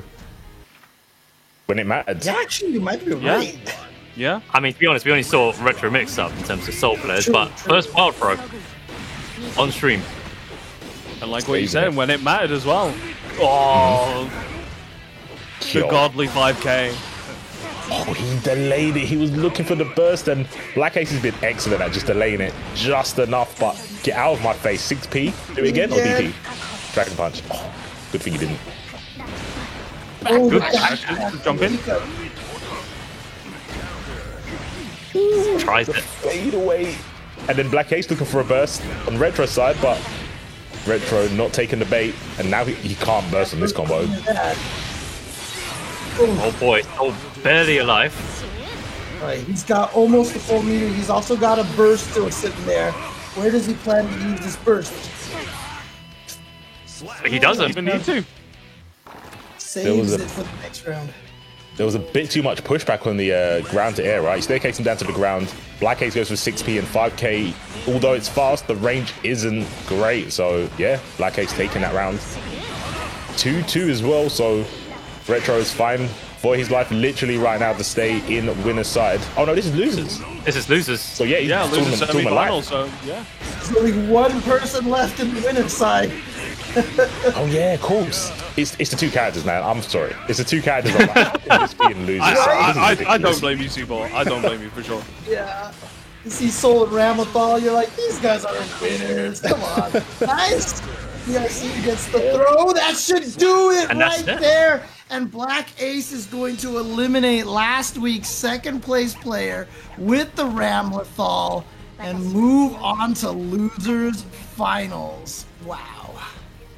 But do you know what happens now? Black Ace gets the run back on Snake. Because Snake is who put Black Ace into losers. That's right. Dang, Okay. Yeah. Okay. That was the first match that we saw in top 8 as well. That's correct. So, So right now, for sure, Black Ace, Snake Belmont, and Varix looking like the strongest players. And sure enough, here they are in the top 3. But shout outs to Retro Mix-Up, second place last week. That was what you said, like 64 players or something, and we had a lot more players this week, right? it was 37 and 40 this Oh. week. Okay, there you go, there you go. So nicely done by Snake. I'm sorry, by Retro. Retro Mix-Up, back-to-back, second place, fourth place so far, obviously. I mean, we've only had 2 of these, but definitely for sure the most consistent one between the 2 weeks. For sure. For sure. And of course, with that Maturino, the payout is for top 4 as well. So that's 2 weeks where he's actually been able to get Maturino payout as well. That's nice. Get a cheeky Uber Eats. Yeah, get that. Beat me to it, damn it. Right. Okay. So we're going over to losers final now. Snake Belmont versus Black Ace. We're having the rematch from winners semi-final. Of course, Black Ace has been able to get the engine rolling. Let's see if he's able to carry that momentum forward into this match. Yeah, by the way, just want to mention that first place is at $99.90. Oh, you're We still got those trolling. coupon codes. We still got those coupon codes, man. Jack, Plez. I think they're trying to wind you up, James. Yeah, probably. Delete. Oh boy, Right, speaking of being wound up, Snake losing the first round. Yeah, super quick. But that's what Ram does, puts you in the corner and then, you know, either breaks the wall or puts you in a mix-up. It's really difficult. Like we said, Axel, not really known for his close quarter combat, right? No reversal, not really five like scramble button, so he suffers a little bit. Yeah, In this the sort of only area. button that he can really abare is like 5k. That's pretty much all he has. And it's one of the Well, he does slowest. have 2k for low profile, but Ooh. Both still have slow frame data, and it's Axel's fastest Trying to button. kill. Nicely done by Snake Belmont. Trying to take game number one round apiece here between the two players. And you know what? That goal burst attempt might have made this matchup a lot more pivotal. Oh, but just look at Black Ace just going in, smelling blood in the water. Good text though. And gets out the corner. Gonna I get like a what Black conversion Ace bounce is off this doing. as well. That's damage. Look at that. Ow! Axel, by the Not way. even an Axel Bomber in sight and still a ton of damage. Exactly. And the meter, the positive bonus may keep him alive in this. I'm just joking. So it's- Commentator's curse. I thought the defense buff would keep him alive, and I forgot it's Ram. Gonna kill? Is it gonna kill? Nice jump. Yeah. Command throw. But I'm pretty sure it's really smart because Black Ace is always jumping high enough so the red zone like retrieve portion of it when he pulls it back can never hit Ram. What? Oh, what a trade combo, man. That was insane. I've never seen it. But that's the risk with actually trying to go for that kind of height. Because if Snake sniffs you out and then actually hits you from that high up, that's when you're getting like those 40% damage combos without even have meter. You just because you get to do 2S, 5P6K, Red Sin Explosion, and it's just and the thing is, I don't think I've seen Snake Belmont miss like a charge partition when he does 6K into Red Sin. He's on point for that. He's so clean with that execution, and he just gets so much damage from it. Any chip right now is going to take it. I you like see- the BR in the air just for the movement and just for the advantage. James, that was so sick. He did Tokyo Drift downwards to be like, no, I don't want your button to come out before I do my falling button. That was sick by Black Ace. Oh, we got those. Speaking of sick from Black Ace, oh my word. Did you see that air conversion? That I kind of want to forget about it because I thought Leo's looked cool, but that one, Tries to bait out the air option. Air Oh. dash back with the extra air dash. I don't like how Black Ace is moving. Oh, here's that conversion I was talking about. Boom, purple RC. Oh no! Tries to Oh go my with the god, jump where's throw. everyone going? She wasn't even facing the right way. What is this character? She ran backwards and through him. Snake Yeah, though. through with the hood. It was definitely the hood. Yeah, that's true. It's like Doctor Strange. Oh, you can't hear that. This is so scary for Black Ace. He's going to use the PRC to get in there. But I love the YRC counter. Like I said, I feel like as the game goes on, we're Look going to how see much that a lot chip more. damage that does. Oh, he didn't make The it. gold burst. That's important here. Gotta watch out for laser chip. No, actually just goes for the pressure. Catches him with the low, and Black Ace is gonna go up 2-0 over Snake Belmont. The guy had Get revenge. that health at the end was literally the size of a piece of paper. Wafer How in thin. the world did Black Ace survive? It's beyond me.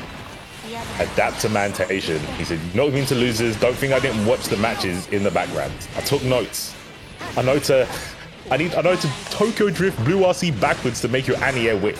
Like, that would have scared me enough. That would have scared me. But Snake, Nice he's made of, throw by Snake Belmont. yeah, he's constructed uniquely. He's not going to be deterred. He's going to play his game. What connects from so far away?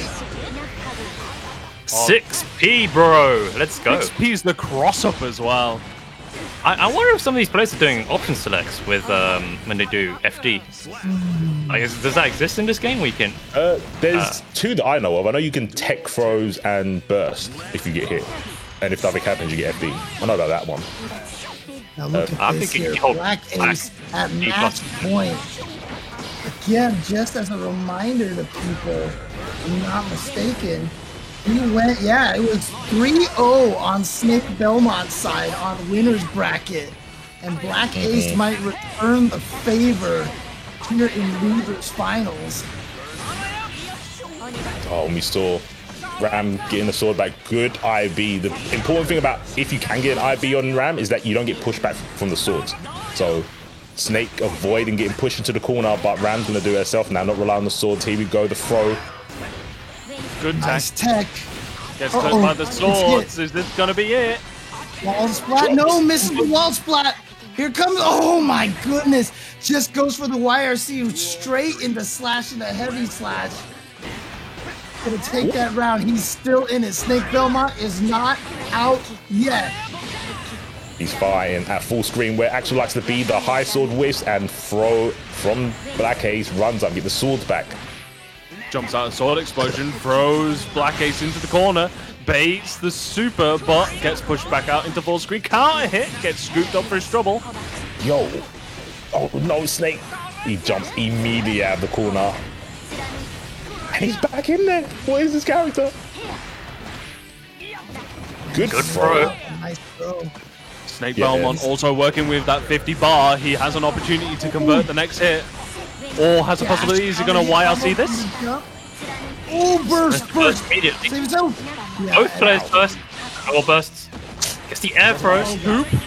this could be it. Safe jump. block and Safe jump. jump. Big jump. Block, jump, punish. He's ready. And there it is. Black Ace is going to reverse. He lost 3-0 on the winner's side, came all the way back, got to losers finals, and got his revenge 3-0 right back against Snake Belmont.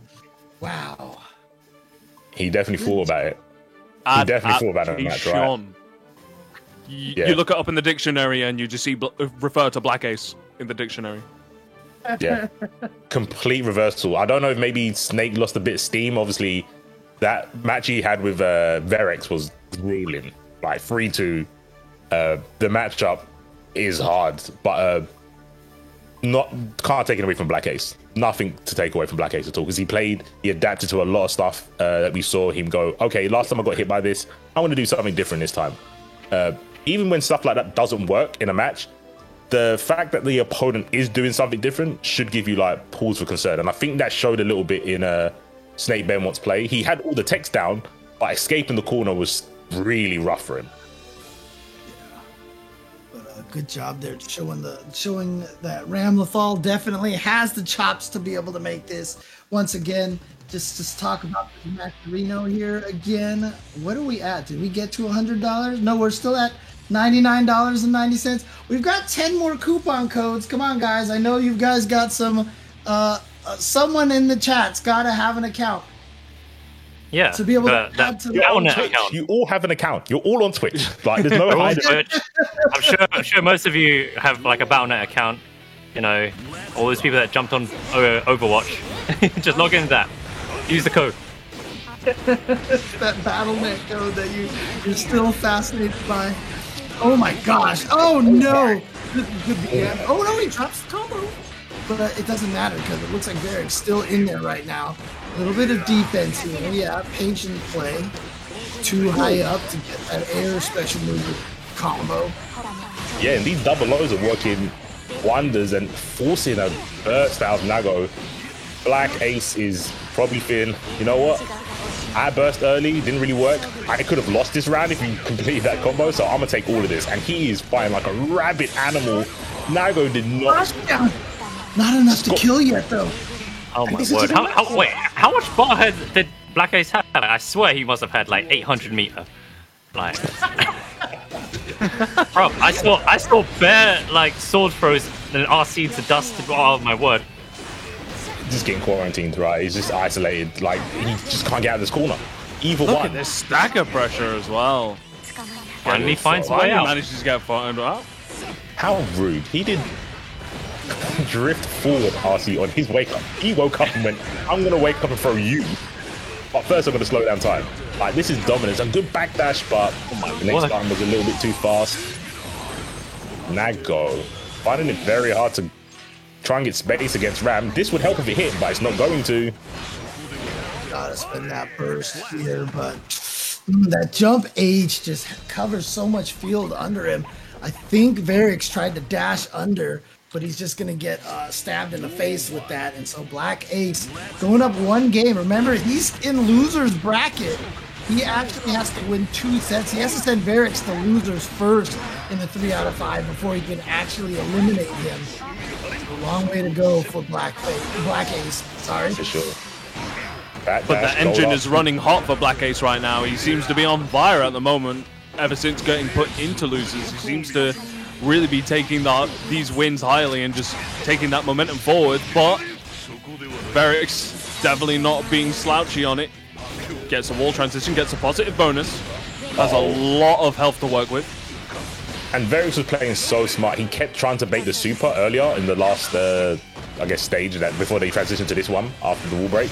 He baited every time. Every time he saw Ram with 50 tension, he went, no meaties, no throws. As soon as there was no tension, bye, straight away. But now look, Ram, you gave me this chance. I'm going to make you regret it. The double long again, gold burst, and you just can't get around the sword. You have to hold this through the arm to close it out. Yeah, Black Ace is just in full control right now. Although that last round, it was looking so good for Verix. Oh, but now Tried to chase down to get the throw, but still just out of range. Look at this stagger pressure coming in now. Gets a setup. No, you can't jump out of that. Still my turn. Purple RC, still my turn. Yeah, and see, when she's close enough to you with that, when she throws the sword, she can throw out the kicks to keep you locked down. You can't escape the damage. Ow! Oh, that's so unfortunate. not quite. Nagoriyuki Guts kicking in, but 6p. God, what a great... So that PRC right there gave Black Ace enough time to see what was happening. And as soon as he saw that Verix was in the air, knew to cancel that PRC with the 6p for the anti-air. Really nice awareness. Black Ace now, one game away from resetting this. He is definitely on fire right now. Oh, too far though. Verix is definitely trying to turn the tides, but it's so hard to fight this momentum, this onslaught of like Ram just jumping in, hitting you. But these counter hits could help, but they're just not leading to much. And he's His blood gauge is too high right now. His blood gauge was really high, so he was scared to do a lot more for those combos, but he's gonna get the wake up throw. Yeah, that's a very good point. Like, it is like, why are you not doing damage? It's like, you can't just do damage with Nago. You got to think, you got to look at your resources, not exploiting too much. But right now, this is the worst thing I feel about the matchup is, how does Nago get out? He's not known for mobility, and he's a pretty chunky lad, so that corner pressure must be so annoying to deal with as a Nago player. Nice punish using blue RC to close the distance and to get the slowdown to guarantee a punish. Gets put back out into mid-screen. Trying to just feel each other out, trying to get a whiff punish. I feel like Nago could use the 623 H, the little DP move, to get himself, out of the corner. But the problem is, Verix spends a lot of his time with nearly a full blood gauge. Speaking of blood gauge, look how high it is. Definitely not going to be able to use any now, and Definitely not going to be able to use any with that after losing that round. no, with that health deficit as well. And now Black Ace teleported reached that forward. point. Yeah, If he had maybe. teleported forward, he would have probably exploded and forced Black Ace into a block. Yeah, he would have been in blood range mode, but he didn't have any life anyway. He had nothing to lose. Literally had nothing to lose. And that's the scariest kind of player. Exactly. RC to extend. Gets the DP hit. Goes for the extension.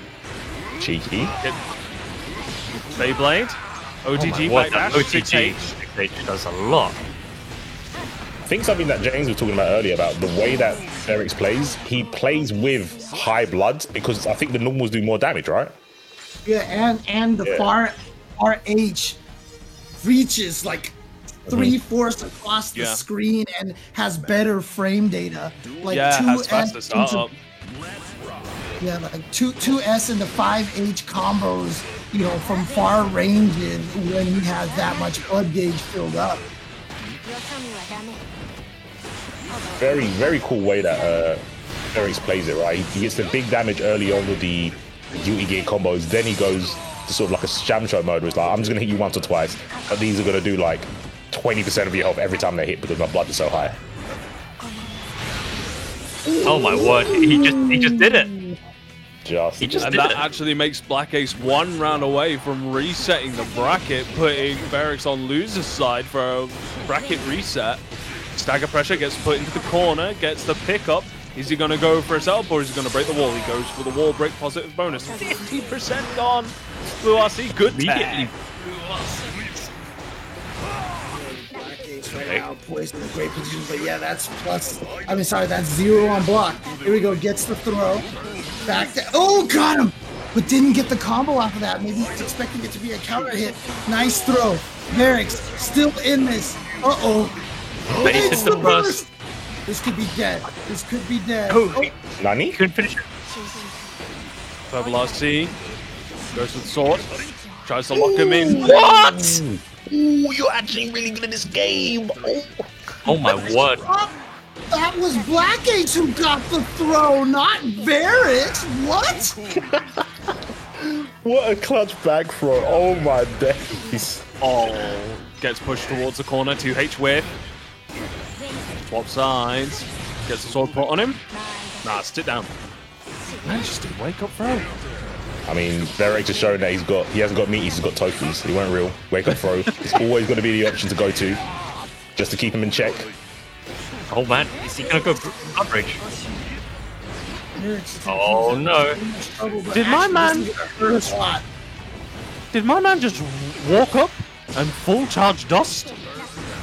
It's most Man was looking at his blood gauge, but oh my word, Varix, bring it back. Black Ace actually had a sword explosion behind him for that fully charged dust. He threw the sword out and then just went for the fully charged dust after the PRC, so it was safe for that reason. Oh, nice boy. An early burst again from Black Ace. Normally it's a goal burst, right? We've seen him do a lot of goal bursts. Not only 1 or 2 get baited. But right now the blue burst and he's lost half his health. What a backdash. Varix? Adaptive?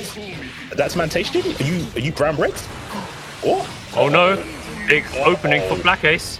Oh, he throws the burst out. No, don't go like this, The please. tracker. Oh my He god. knows it's not real. He knows it's not real. Varix Things like -10 if he tries to do the dash. It's not real. just existing, by the way. Like, that was so scary. And by the way, just like that, if I'm not mistaken, this is tournament point for Varix now. But yeah, you're right.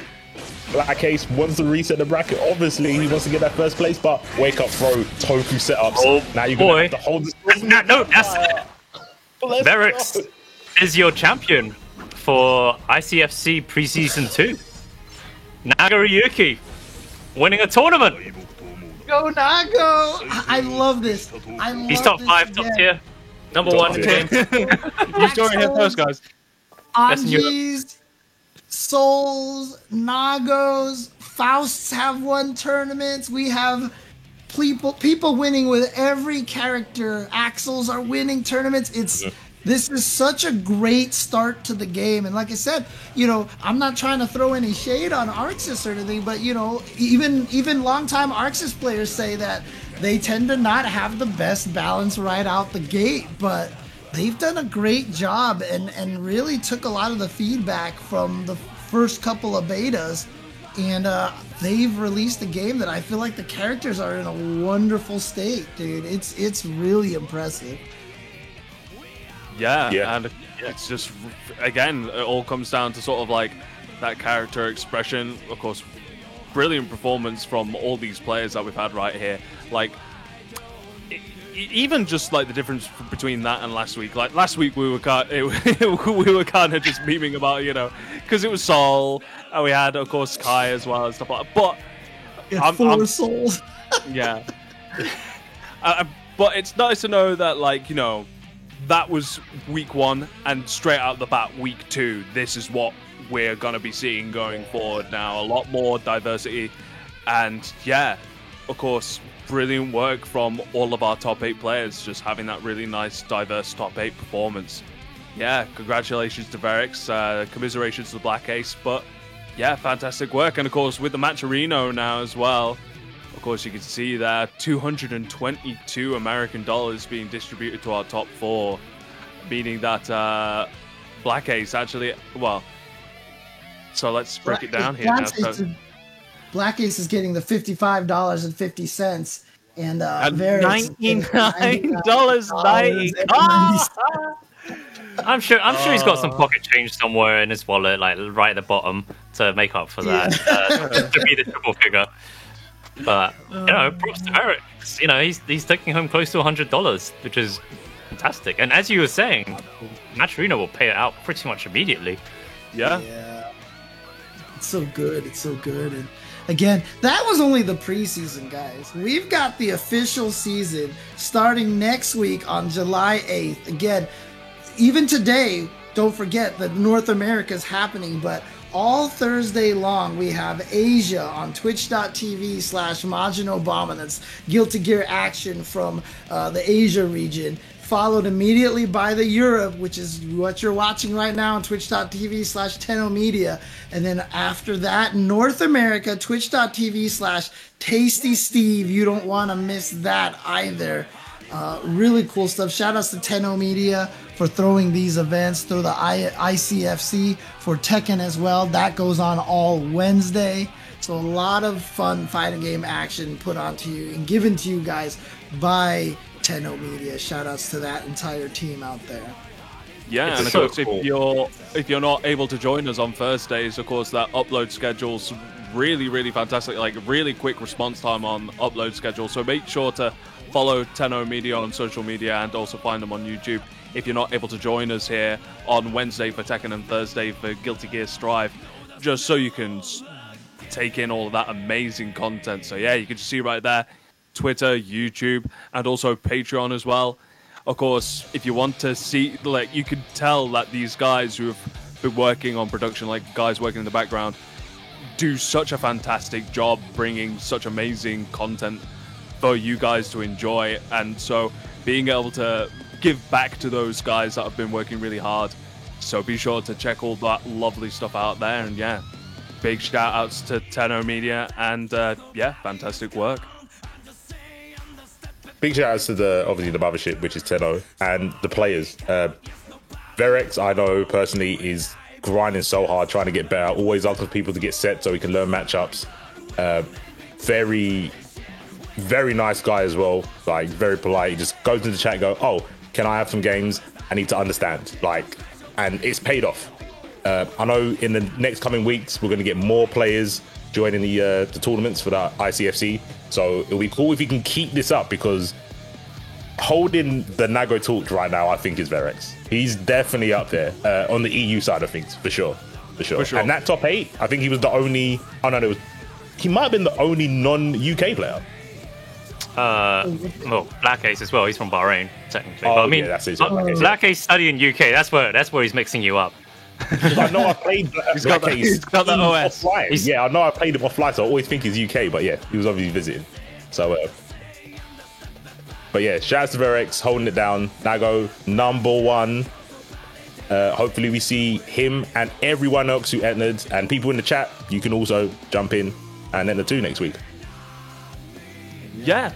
So, yeah, excellent stuff. So, just to sort of bookend sort of the European week, let's talk about, obviously, what we're going to be planning on doing. What sort of is everyone's plan for this week, for next week? So, James, why don't you start us off? Tell us where people can find you and what you're up to.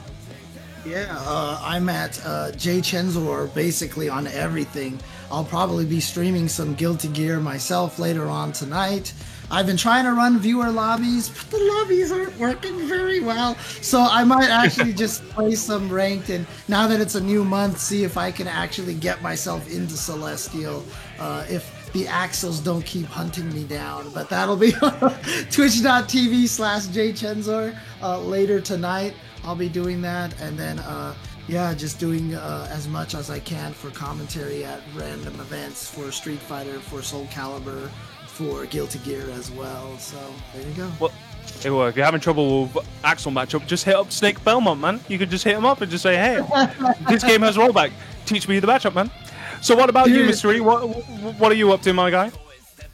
So you can follow me at Tales of Mr. E. I sometimes stream Guilty Gear, so you can also say the same Twitch name. I'm kind of learning a little bit of every character, so who knows what character I'll use on my next stream. Maybe I'll just hit random select. But yeah.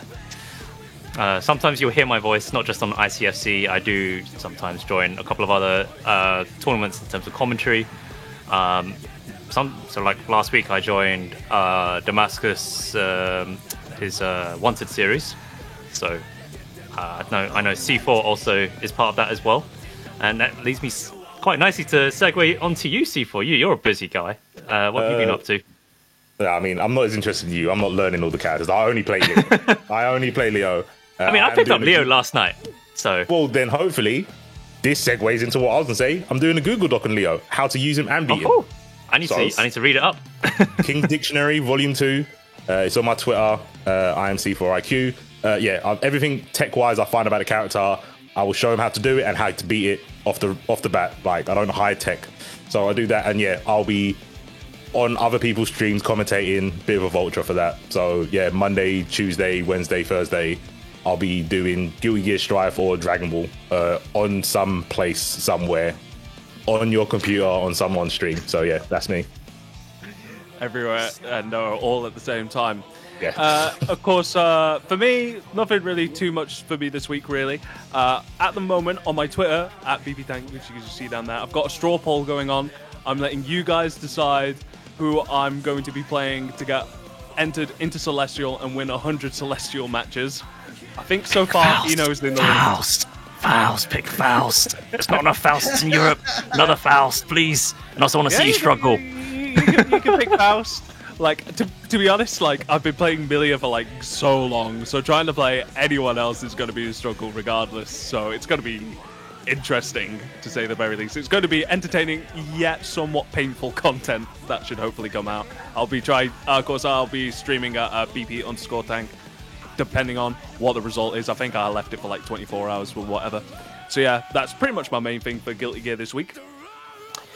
Other than that, nothing much. So, of course, once again, just like to give a big shout out to Astro for these wonderful headsets, and of course with the awesome preamps as well. The preamps as well, which we haven't really mentioned, really fantastic, especially if you're like using it for console use as well. Really diverse preamp that really helps get all your different sounds all into the one secure spot. And these headsets, of course, we've all been wearing them today. Super comfortable, like my ears don't hurt from wearing them this entire stream all this time. And we've been streaming for 4 hours, and we've been wearing it the entire time. I think that just shows, how great these are. Not a single, like, sometimes when I stream for long sessions, really tight headsets, it kind of goes down, but And of course, big shout. I like the flexibility on the microphone too. Like, it really, you can put it in any position. It's kind of nice. Yeah, and of course, but so we're pretty much gonna wrap it up on that. So, of course, I've been BP Tank, and hopefully we'll catch you next time on ICFC GGST European Edition. But there's more Guilty Gear happening over at Tasty_Steve on Twitch.tv. So be sure to head straight over there and tell us that Europe sent you and that Nago is top 3. That last bit's important. The last is important. So there you go. Hopefully we'll see you guys next week for the very first week of Season 1 of Guilty Gear Strive. Excited. Can't wait for it, man. Can't wait.